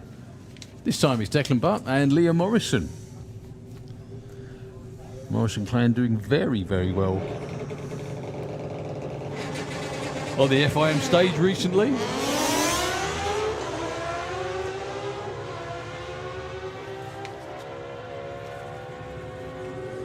.824 and 866.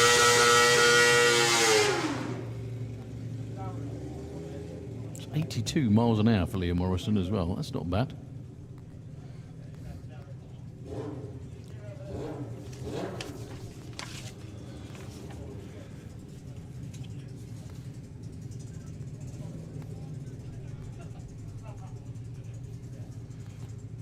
So Maggie Smallman, Kestrel Lane, and Cayenne Leicester. Staging up on the outside of the lane in the slick tricks lane. When these guys and girls come to qualify, they actually qualify based on elapsed time. So it's traditional bracket style qualifying on the dial-in.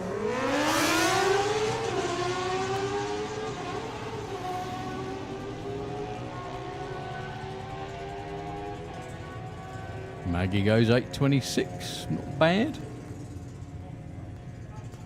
And Cayenne goes through with a 14.44.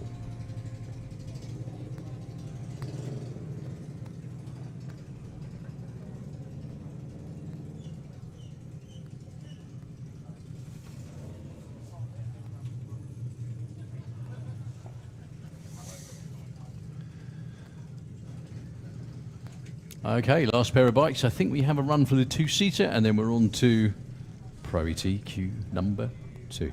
Okay, Nuke Bergering and Brad Morrison.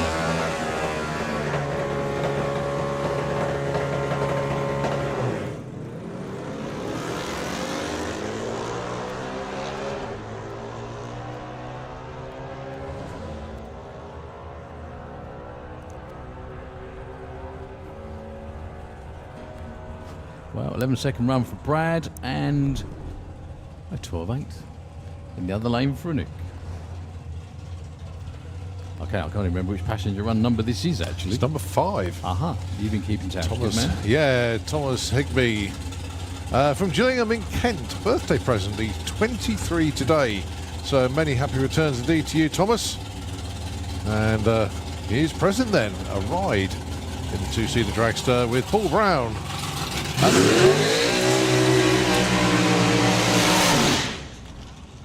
Very low 8-second pass. He's around about 164, 165 miles an hour. And not a bad birthday present at all.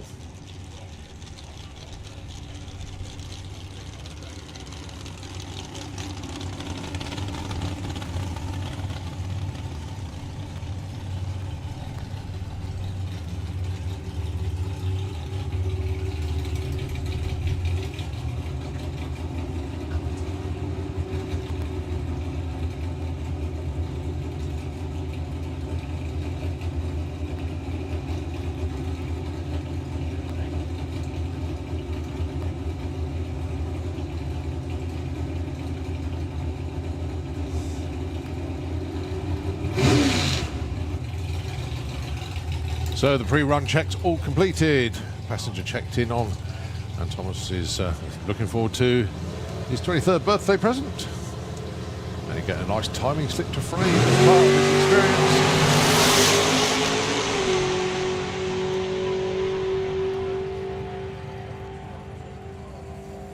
8:08 to 164 miles an hour there for Thomas in the back, and of course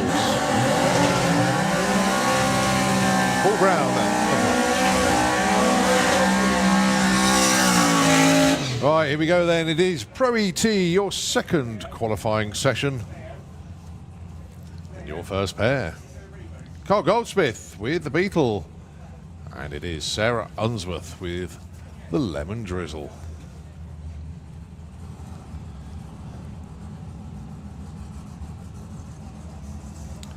Just waiting for the reboot of said timing system. Good to do it at the start of the session. Well, Sarah's dial-in is now a 9.30 after that stonking surprised. run earlier today. Absolutely that. 11.2 for Carl Goldsmith. Those you tuned to the live feed can see Top Fuel Dragster being prepared.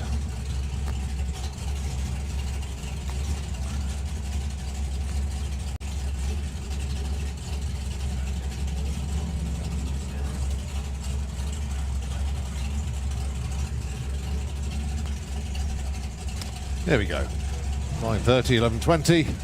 Carl is currently number 39. Sarah is 51. That's because of the monstrous breakout in Q1. We are on a 64 car ladder as we've had 51 cars put numbers on the board.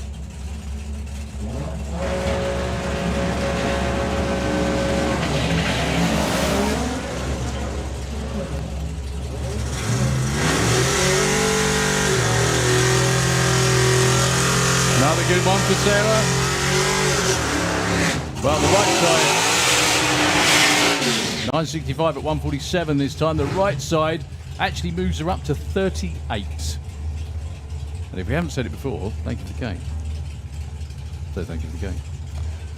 All right, John Turner with the Greenfish Barracuda. Dials 904.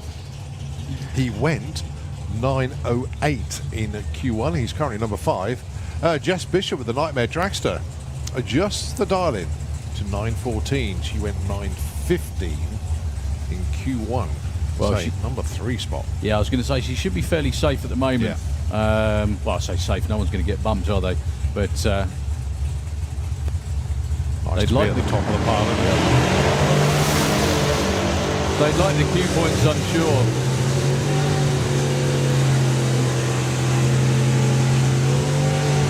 .916, 908 with a 4. Goodness me, John Turner, 2 runs, 9-0. Actually, that might be 3 if you include Zubicon. Well, Jess moves up to number 2 with a 916 on the 914. But as I say, there's lots of wiggle room at the top. Now, Lee Huxley qualified number 44. His dial-in is 868. Don't forget, he broke out by 5 10,000ths in Q1. Stuart Thompson, currently number 30, sticks with the 976 dial-in, went 995 in Q1. So both looking to move on up.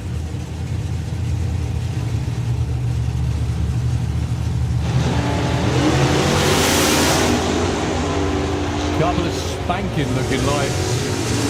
Let's see if he gets it this time. Nope. Oh.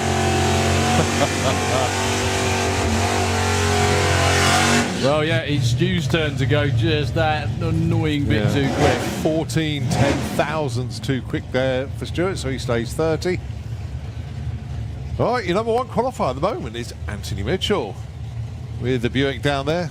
His dial is 1080 once again, and going alongside Vic Parsons, 986 dial in for him. So Mr. Mitchell is still number 1 at the moment. How long for though? Who knows?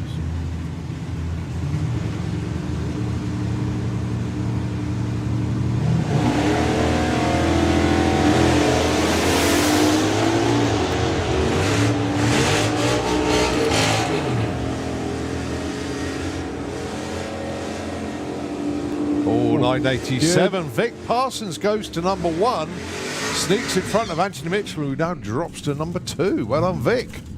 Still room though at the top. And can I please have Junior Dragster into the pairing lanes, please? Junior Dragster. I didn't get you to do that because I can never remember which button it is. Right, Bill Wilson with the Graffiti Racing F100, dialing in 1075, and Ian Dance with the Hoonybug. What a pair of cars. 11.99. Seriously, what a pair of cars.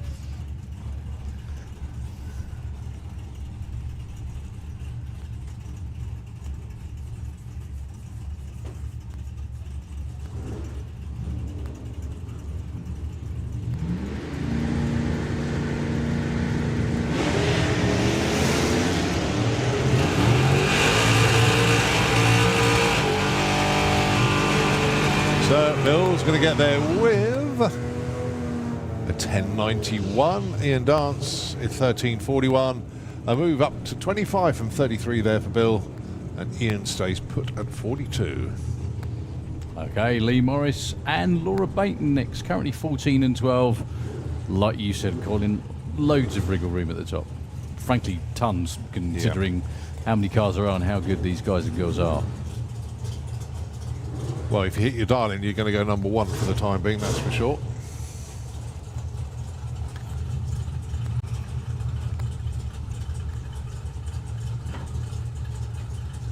So 10:48 for Laura. And a 990 getting in a bit of practice for Supergas, which will be round soonish.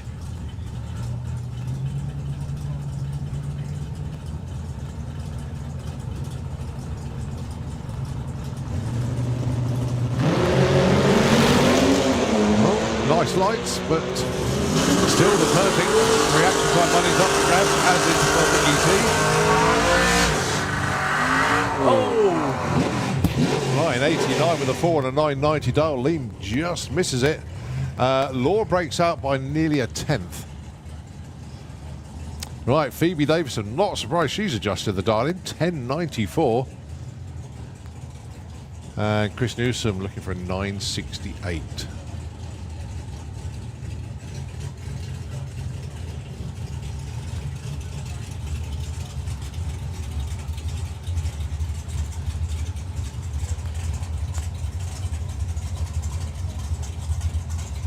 So Phoebe currently number 50, Chris number 45.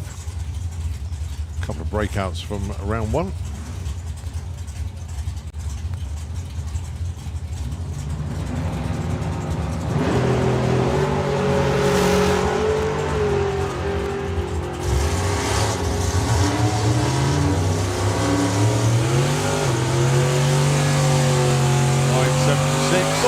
Oh, 1093 on a 1094, darling.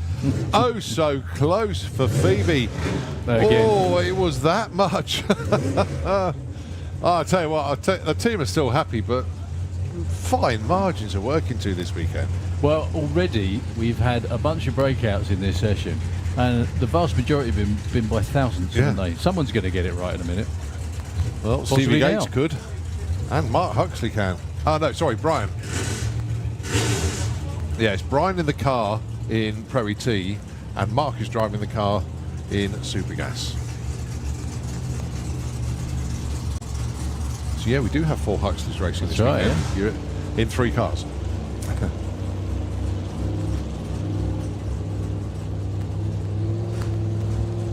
881 for Stevie. 1011 for Brian.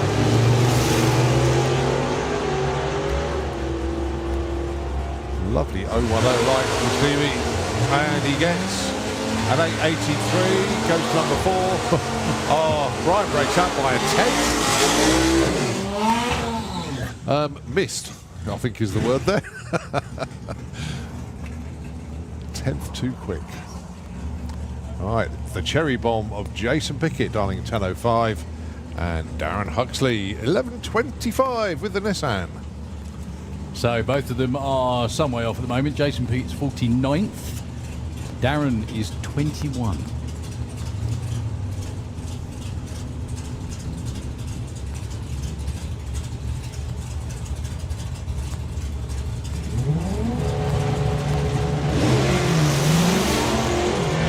Beautiful launch from Jason Pickett.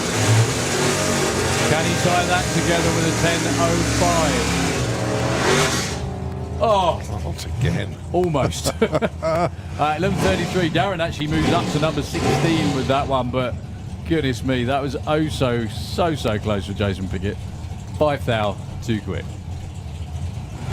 Good afternoon, Sam Marston, tuned in. Always lets me know when she's watching the coverage here from the pod, as many people are around the world. A very good day to you wherever you are. Hope you're enjoying the coverage. Day 1 of 4 of the European finals as we look at Charlie Seward and Don Scott. 890, 984,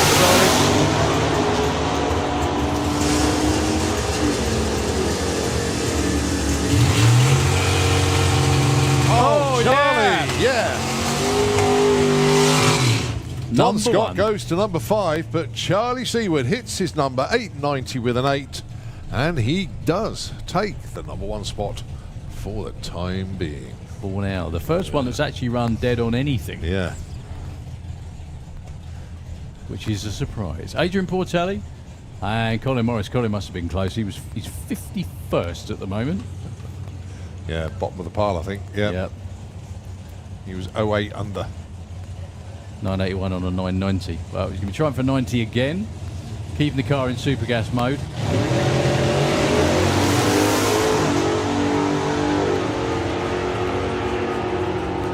So Adrian looking for a 1020. Oh, 990 with the 3. Colin Morris goes from 51 up to number 2. A 49 place climb. That's about as much as he could get apart from one spot. Adrian Portelli breaks out by exactly 100th of a second. 10.19 with a 0 when he dialed 10.20.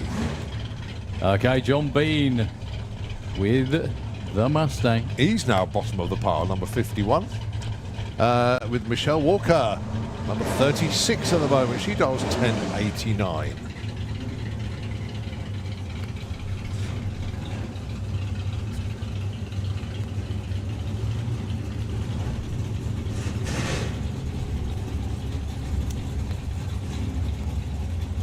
Well, that's about as big a move as anyone could ever make, I think, isn't it, really?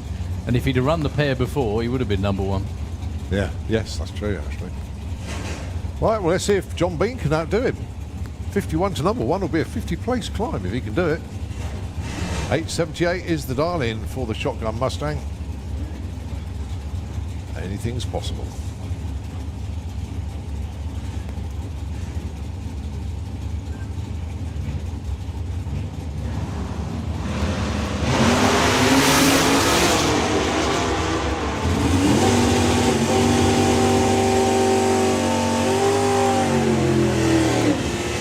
.84 for John Bean. He's going to move up to number 16.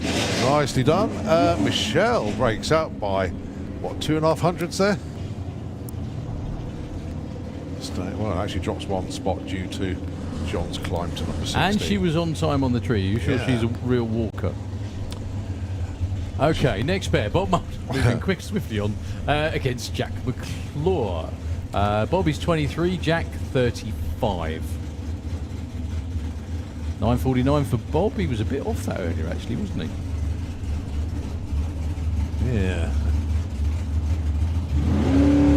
Let's see what they got. 006 on the tree for Bob Moulton. Not that it matters, but and a 9.42. Yeah, well, that's definitely Bob on the ET, but I don't know who's driving for the reaction Jack time. McClure up to number 3 from 35. Nice. Nicely done, Jack. 44 with a 1 on a 43. Well done, sir. Okay, Matthew Dowdy, who was a lot higher up the order than 9 before we started this session. However, has the chance to improve up against Pete Creswell. Really strange to see Pete in anything other than an orange Mustang. Yeah.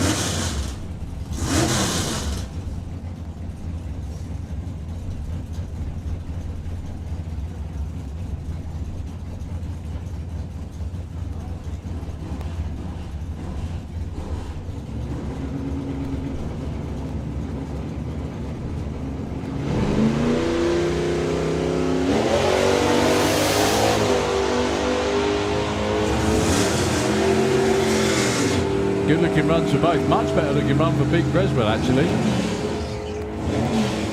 10.85, which is what he dialed last time, and 11.19 breakout by miles. However, I'm sure the Creswell boys will be happy because that was a lot more like it. All right, Marie Mills with the little altered down there, the 23 Ford Model T base car. 10.54 on the dial. She's currently number 11. Went 10.56 earlier on. And that's Kirsty Tram. 11.95 dial in for the 50 Shades of Green Camaro.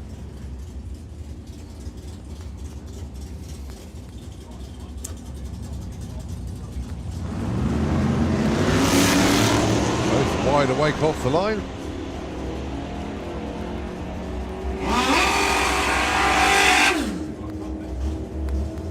.10.50 breakout for Marie.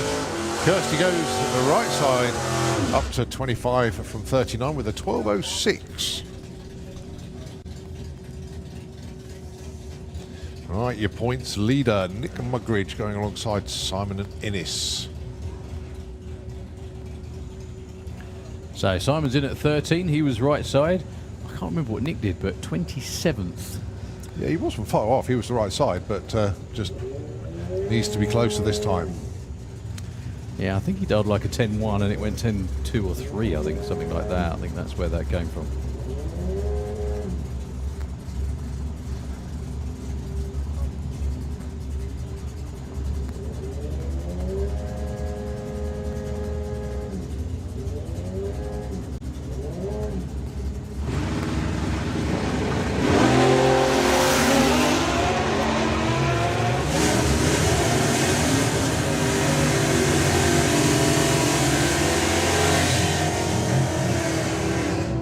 breakout for Nick, breakout for Simon.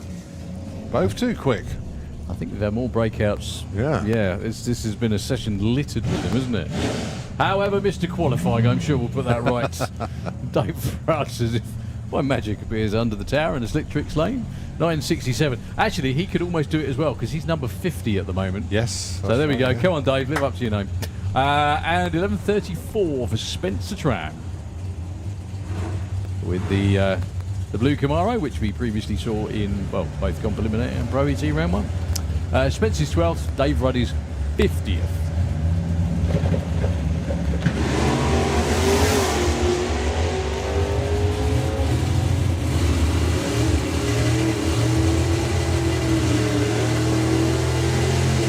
.959 too quick, and 11:27.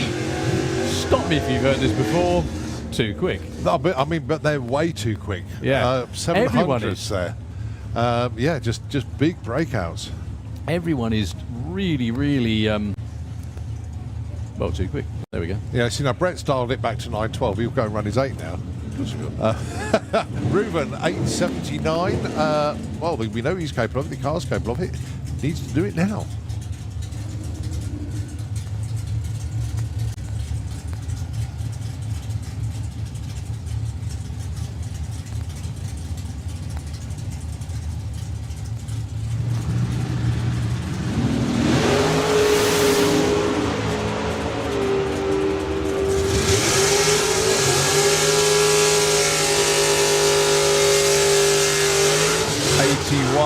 For Reuven, and Brett goes 908, so that's a 400th breakout for Brett. But Reuven goes up to number 8.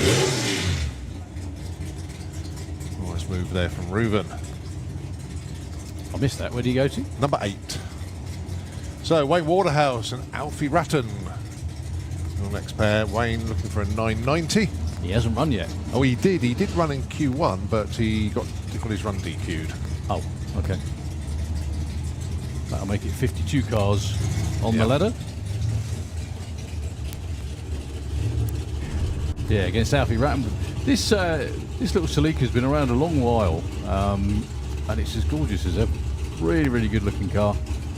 Used to run in Super Comp regularly. I think this is only Wayne's second or third meeting in the car, and he's starting to really get a handle on it. Brother owned the car before.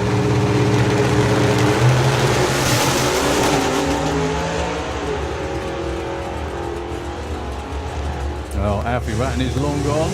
Double O reacts to time and at 9:15 with a 7. Could be your, he is. New number 1 qualifier. Alfie Ratton, 11:66 for Mr. Waterhouse in the other lane. Could we have Super Pro into the pairing lanes, please? Thank you, Colin, for pressing the button to the Pro into the lanes, please. So Alfie Ratton goes to the top. So we've had at least 3, possibly 4 dead-on runs now. That's more like it. Yeah, well done, Wayne, for getting in the show that time. It's the all-important run to get yourself qualified. All right, Harrison Brown, Dave Chebb, both in the mid-30s on the pecking order at the moment. Harrison wants 11 flat. Dave, 984.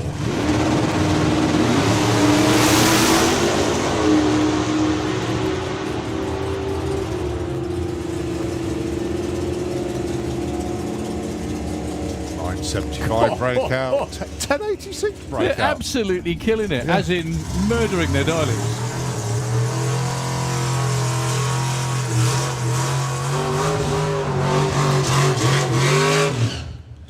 Right, Ian King going alongside Billy Everett. So where are these two at the moment? 42 for Ian and 33 for Billy. Yeah. Still some way off is the short answer. Yeah.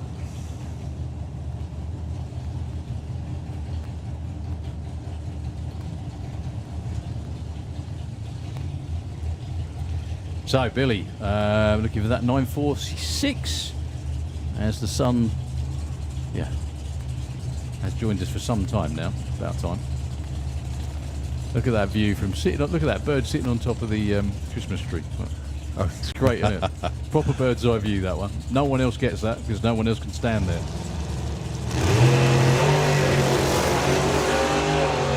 Well, Bill was a lot more ready when the green came on.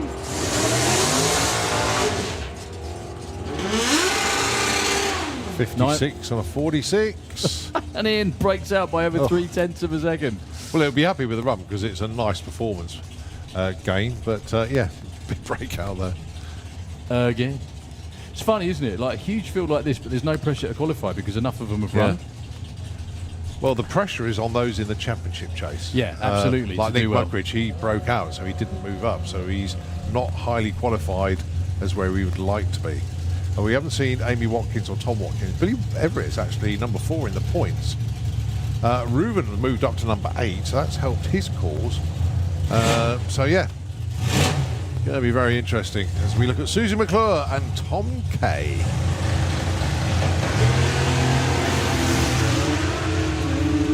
So Susie's 39, Tom is 17. Well,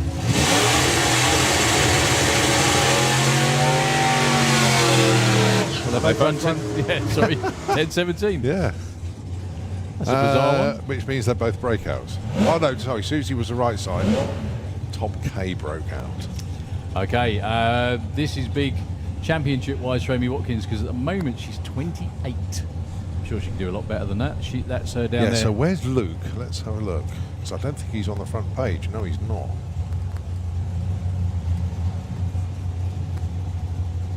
Nick Buckridge, sorry. He's 29. Okay, so Amy, I was in one place ahead at the moment. Needs to be like 20 places ahead, ideally. that could happen. 9.65 darling for Amy. 9.85 for Johnny. And Johnny is number 20 at present.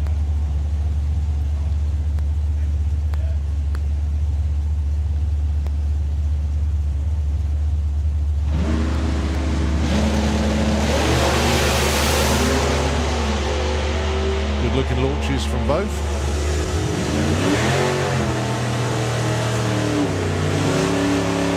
Oh, Amy breaks out by 100. So does Johnny. Oh my word. It's definitely that kind of round. Goodness me. Amy, if she'd have done a 64 instead of 65, that would have been the perfect ET money gone as well. It was 9.64 with a 0. So Bjorn Setsendina from Germany, completely different pronunciations to the one before, so one of them might be right. Well, just let Colin do it. In the Slick Tricks lane, 9.50. I told you I had trouble with Bjorn, didn't I? Up against Doug McClure with the Slug Cess. Yeah, as Matt said, the slower McClure is back in the car. Yeah. Oh, who said that? His son. Oh dear. I just repeat what they tell me. Okay. I'll do as I'm told by Can't the be McClures. blamed. Well, Bjorn with a lot of wheel spin off the start line, and a lot of RPM as well. Not sure that'll be a 950. No, 981 again. That's where he was earlier. Oh, Doug McClure goes to number 4. 11.24 flat on 11.23.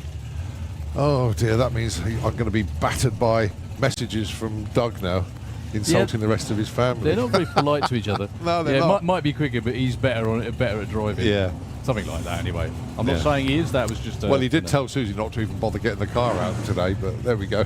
It's just how nice they all are. Lovely. What a bunch. Tom Watkins against Philippa Turton. 10.60 the dial-in for Bitchcraft, and Doris, Thomas Watkins' car, 9.13.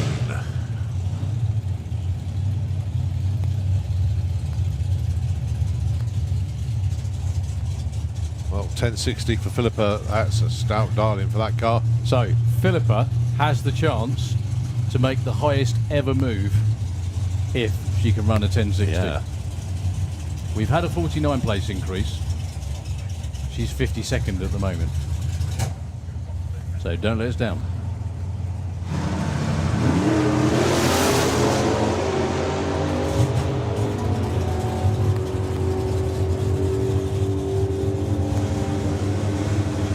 Nice. Nice. Oh, she did number 1! Yep, that is the biggest climb you can make. That is 52 I to am number so one. I am so glad I said that. I think the last thing I said before she left the line was "Don't let us down," and she didn't. Number one Number qualifier. 52 to number one. It takes some doing though to go for a number. Right, so we had Mr. Morris 51 to 2. Yeah. Philippa just went 52 to 1. That's Outstanding. just incredible. 1060 and a PB. Is it? Let's not forget that as well. Well, Yeah. the thing is as well that that is, we can't stress this enough, that's the biggest move you can make in qualifying. Unreal. Right, Neil Watkins and Gavin with problems, unfortunately, with the duster. So Neil, 11:45. His target, 47. Nicely done. That's a big move. 35. Well, we'll have to see where he slots in a moment. Should be round about top 10, I think.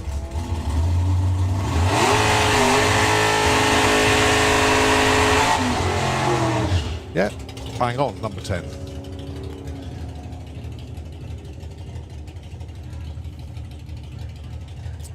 Right, Cowley Jr.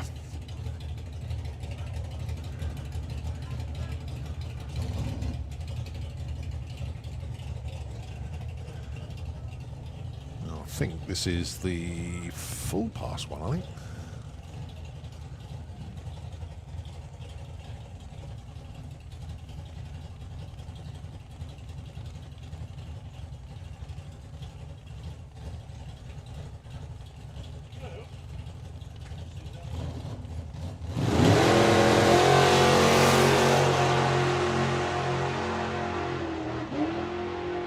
Oh, a little bit of a pedal. Gets back in it. Goes 941, 143.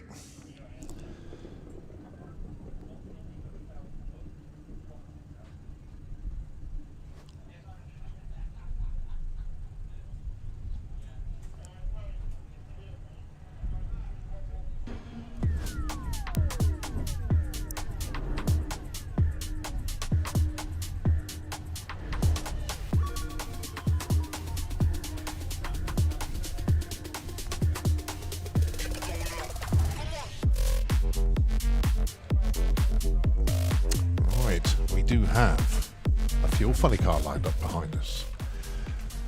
Oh, where did that come from? It came from the pits. It is, of course, the Monte Carlo of Kevin Kent. Yeah, well, But it's not Kevin driving it. no. They kicked out the good-looking driver and put Suzanne in. My knife is now in danger from saying that. But Kevin's actually right here racing the car this weekend. This is a licensing run for Suzanne. How many did she put in already? Couple? Yeah, 2. But it's a transfer license, really. She knows what she's doing behind the wheel, and she's proven it in this car already. But just a number on the board, representative, and I think that is pretty much job done. But I don't know how the rulings actually work on this. I think from previous with what Dale was doing, there's a representative number which I think is a 47 at 230 plus. Sorry, you have 2 47s, but one has got to be 230 plus. That needs to be clarified. That was just my memory. So Suzanne Colleen, who is her daughter Jacqueline, is in Super Pro, literally right round there behind. He's also entered into Top Fuel Dragster this weekend, and is in the hunt for the championship again. Will it be her year this year? As if she hasn't got enough to do, she's now sat in the hot seat of a Fuel funny car. Yeah, she absolutely loved driving this car. She was, I mean, I think Suzanne was quite open and candid about it. She was a bit apprehensive of having the body lowered around her as such, but once she'd sort of done the burnout, done the run, she went, yeah, that's fine. Yeah. So, yeah, happy days. Brave girl. I wouldn't do it. I know you would, but I wouldn't. I love it. Yeah.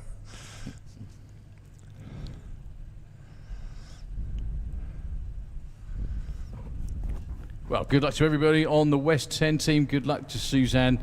Suzanne's driven a whole bunch of stuff as well. She used to drive the 2-seater. She's raced in Supercomp Junior Drags a long, long time ago now.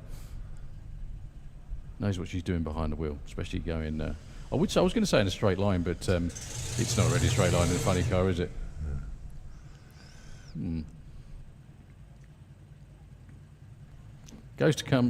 Starts to come to life, then doesn't. So I'm sure they've got it. They know what they're doing. Well, so they start it on the bottle. Yeah, just whiz it over, make sure the cylinders are clear. That's what that was about.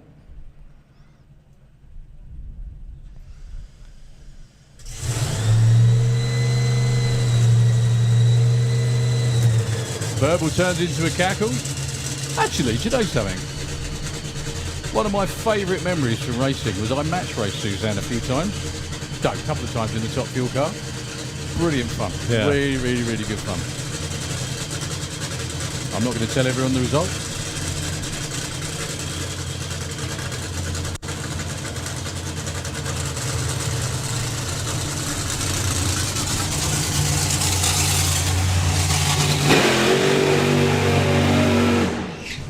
Well, not only is this a licensing pass from Suzanne, it also whets everybody's appetite for what's to come tomorrow, Saturday, and of course Sunday. We got 5 Fuel funny cars here this weekend for a 4-car ladder. Yeah, Suzanne won't be competing. No, she won't be. No, well, she will, but in another car. Yeah. In a long car.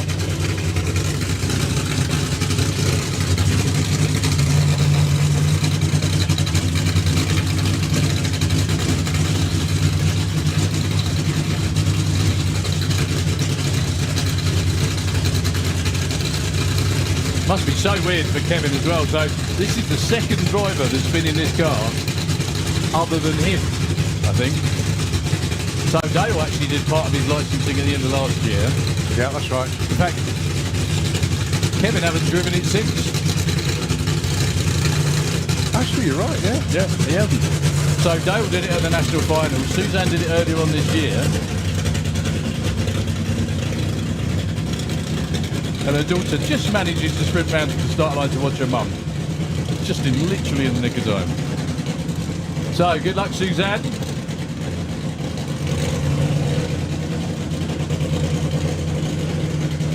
Pointing slightly left, to be brutally honest with you, but I'm sure she can cure that. Right, Nikki, give her the thumbs up.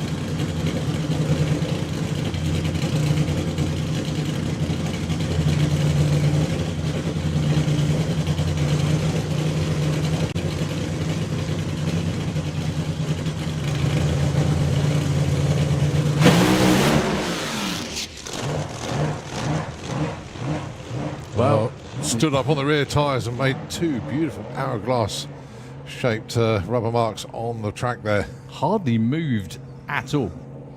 Like 2 foot, I think, before it spun the tyres. Suzanne off it expertly, straight away. Exactly what you're supposed to do, textbook stuff.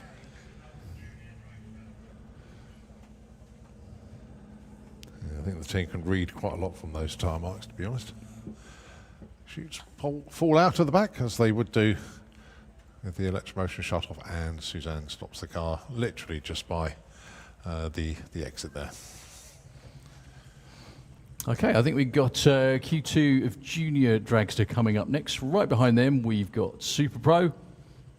And still a whole bunch more racing to come your way. Thank you very much indeed, everybody on the grandstands, on the banking, for sticking with us throughout the whole day today. Obviously, it's been a challenging one. I guess you lot are here for the whole weekend, and you will be rewarded. Yeah, let's have a quick look. We can't see the banking because the sun is right behind you, but those on the grandstands, we can. You should put your hands in the air if you're staying for the whole 4 days. Look at that, all of them. Hey, well done. Proper family. Let's have a look on the banking as well, actually. Raise your arms. Well, do you have to wave quite a lot at us because we can't see? Oh, look at the top of the banking. They're all waving. They're all here for the duration. Well done, folks. You picked the right place to be for the next 4 days. Well, today, and that's right, some people might even stay till Monday. There we go. But you are the hardcore fans here for the whole duration. So just have a quick look at the top end. And obviously we need to get that car hooked up and then round the corner. But as I say, it is Junior Dragster up next.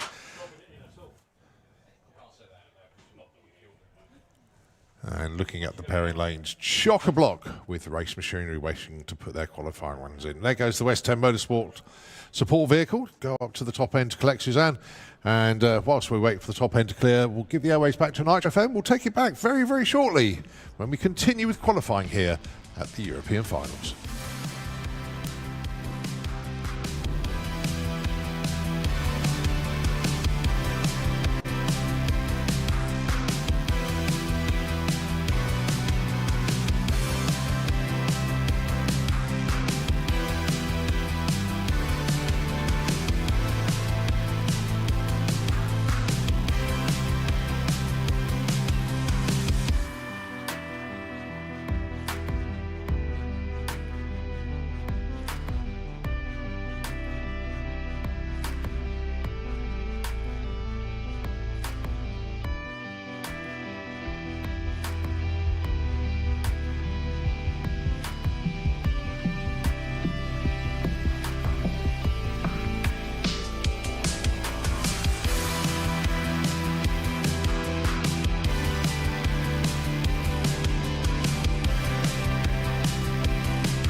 Here we go, Junior Dragster.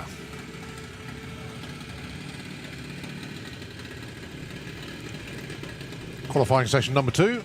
And then Chevy Checkit and Richard Wilcox. Chev number 1 qualifier. And Richard currently number 7.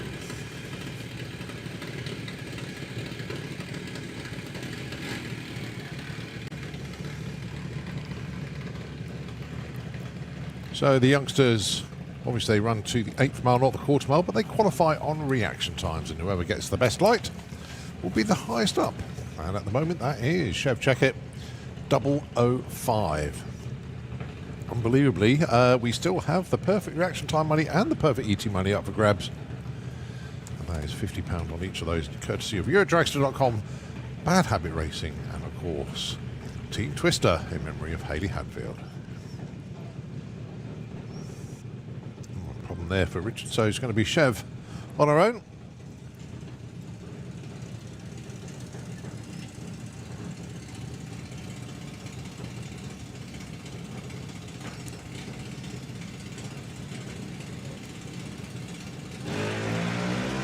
Another nice light 06, not quite as good as our first one, but another good qualifier.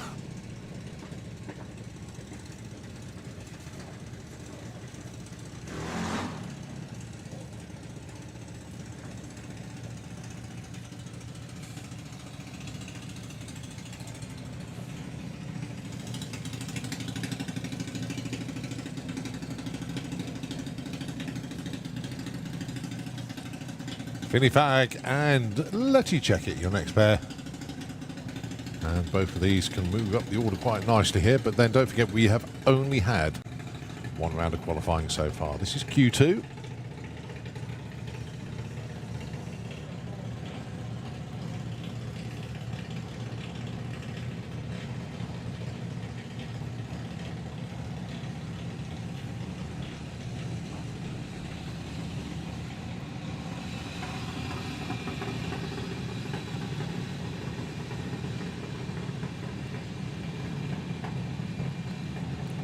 So bring the cars up to the line.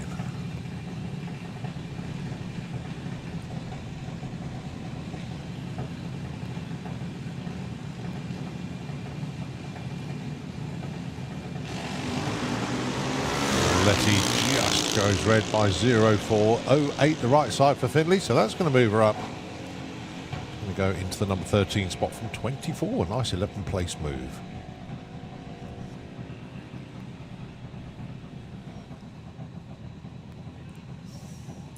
Teddy Howe, currently number 8. Lola Bell Kent, currently number 3. Once again, massive thanks to the Green family for sponsoring the Perfect Light and, of course, the championship winner and runner-up in Junior Dragster.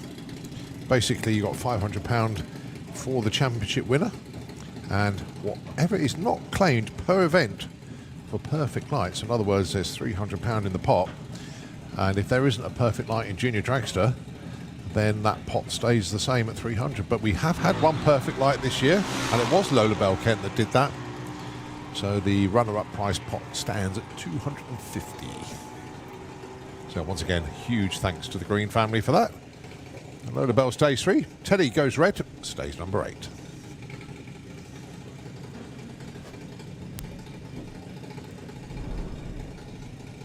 Chloe Crundwell and Frankie Kent. Chloe's first run wasn't here for Q1, I don't think. Don't forget it is a school day. Frankie Kent, currently number 23.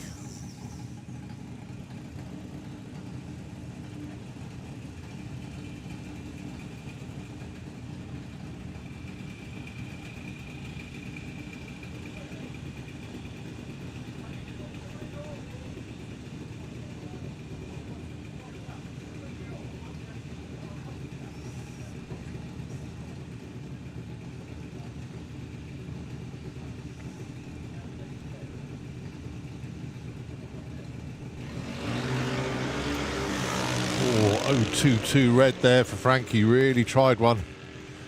Just that little bit too quick there. And Chloe goes 0.19. Gets a number on the board. She's now qualified in the number 18 spot. All right, Sam Hiscock and Jake Cooper, your next pair.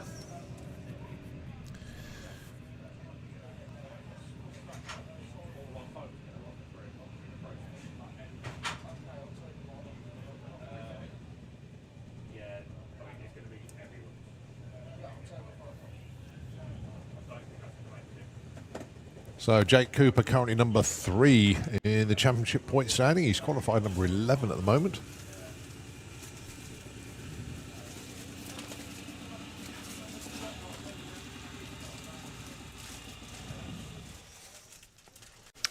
But they've had to pause just for a moment as we have one of our juniors stranded on track in the Gastro lane. So that will be quickly hitched up to the quad and taken up to the scrutineering exit.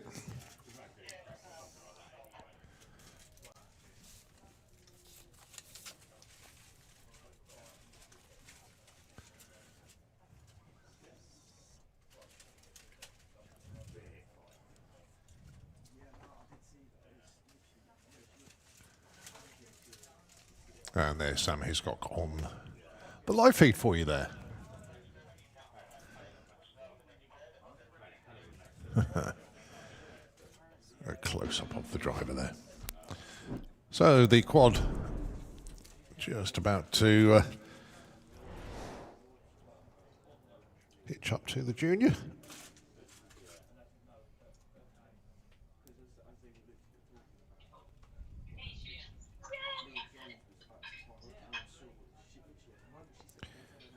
Nearly there. There we go. Right, so the quad just about to set off.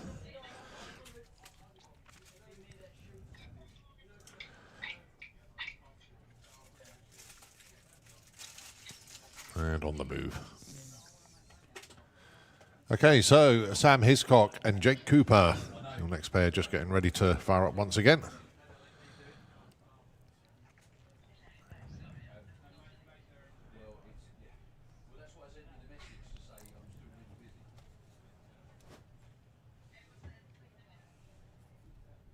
Pretty rare a junior actually doesn't make it all the way to the finish line, but it's quite a simple operation to move them. They literally just take the drive belt off and it allows them to freewheel. Sometimes be a bit more awkward attaching a tow rope to the car than actually removing the drive belt. So that's been achieved at the top end there. The car just about to turn left and go through the scrutineering exit. So the next pair told to fire up. And there they go. So Jake Cooper, Sam Hiscock, both at JMAs, which means the drivers are over the age of 14 And they can go as quick as 7.90. No quicker though.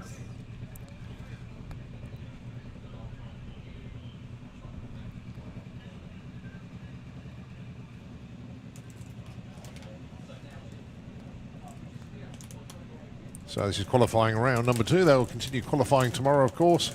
But don't forget, tomorrow is when we start our pro sessions as well with all of our FIA and FIM entrants, of course, the bikes as well tomorrow.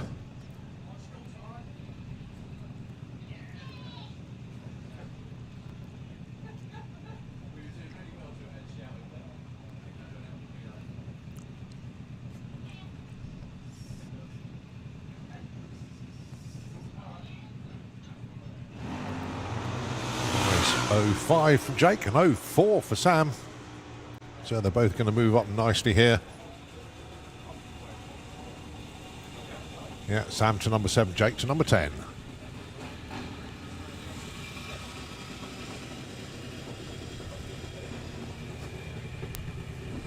Ted Sullivan with the Bulldog Dragster. Kai Cooper with the second of the Fenny Racing Junior machines. Again, both looking to move on up here. Ted currently number 15, Kai number 24. Don't forget Kai is number 2 in the championship points chase. Only 10 points behind Luke Mugridge. So qualifying points really important here.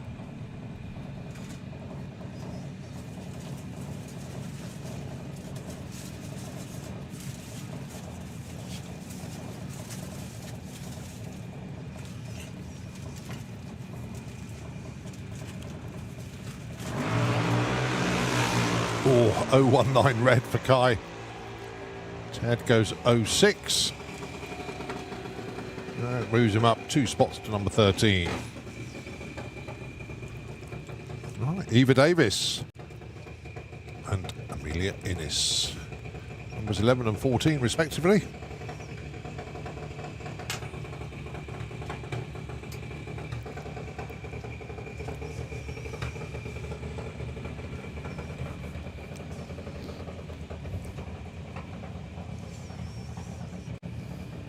Don't forget, after Junior Dragster, it's Super Pro ET. They will line up in the lanes ready to come round. It doesn't appear that we might have a crack at getting today done. I said crack at it, not definitely would happen, but track crew worked themselves so hard, so hard. Okay, so Eva is at number 11. Amelia is at 14. Looking for reaction times, don't forget, which was a red for Eva by 0.4 and Amelia was 0.8.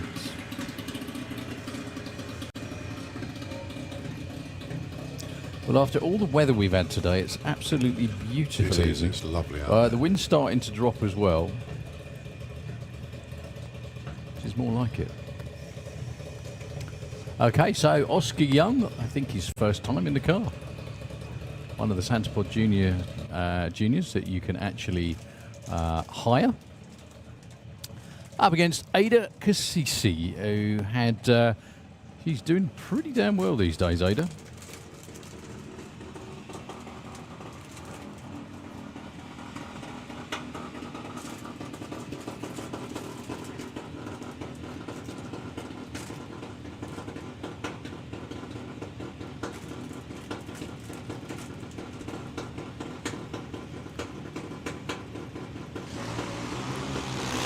Oh, 67 for Ada. That should move her up from 25, I should think, to number 13, I think, or maybe 14, actually, by the looks of it. It's 14. Oscar gets bumped back 1 spot. Okay, Luke Mugridge down there on the start line now.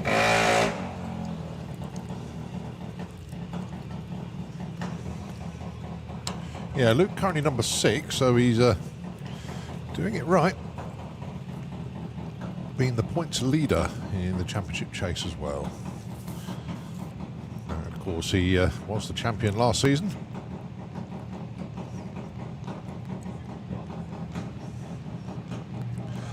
alongside Kendra Redshaw.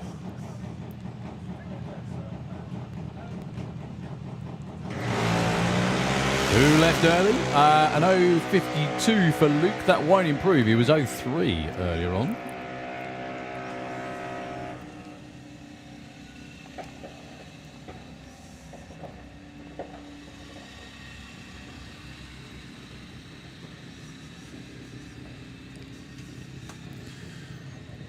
So Emmy Crundwell and Molly Openshaw, the next pair. Emmy is currently number 2, Molly number 5.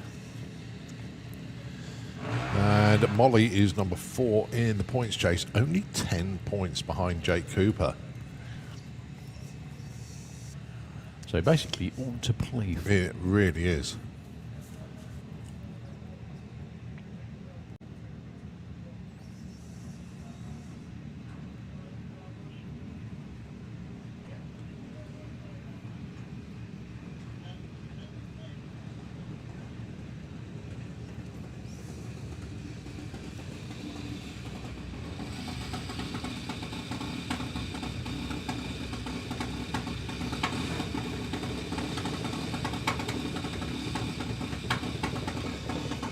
Getting to that time of day where the tree is quite hard to see.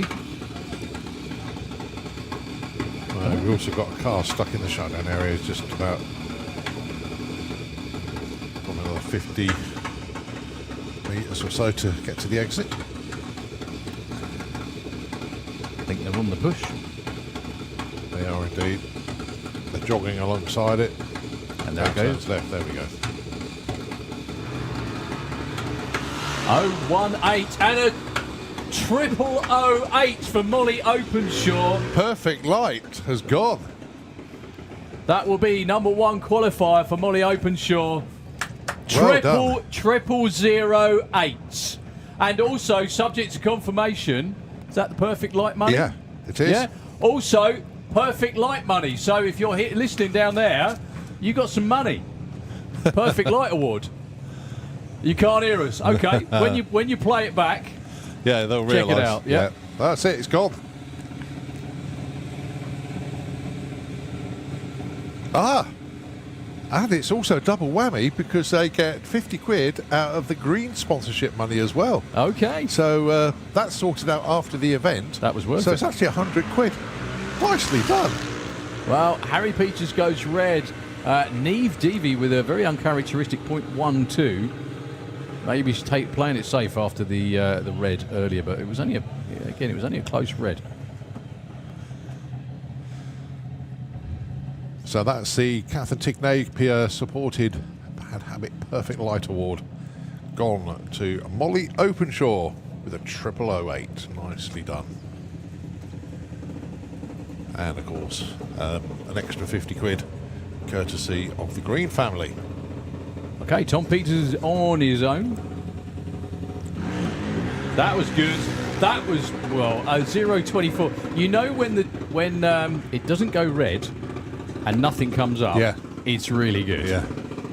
That was still pretty good, though. 0.24 gets Tom in at number 5. So, last couple of juniors before we move back into Super Pro. So, Daniel Todd. Yeah, that's the Dragon Slayer Junior Dragster of Daniel, and of course the Boost Monkey Junior of Grace Smith.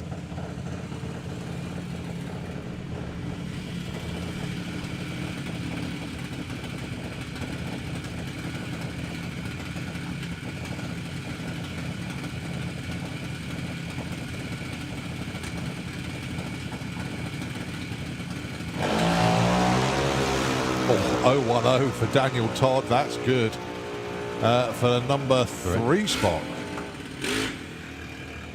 Grace drops to number 7. Still an 05, but it was a cherry, unfortunately. A bit too quick. Right, Richard Wilcox.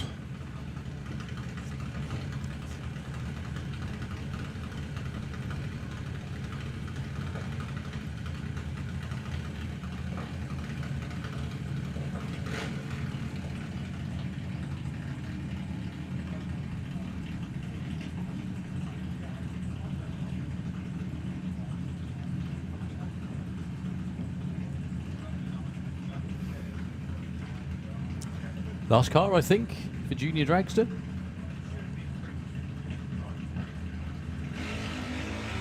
Ooh, 006 red. That was close. Yeah, very close. Stays number 10. Okay, we're rolling around with... Yeah, so a quick look at there. Daniel Todd, number 3. Chev Checkit, number 2. But the new number 1 qualifier, say with the perfect light there, Molly Openshaw.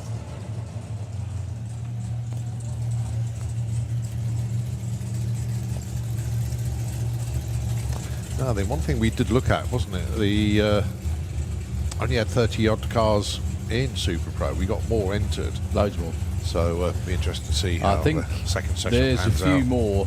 So how many timed runs have we had? Let's have a look. I don't think it will show you.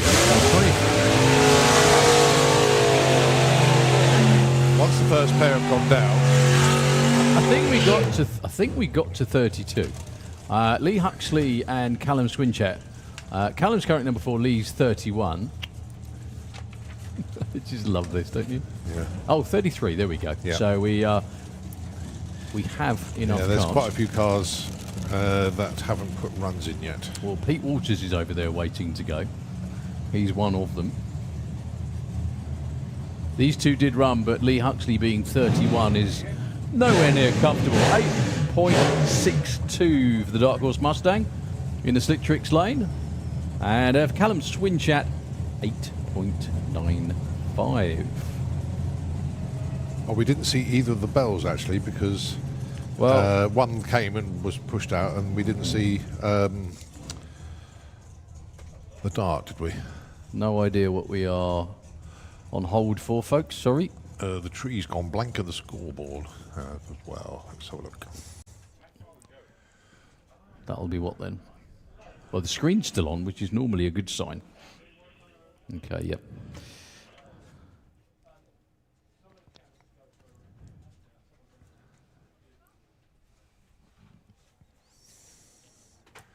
Yeah, it's when a kind of hush appears, and yeah, we're not quite sure at the moment.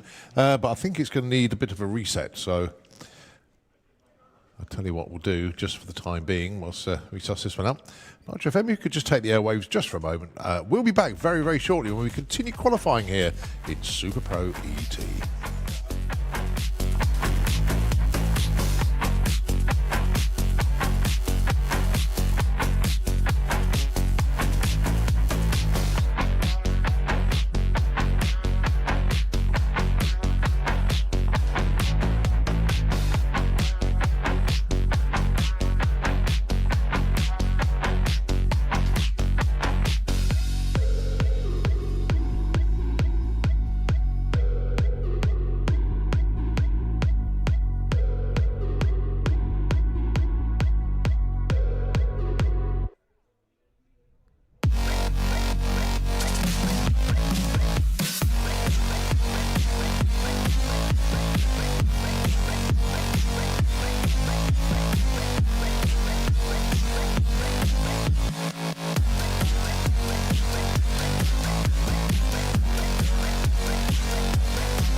Would you feel better if I said that this touch could last forever? Every moment I'm with you feels like heaven. If I said this is love, would you feel better? Better. Would you feel better if I said that this touch could last forever? Every moment I'm with you feels like heaven. If I said this is love, would you feel better?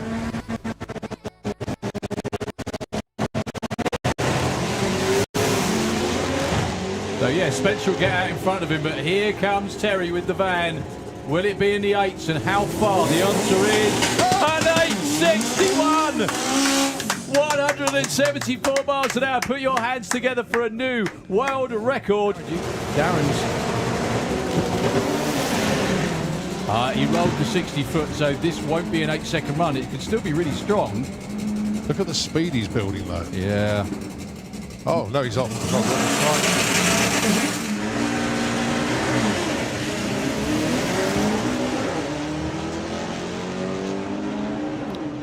This will be another 8-second run. Just how far into the 8s? 8:89 at 1:63 on new number 1 qualifier. Phil Norman goes 13. A little bit very next to Chris. But that car really does fly. And it'd be lovely to see an 8-second pass appear here. I think we're going to get one. That's pretty. 8:92, 1:53. Nice opener for Chris. I think Luke's coasting, unfortunately, yeah. up there. And, well, so is Rob.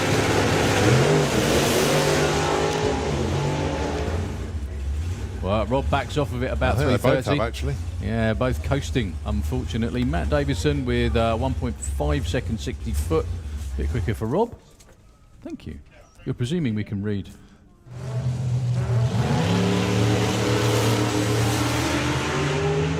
.138, 60 foot for Petros. I think he's off the power already, unfortunately. 8:71. Very sedate looking run for René Osman. Yeah, Petros cool on doing in a class that competitive. That's one very, very high revving small block. There it goes. 7.99 to number 1. 107. 1:15 to 60 for Konstantin. He is absolutely long gone to a 6:71. It's a new world record again for Konstantin Dinev. Only, in inverted commas, 213.81 miles an hour. Good looking launch. Good looking run. That'll Yeah, 8:97 with a 7 goes to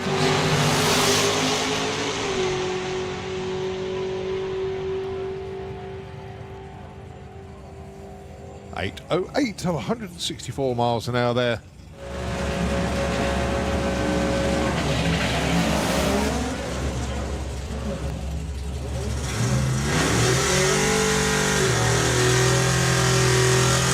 another good one for Sarah.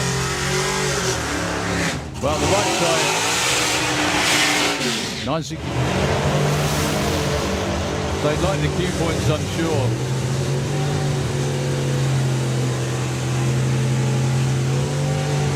.916, 908 with a 4. Goodness me, John Turner, 2 runs, 9-0. Couple of spanking looking lights. Let's see if Lee gets it this time. Nope. Oh.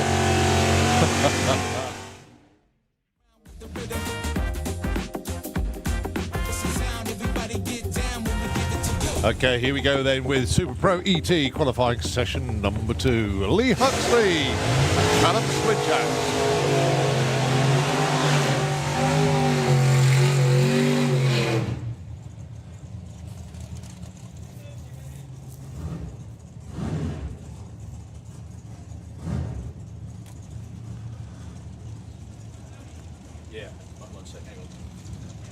So Callum Swinchett then 8.95 on the dial in. Lee Huxley 8.62.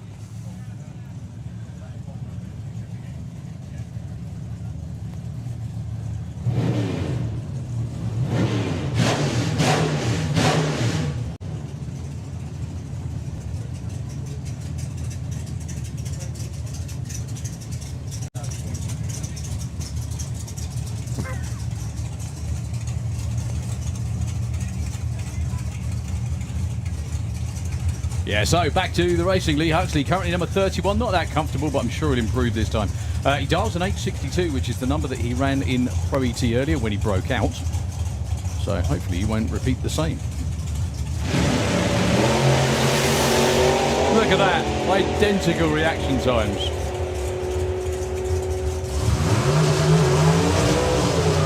.866, 8.92 with an 8. Callum goes too quick.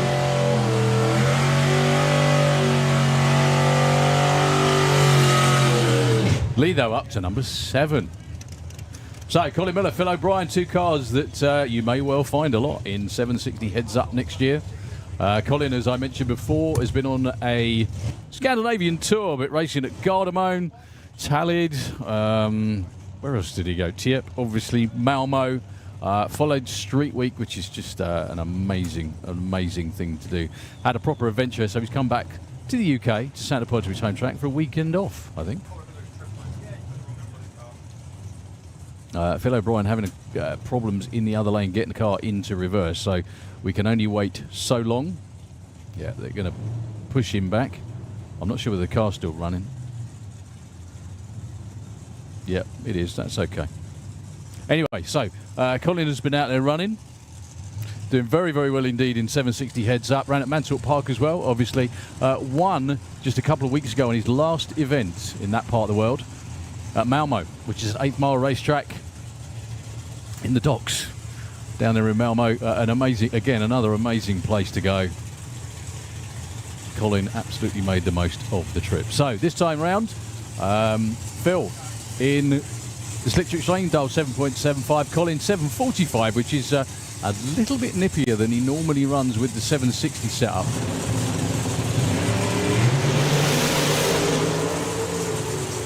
Well, Colin with a little bit of a wobble, but I think he's still got his foot in it. He has 792 at 160, and look at that for Phil O'Brien, #1 qualifier.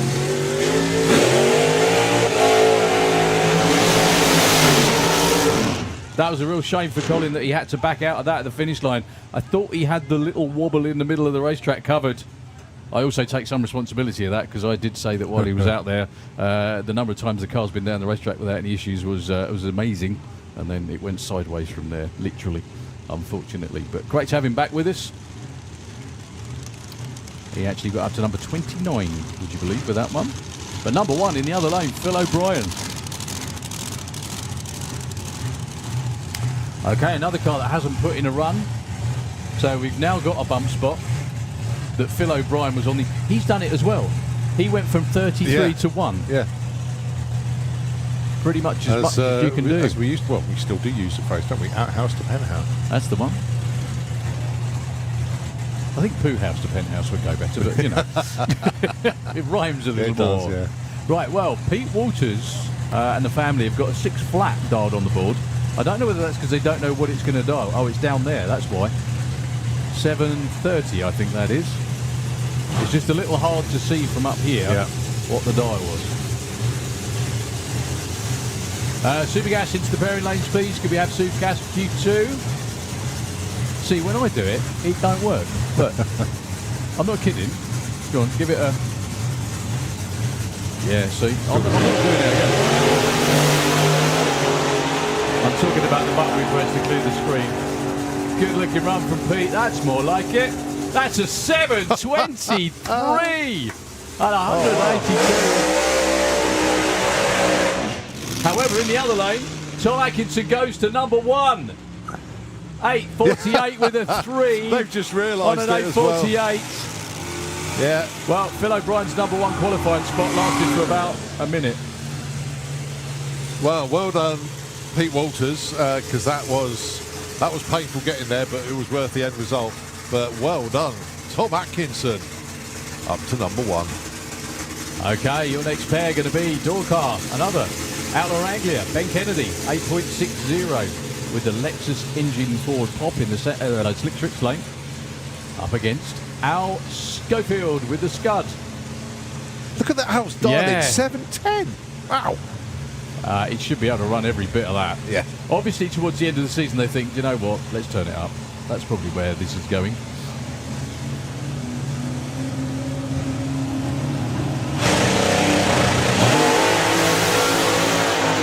.106 to 60 foot. That's looking good. Another great looking run for Al Schofield all the way through to a 7.21. He gets in up to number 20 with that one. 8.76 for Ben Kennedy. Stays put at 13. Still a good run. I think Alex Schofield was just making sure he didn't break out with that one. Look at the speed as well. Check the speed out too. 185.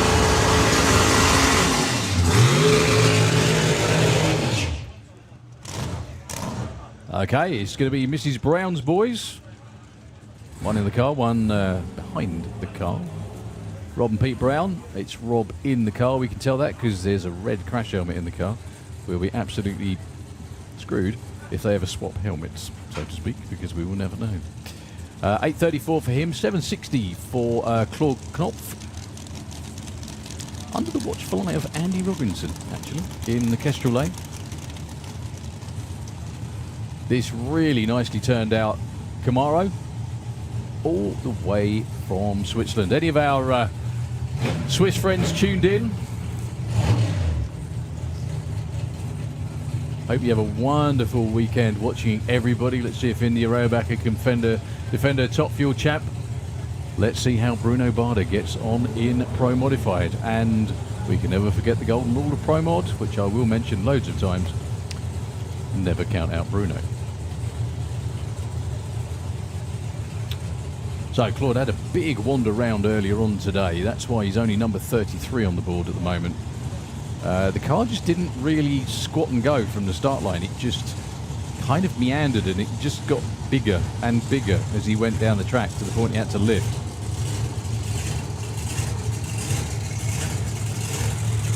Got Rob in the other lane.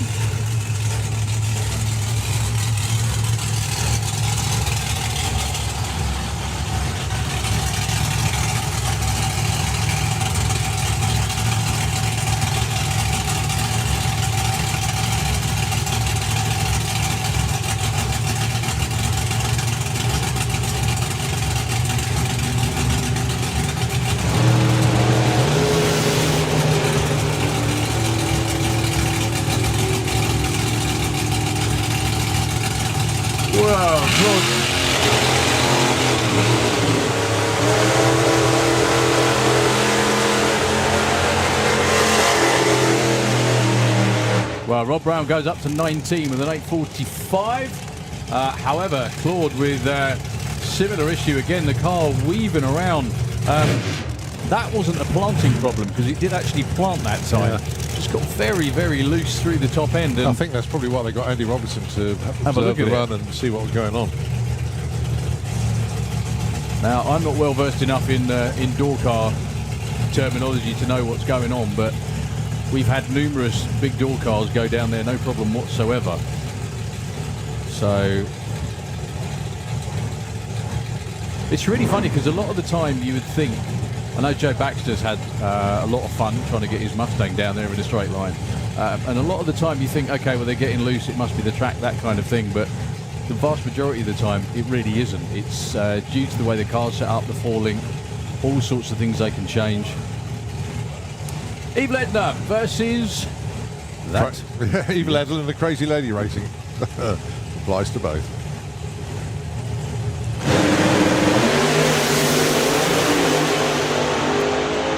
So 7:30 plays 8:12 on the dial-ins.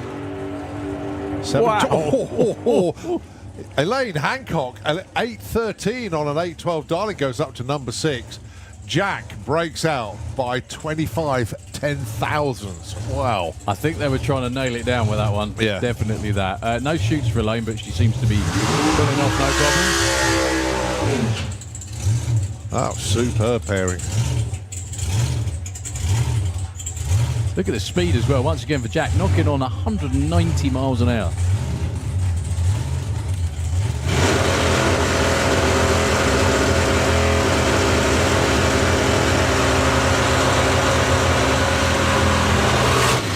They're probably thinking, why didn't we go and get that Corvette years ago? Well, maybe not.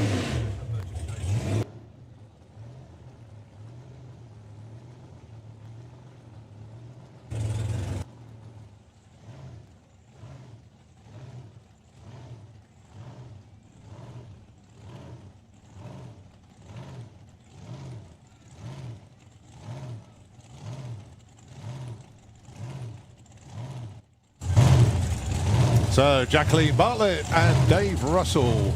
Steve Evett, thanks for your message. Hope you can hear us loud and proud now. Oh, 002 red for Dave Russell. But Jacqueline looking for a 780, Dave looking for 886. 783 for Jacqueline. Only goes to number 10. Wow.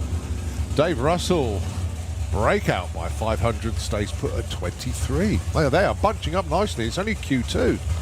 And the governor and her dad look very happy. So who's got in? Yeah, look at this lot. Your top 4 hit their darlings.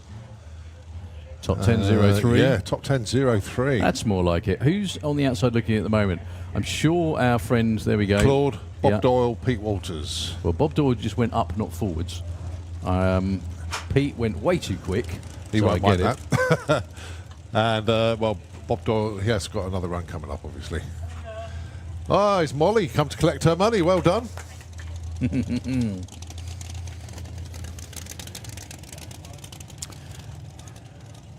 So, Sean Law, 8.65. And the big door car from France. Patrick Dubois, with it again, he's dialed 780. So we thought they might have got that wrong before, where he normally runs well into the 6s. But they've obviously turned it down just to get it from A to B, because he doesn't need to run 680.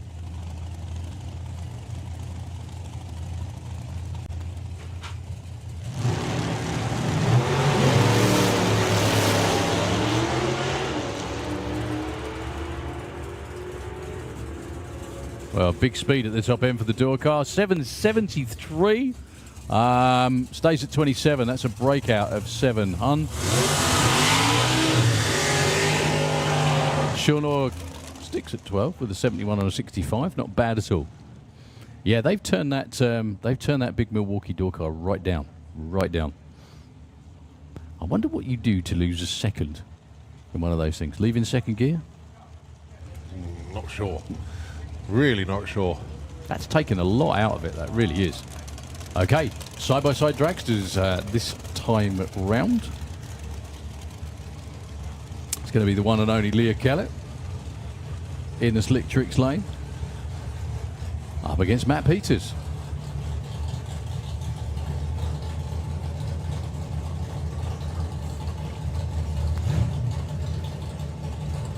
So, as you're saying, a couple of weeks ago, Leah took the dragster up to the NEC for the Gravity Show and spent about, well, I don't know, a month polishing and cleaning the car. It looked absolutely fabulous inside the halls there. And everybody kept asking, can you fire it up? But obviously being indoors, and no, she wasn't allowed to.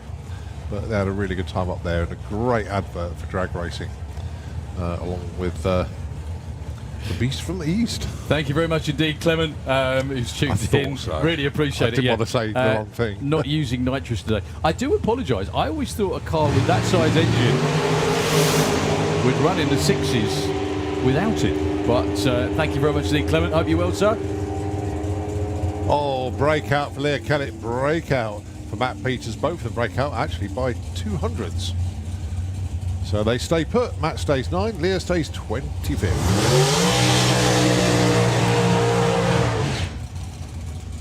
All right, Bradley did well. Was your number 1 qualifier until the Camaro came in, and then the Cortina Estate came in. And of course, number 1 spot now belongs to Tom Atkins.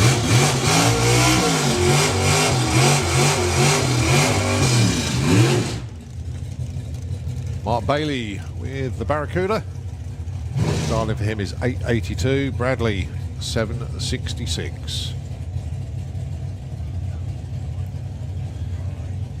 Let's not forget the Didwell team are number 1 in the points and doing very nicely in qualifying as well. All these points make huge differences towards the end of the season. The Didwell team have a 140-point lead over Lee Huxley, and Mark Bailey down there, he's 3rd in the points. So he certainly wants to do well. He's currently number 19, could do with moving up though.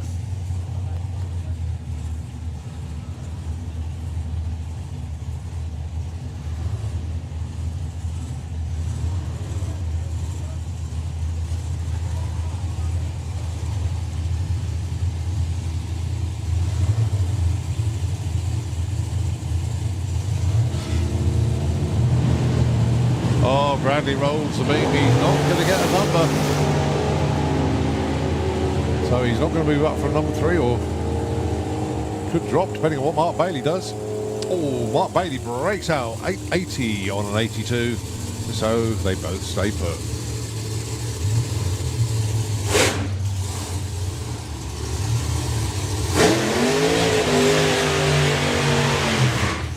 So Nick Good.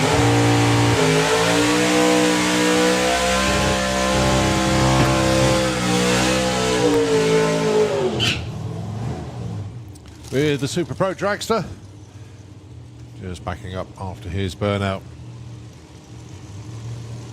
So currently number 14, Darling of 693. Laurent Arnault, 780 on the Darling for the Corvette.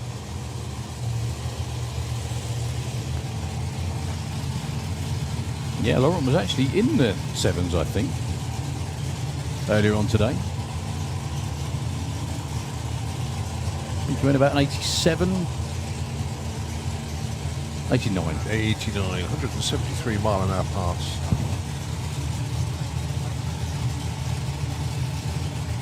Ah, they're putting the safety into the window net up. In case you ever wonder what those are for, is in case the car goes over, it keeps the driver's hands free from flapping around. So yeah, the first time I think Laurent has ever been here with us at Santa Pod Raceway. Obviously Nick Good's been here for time. Yeah, yeah. A good number of years now, I think. Right, well, Nick Dials at 693, Laurent Dials at 780.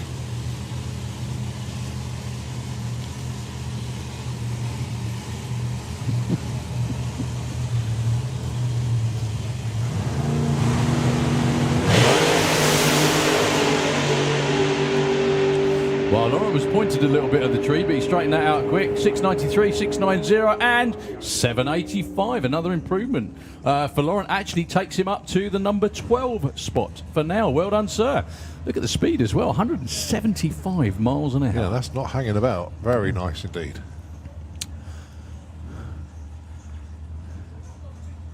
Well, that's a shame for, I think that's Elodie down there with the dragster. Not going to be making the run this time. Just want to say a huge hello to all of our friends out there in France as well. Everybody tuned in. Thank you very much indeed, Fabienne, for the message as well. I guess you're watching from home. I don't know whether you'll be joining us this weekend or not, but thank you guys as always for coming all the way over from the beautiful country of France, where I was on holiday until Monday.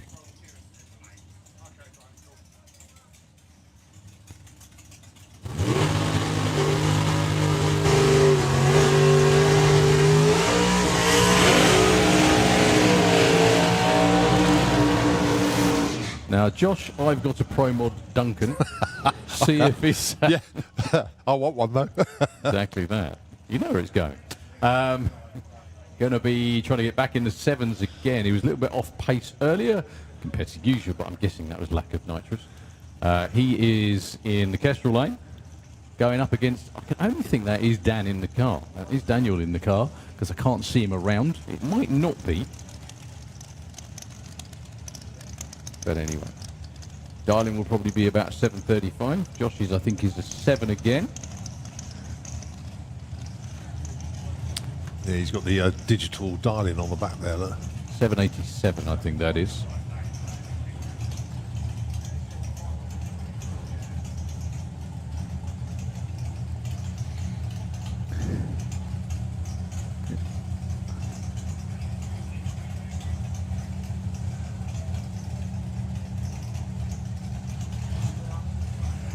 $7.46 for Daniel.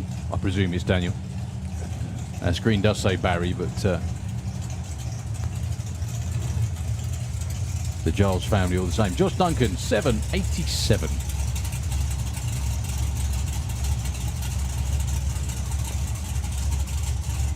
Yep, definitely nitrous time for Josh.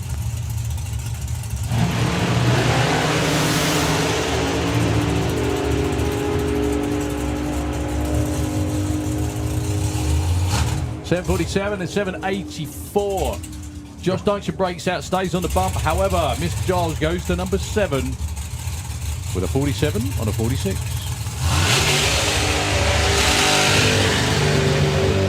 This is going to be rough by Saturday morning because you're going to have a bunch of cars that aren't in.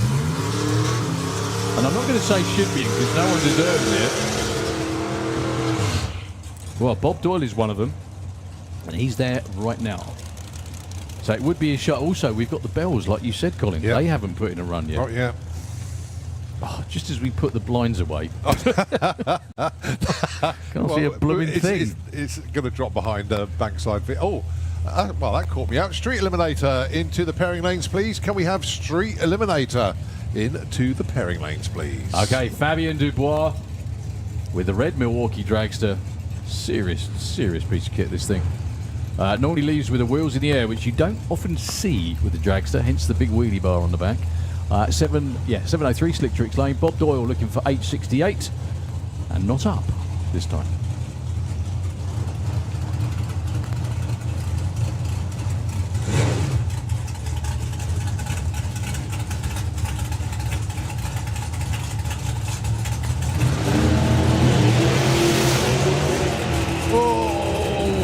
Nicely kept away, Bob. My goodness me. Fabien, 7 flat breakout, unfortunately. Stays number 5. Bob goes 11.35, but very close to the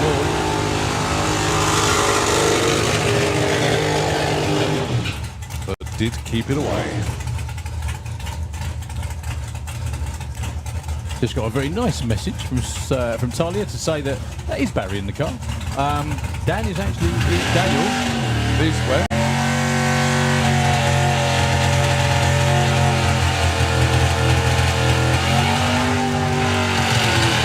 He's away in Oz, which is why he's not on the start line. Right, okay. Which is fair enough. I mean, you know, he could have nipped back over, made the effort, you know. Yeah. Not that bad. Right, Billy let's Gain. get one of the bells on to the Super Pro ladder. Check out the number. Billy Gain, 760. He's going for it again.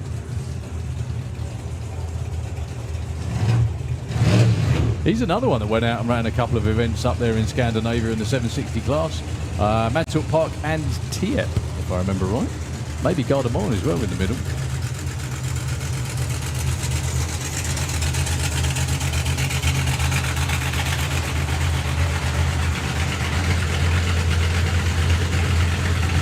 So as the sun goes behind the cloud, possibly for the last time today.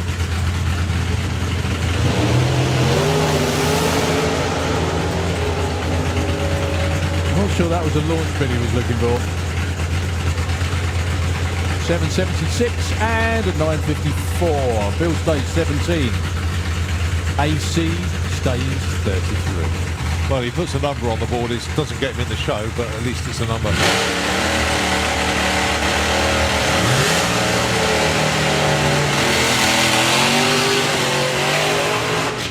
Well, as we've known many times over, if you get in as an alternate, you've still got as much chance of winning as, well, just about everyone else, really. So, the M&M Racing Supra will be dialing a 760, I'm pretty sure, in the Slick Tricks lane with the supercharger on there. Up against Scott Hauser, 733 for Scotty. Did you say Scott won the big bracket, was it? Yes. Yeah. I bet that was some interesting matchups in that, wasn't it? Well, you could say interesting matchups. On his path to winning the final in each round, in other words, quarterfinal, semi-final, and the final, he beat a McClure. Oh, wow. Every Okay. round. It's like, oh no. So for him, it was the McClure Nationals. Yeah, it was, yeah. It was quite bizarre, that. He had Matthew McClure with the Thunderstruck in the final. Okay. And I think it was the Success Pop, and then it was the Dragster in...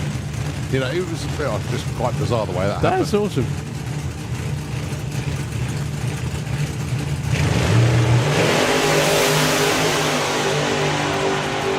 Right, 733 plays 760. Scott gets there with a 36 and a 70 for Mark Turner.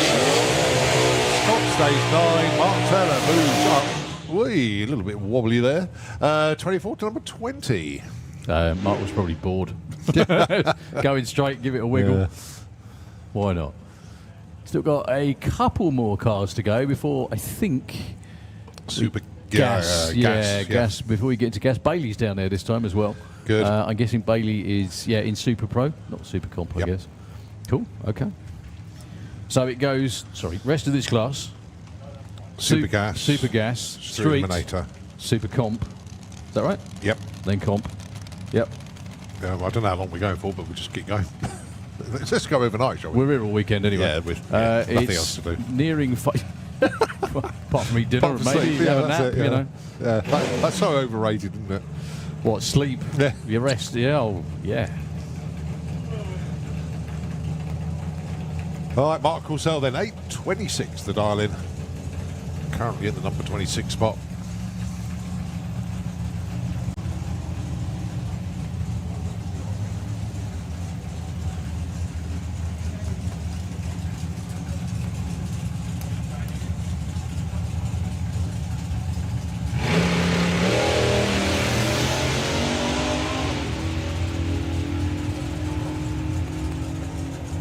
Go on, Mark.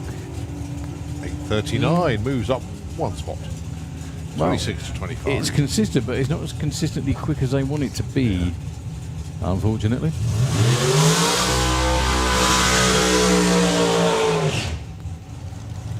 So this is Bailey Ashdown, whose dad will be racing in Fuel Funny Car, who I think may have even sewn up the championship this year. think so. That's her brother Tyler, standing behind, directing traffic. I think that's Shad out front.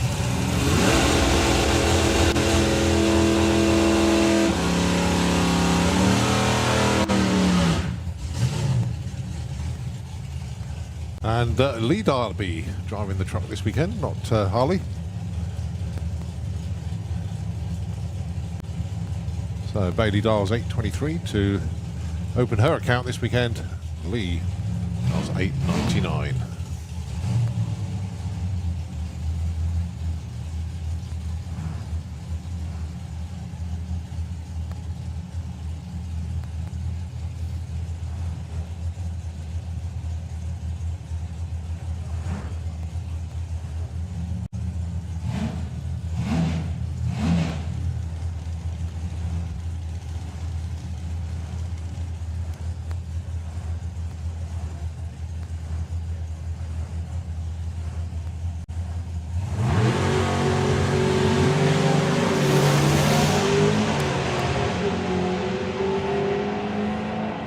Right, what's Bailey got for us then? 8.23 is the target, 8.14 breaks up by nearly a tenth, and 9.27 for Lee Darby goes to 27. Bailey, well, she goes to number 37.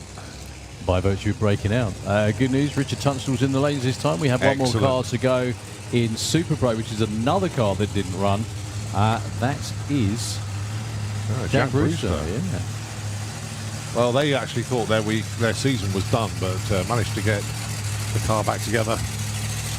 It was the blower, wasn't it? Yeah. I think, yeah.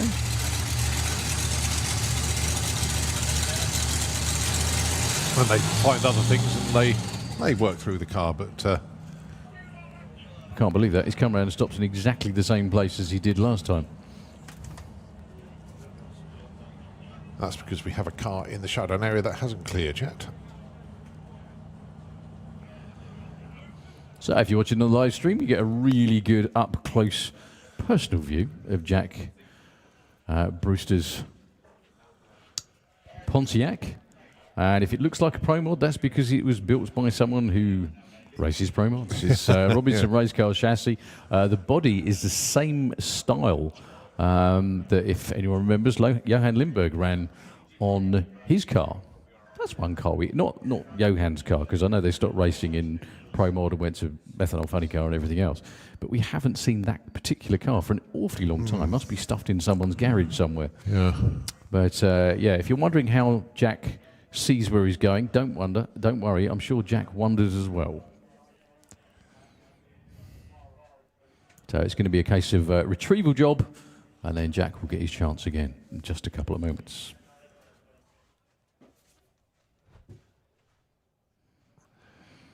We didn't see Nick Curtis either in that session, so whatever it was, round one.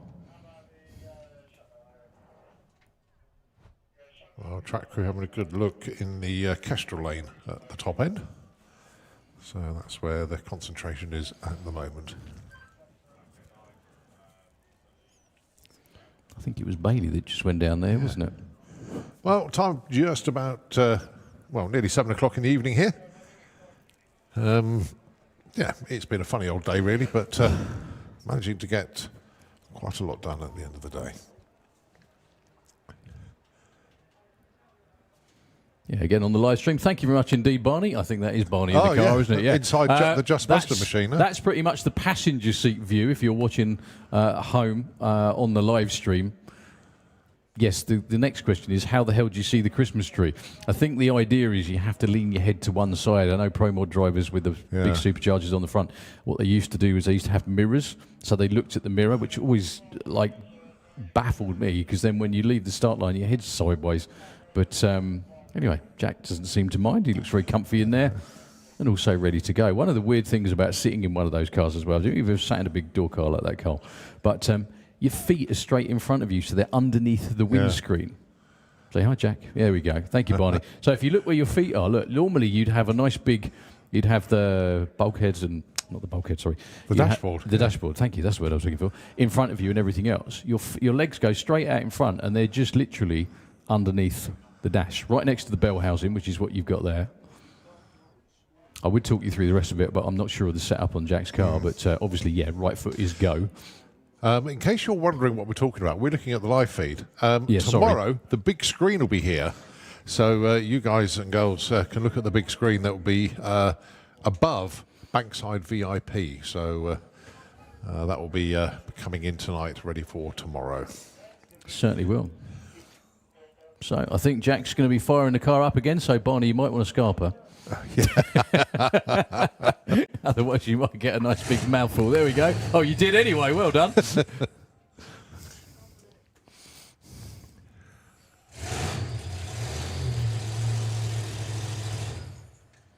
Well, now the car won't stay lit. Barney, you've jinxed it.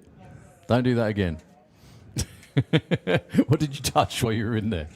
I'm only kidding.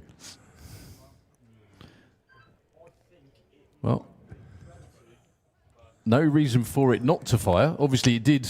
It was running when he came round. He's just gone to fire it, and it did light, but then didn't go anywhere after that. No, it won't stay running. Jack's actually trying to blip the throttle to try and get it to live. It's not happening. Well, this would really be cruel luck for Jack Brewster if he couldn't make the run, especially after being clicked off behind the start line twice in a row. Yeah, that was definitely a you will run, wasn't it? Yeah, with the right foot. You will take this.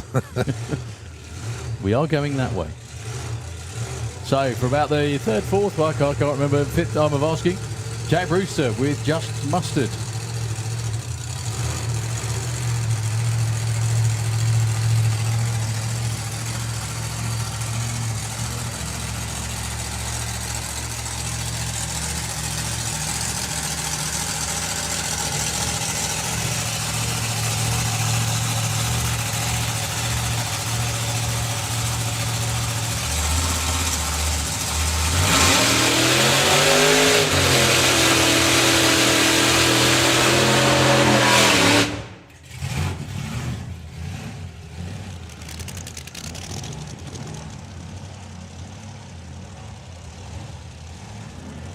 It's such a low-slung car. It's very, very slippery indeed. Just a big engine. Yeah. But if you look again, look at how tall the crew guy is compared to where the top of the roof line is. Yeah, that's kind of the idea. They really are very low down. But he's being told, for whatever reason, by the crew guy, to click it off. Well, very, very unfortunate for Jack Brewster. 2 times in a row he's been up to the start line and twice being pushed back. So we've got Supergas running around underneath the tower. 20 odd cars entered in that Eliminator. I don't think anything's particularly leaking. It didn't sound 100% on the burnout, to be fair. And maybe they've spotted something.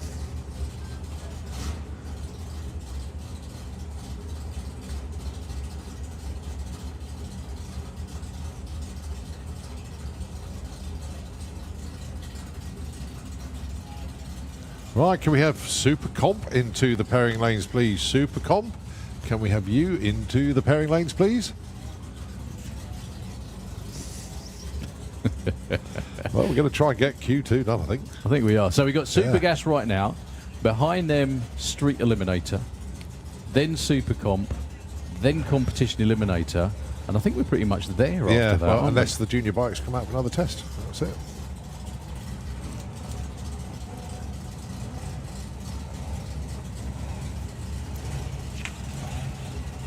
Well, let's not forget tomorrow night we have our leading session.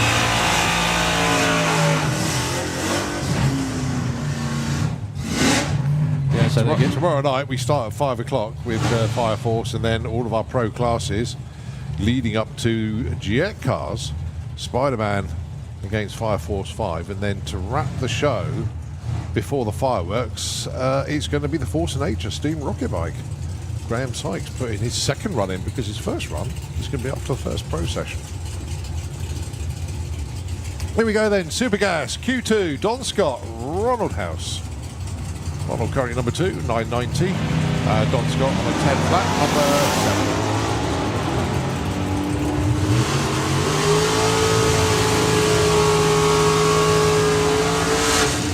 977, 993. Don Scott moves up to number 4. That's a breakout for Ronald House. That's a big breakout, actually, 977. Okay, your next pair. Underneath the tower now, Mr. Chief Wind-Up Merchant himself in the Magic Rat, Mr. Andy Dibley. Currently number 8 against Jasmine Tunstall, who hasn't put in a run yet. I don't know whether Rich has in Super Comp actually, but he's ready to go for Super Comp, obviously, because he's got his suit on. Yeah, so it's Jasmine in gas and then Richard in comp. That's right, yeah. There you go. Pull that shoot pin. There you go.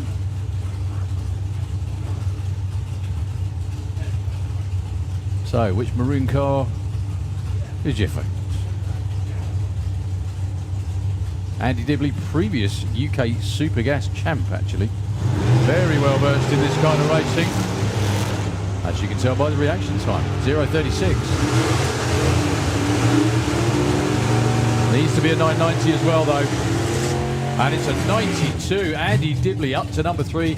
Jasmine goes 10.36 in at 14. Well done to both. Well done, Andy. All right, Rob Stanley and Mark White, your next pair. Yeah, that doesn't look happy.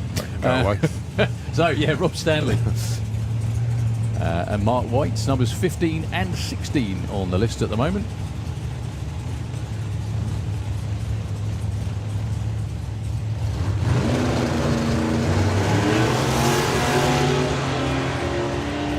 Well, Mark White's car just not leaving the start line at all.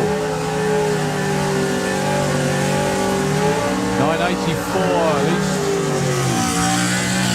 least. Rob and Conrad have found where the horsepower went. A 14-second run, though, for Mark White. That's a little unusual. So, our cake sponsor down there in the Slick Tricks lane. Good to have a cake sponsor, isn't it? Yeah, definitely. We could also have a car sponsor, maybe beer sponsor. That'd be great. Up against Mark Huxley. So Sarah's really got to back off it a lot to try and make it run 990. Be interesting to see how she does it. That one's going to be difficult to back off because it's a good-looking run. Yeah, Well, she did. 57. She still backed off, look. 123. Yeah. One of those days, eh? 10.01 in the other lane, I beg your pardon, for Mr. Huxley.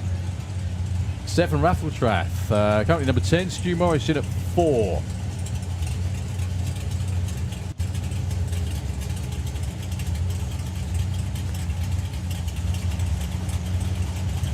Love that Nova.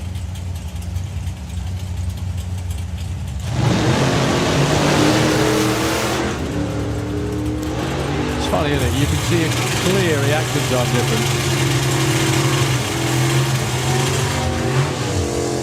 990 with a 6 to the number 1 spot. 980 for Stefan. That's not gonna help. Well done to the Morris boys. Cracking day at it today. I think, did they just repeat their run from Pro ET? not.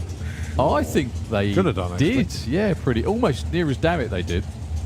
Okay, Bob Moldham with white noise.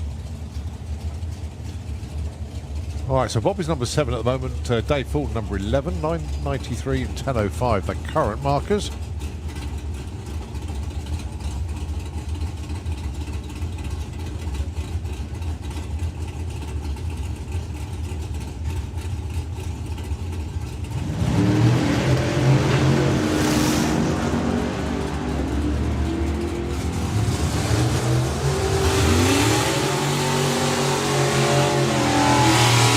Oh, 994 for Bob Moldham, but Dave Fulton 996. He moves up from 11 to 8.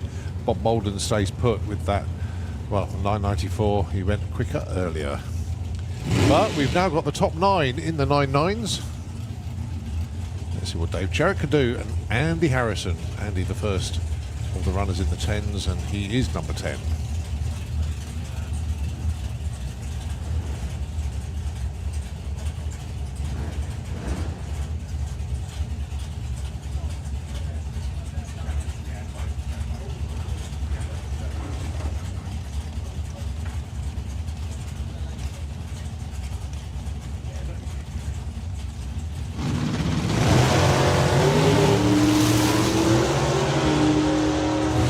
Perfect line, Andy Harrison. Paul Brown new. Paul Brown, you. Oh, 91 to a 99. 0006 for Andy Harrison, that one. Paul knew before the scoreboard did. Well done, Paul. He knows. He's seen a few of them himself in the two-seater. Well, but again, when the scoreboard's blank and Yeah. it's not a red light, that's That's a perfect one. Perfect. Yeah. but it's the second one of the day, unfortunately. But Molly Openshaw took the money earlier. Right, number 7 qualifier, Stu Doyney. Number 2 qualifier, Wayne Hiscock. Almost another one there, look. 003 for Cherry for Stu Doyney. Oh. 88 to the 9 for Stu, doesn't improve. And a big one on the wrong side for Wayne Hiscock. Okay. We have Tim Moore with the Bel Air and Vic Parsons. Still more super gases coming your way. Another 4 at least. Right, Tim Moore, Vic Parsons. Now, Vic rolled the beams in round 1. He didn't get a number on the board, so this will be his first qualifier.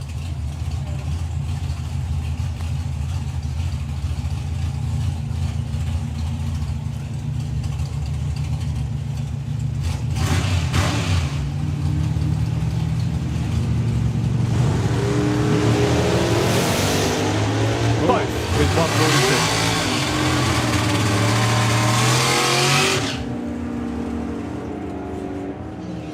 998, 1072. Vic goes in at number 11. Tim actually moves up 2 spots from 19 to 17. Of course, he didn't break out. Yeah.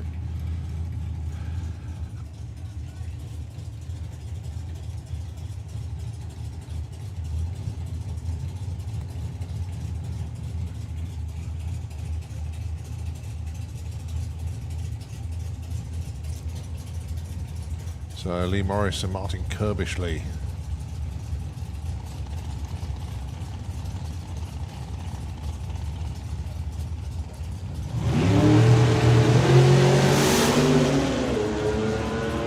So numbers 20 and 21, both these two capable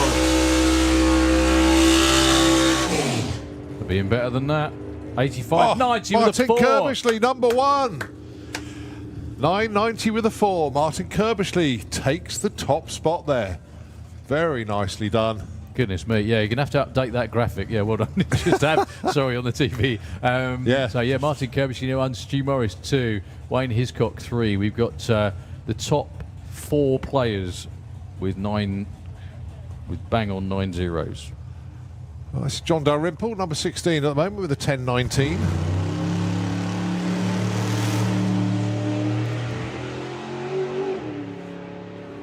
Seems a little leisurely. 1014. Not bad, 131. Moves up 1 spot. Well, we do have one more car over there, but they're not moving at the moment. Unless that's actually in Super Comp. Which I think it might be. Okay. So, we are done with Super Gas. And, yeah, number 1. Let's see if I can still get it. Yeah, Martin Kirbishley at number 1. Stu Morris 2. Wayne Hiscott 3. Ronald House 4. We have 21 cars put in laps times. I think there was 22 entered, something like that. As we move on to Top Speed Automotive Street Eliminator. Coming your way now. Let's see how far we can get. Well, hopefully Tony Higgs gets further than he did in round 1. Yes, yeah.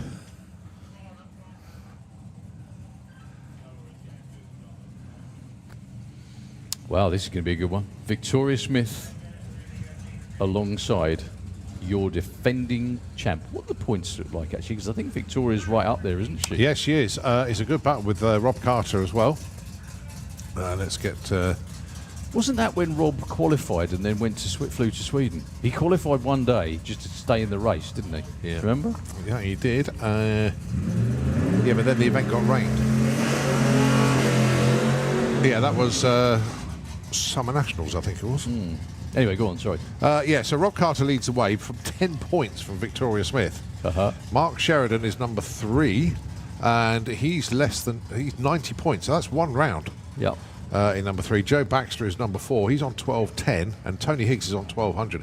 So there's 180 points covering the top 5. So all to play for in the last 2 events of the Yeah. season. Very, very. And Tony Higgs missed the race as well, didn't he? He missed an event. Well, yes, yeah, he missed the main event. He got qualifying points.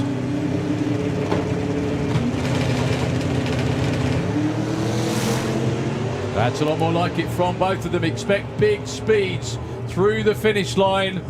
What a great race, actually. Victoria goes 765 at 194. Tony actually backs out of it early. Yeah. Probably told to behave. 781 at 159. Right, let's have Comp Eliminator into the pairing lanes, please. Comp Eliminator, can we have you into the lanes? Nice looking run that as well for Victoria. Well, in both of them well into the 7s after trouble in the first round. Okay. Hazel Carter with another one of those pesky Passats against Joe Stevens. Joe had a really good run earlier at 9.28. It's getting darker. Yes, we're very we're watching it like a hawk, I tell you. Everybody blow in that direction. Keep it away. Turn those fans back on. Get it back over there. Yeah. We don't need it.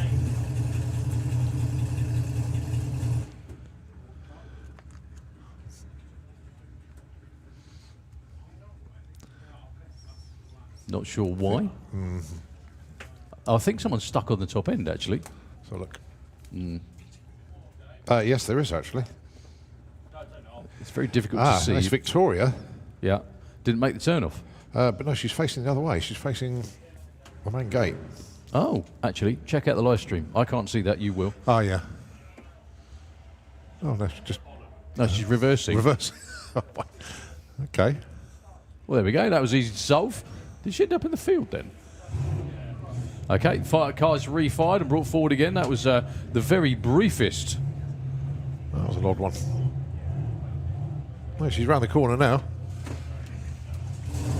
Cracking run, by the way. Yeah, one of her best. Just didn't see it.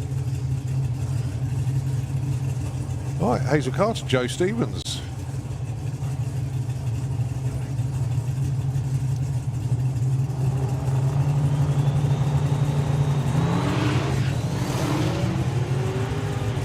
I think that was Joe with the squeaking and squealing. Hazel needs to go at least 13.50 to make sure she qualifies. 9.91 and 12.41 for Hazel. That'll do. Yeah. What a pair this is. Yeah. Oh, blimey. This could well be your final on any given weekend. It might even be this weekend. The winner at Bug Jam. Mark Sheridan running personal best after everything came together. Everything. Earlier on today, these two went 7.45. Joe, in the other lane, is currently your #1 qualifier.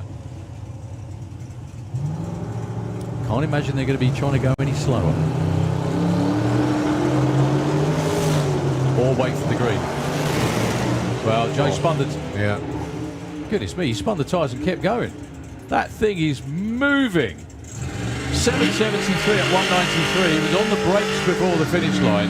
The car spun the tyres and he pedalled it perfectly.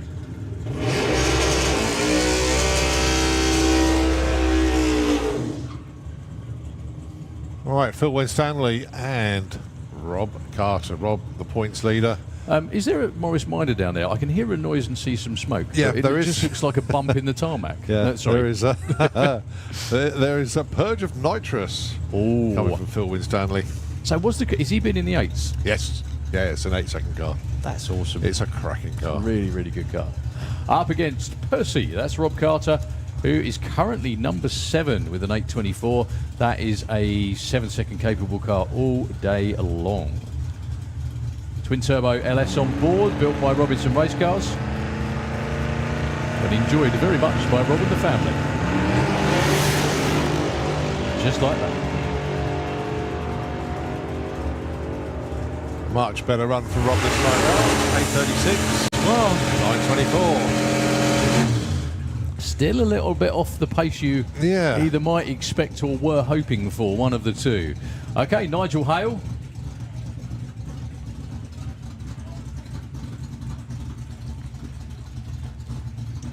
Against Michael D'Souza. So Michael D'Souza went deep into the 9s earlier. Is that really what's made it? Just the tyres? Yeah. So what was he on? Block treads before, wasn't Yes, yeah. So is it tyre compound? Is that the difference? I'm not 100% certain, but yeah, the wheels and tyres were loaned to him from Graham Smith. Yeah. And it just totally transformed the car. But then they had a problem. What was Nigel loses traction?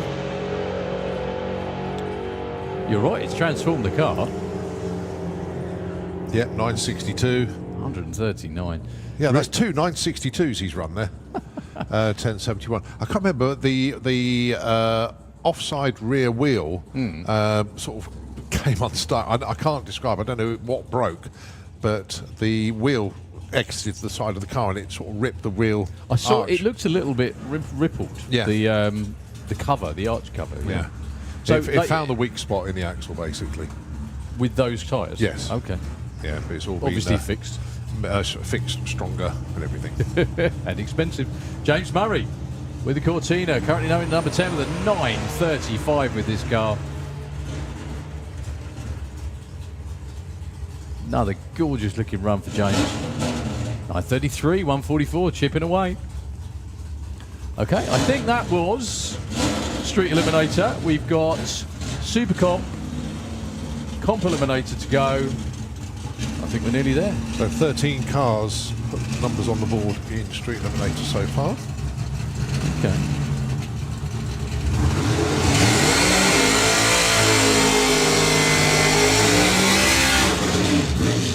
So Warren Watts taking on Sven Zylstra, which is a 74 Vega. This car was his dad's car back in 1985. His dad competed it, raced it all over Europe, basically. They sold it in the late 90s, and 3 years ago, Sven was able to buy the car back.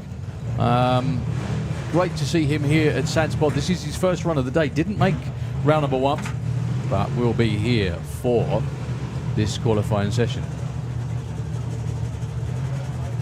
If that rain goes past the end of the racetrack, God, he's definitely a race fan. Yes, we want him to be today. Well, we are nearly finished, but it would be really nice to finish if you don't mind. Yeah. Thank you. Also, if you're watching in this kind of light today, it's going to be fun tomorrow.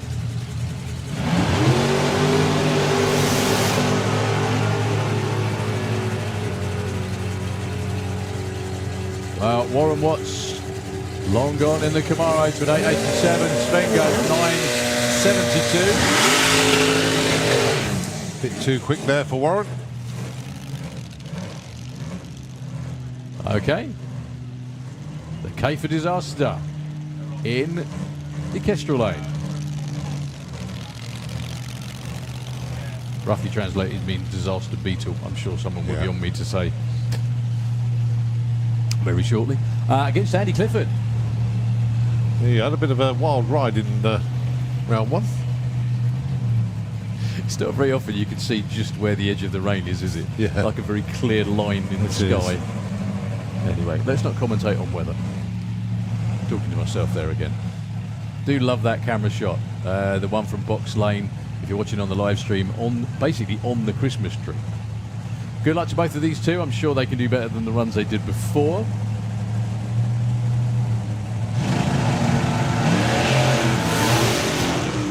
Wow, both very wayward indeed. Well, Andy Clifford's off the power. Arm Putzman's going to go through with a 1092 at 127.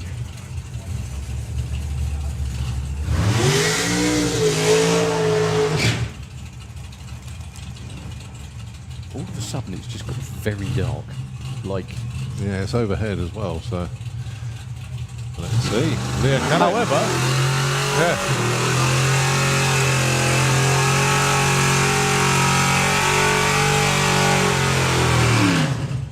Right, Leah Canet, John Turner. Leah, currently number 11. She broke out by 5 measly 10,000s. look, hang on.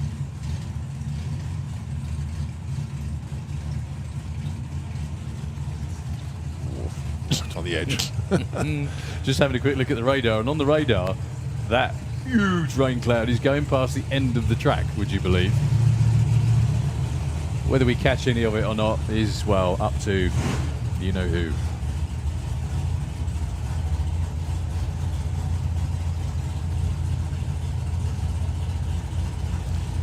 So John Turner in at number 5 at the moment. Well done, Johnny. See if he can nudge it into the 8s. We know Leah can. She went 8.89 with a 9 earlier.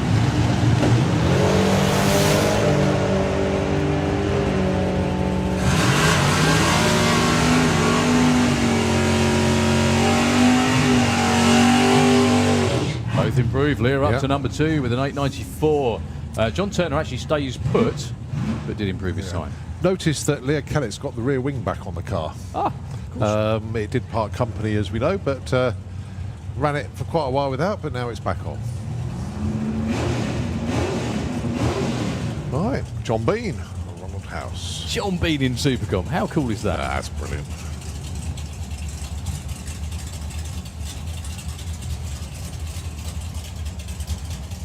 Well, he broke out, went 887 in Q1. It isn't my imagination. The Supercom entry has just exploded again. It's really, really good. Getting cars in like John Bean and Stevie Gates that wouldn't normally be in Supercom.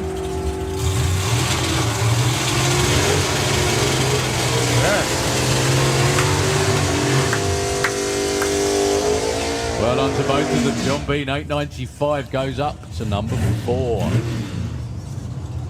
very, very beaming Jody down there on the start line as well. Okay, Didier Balliot with the Challenger. Oh, hang on. Oh, just taking the pin out of the chute, that's what was going on. He's currently number 5, went 897 earlier on today. I think he was the car that ran out of session, wasn't he? It was, yeah. Against Mr. Don't Lift or Dead on Dave. One of the two. Right, going to hold them just for a sec, I think. I know why. Yeah, so do I. It's clipped the end of the track, isn't it? Yeah, it must have done. Must have done. Yeah, it's all right. We're all watching the same huge cloud float past, hopefully, the end of the track. I'm checking it out on the radar, and it looks like it's going to miss, but It may just catch the edge. it may just catch the end of the racetrack. So if it's all the way down there, and even if it's all the way down there in the shutdown area, we can't run because the whole track has to be dry, start, finish, and shut down area 2. So we'll pause for a moment. If it carries on and gets worse, obviously that may well be us for the day, but we will let you know. It's approaching 7:30. Curfew today is 8, so we've still got half an hour of available track time. Just depends how wet we get. Well, as you say, that cloud or whatever it is down there probably take about 10 minutes to clear the end of the track. It's how much of the edge of that we actually catch. So Being the problem. Okay, Nitro FM, another cake break, and we'll be back as soon as we can.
Stood up on the rear tyres and made two beautiful hourglass-shaped rubber marks on the track there. Hardly moved at all. Like 2 foot, I think, before it spun the tyres. Suzanne off it expertly, straight away. Exactly what you're supposed to do, textbook stuff. Look at that, identical reaction times.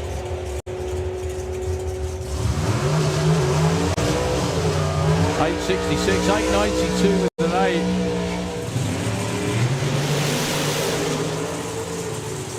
8. Well, Colin with a little bit of a wobble, but I think he's still got his foot in it. He has 792 at 160, and look at that for Phil O'Brien. Number 1 qualifier. Yeah, see, I'm not doing it again. I'm talking about the button we pressed to clear the screen. Good looking run from Pete. That's more like it. That's a 723 at 182.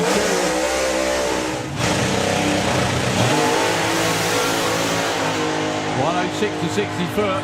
That's looking good. Another great looking run for Al Schofield all the way through to a 721. He gets in up to number 20 with that one. 876.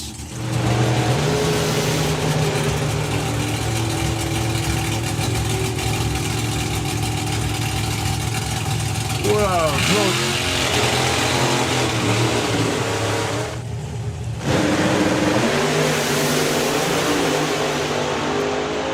So 7:30 plays 8:12 on the dial-ins. Wow. Elaine Hancock, 8:13 on an 8:12 dial-in goes up to now. Oh, 002 red for Dave Russell. But Jacqueline looking for a 780, Dave looking for 886. 783 for Jacqueline. Only goes to number 10. Wow. Dave run.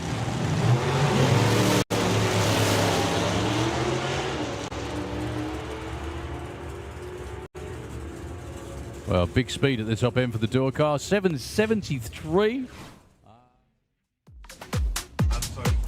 Well, with cars going back to the pits, I think it's pretty obvious we've lost the shutdown area due to rain, so we are done for the day. The cars that are going back to the pits, we'll pick them up tomorrow morning to finish off that session, and then obviously we will continue with obviously Super Comp Eliminator. They will open up things tomorrow. So have a good evening, folks.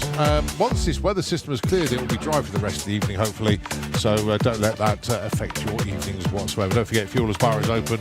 And, of course, we will see you tomorrow morning when we continue with qualifying here at the European Finals. Day 2 coming up tomorrow. But in the meantime, Nitro FM going to take it away. We'll see you tomorrow.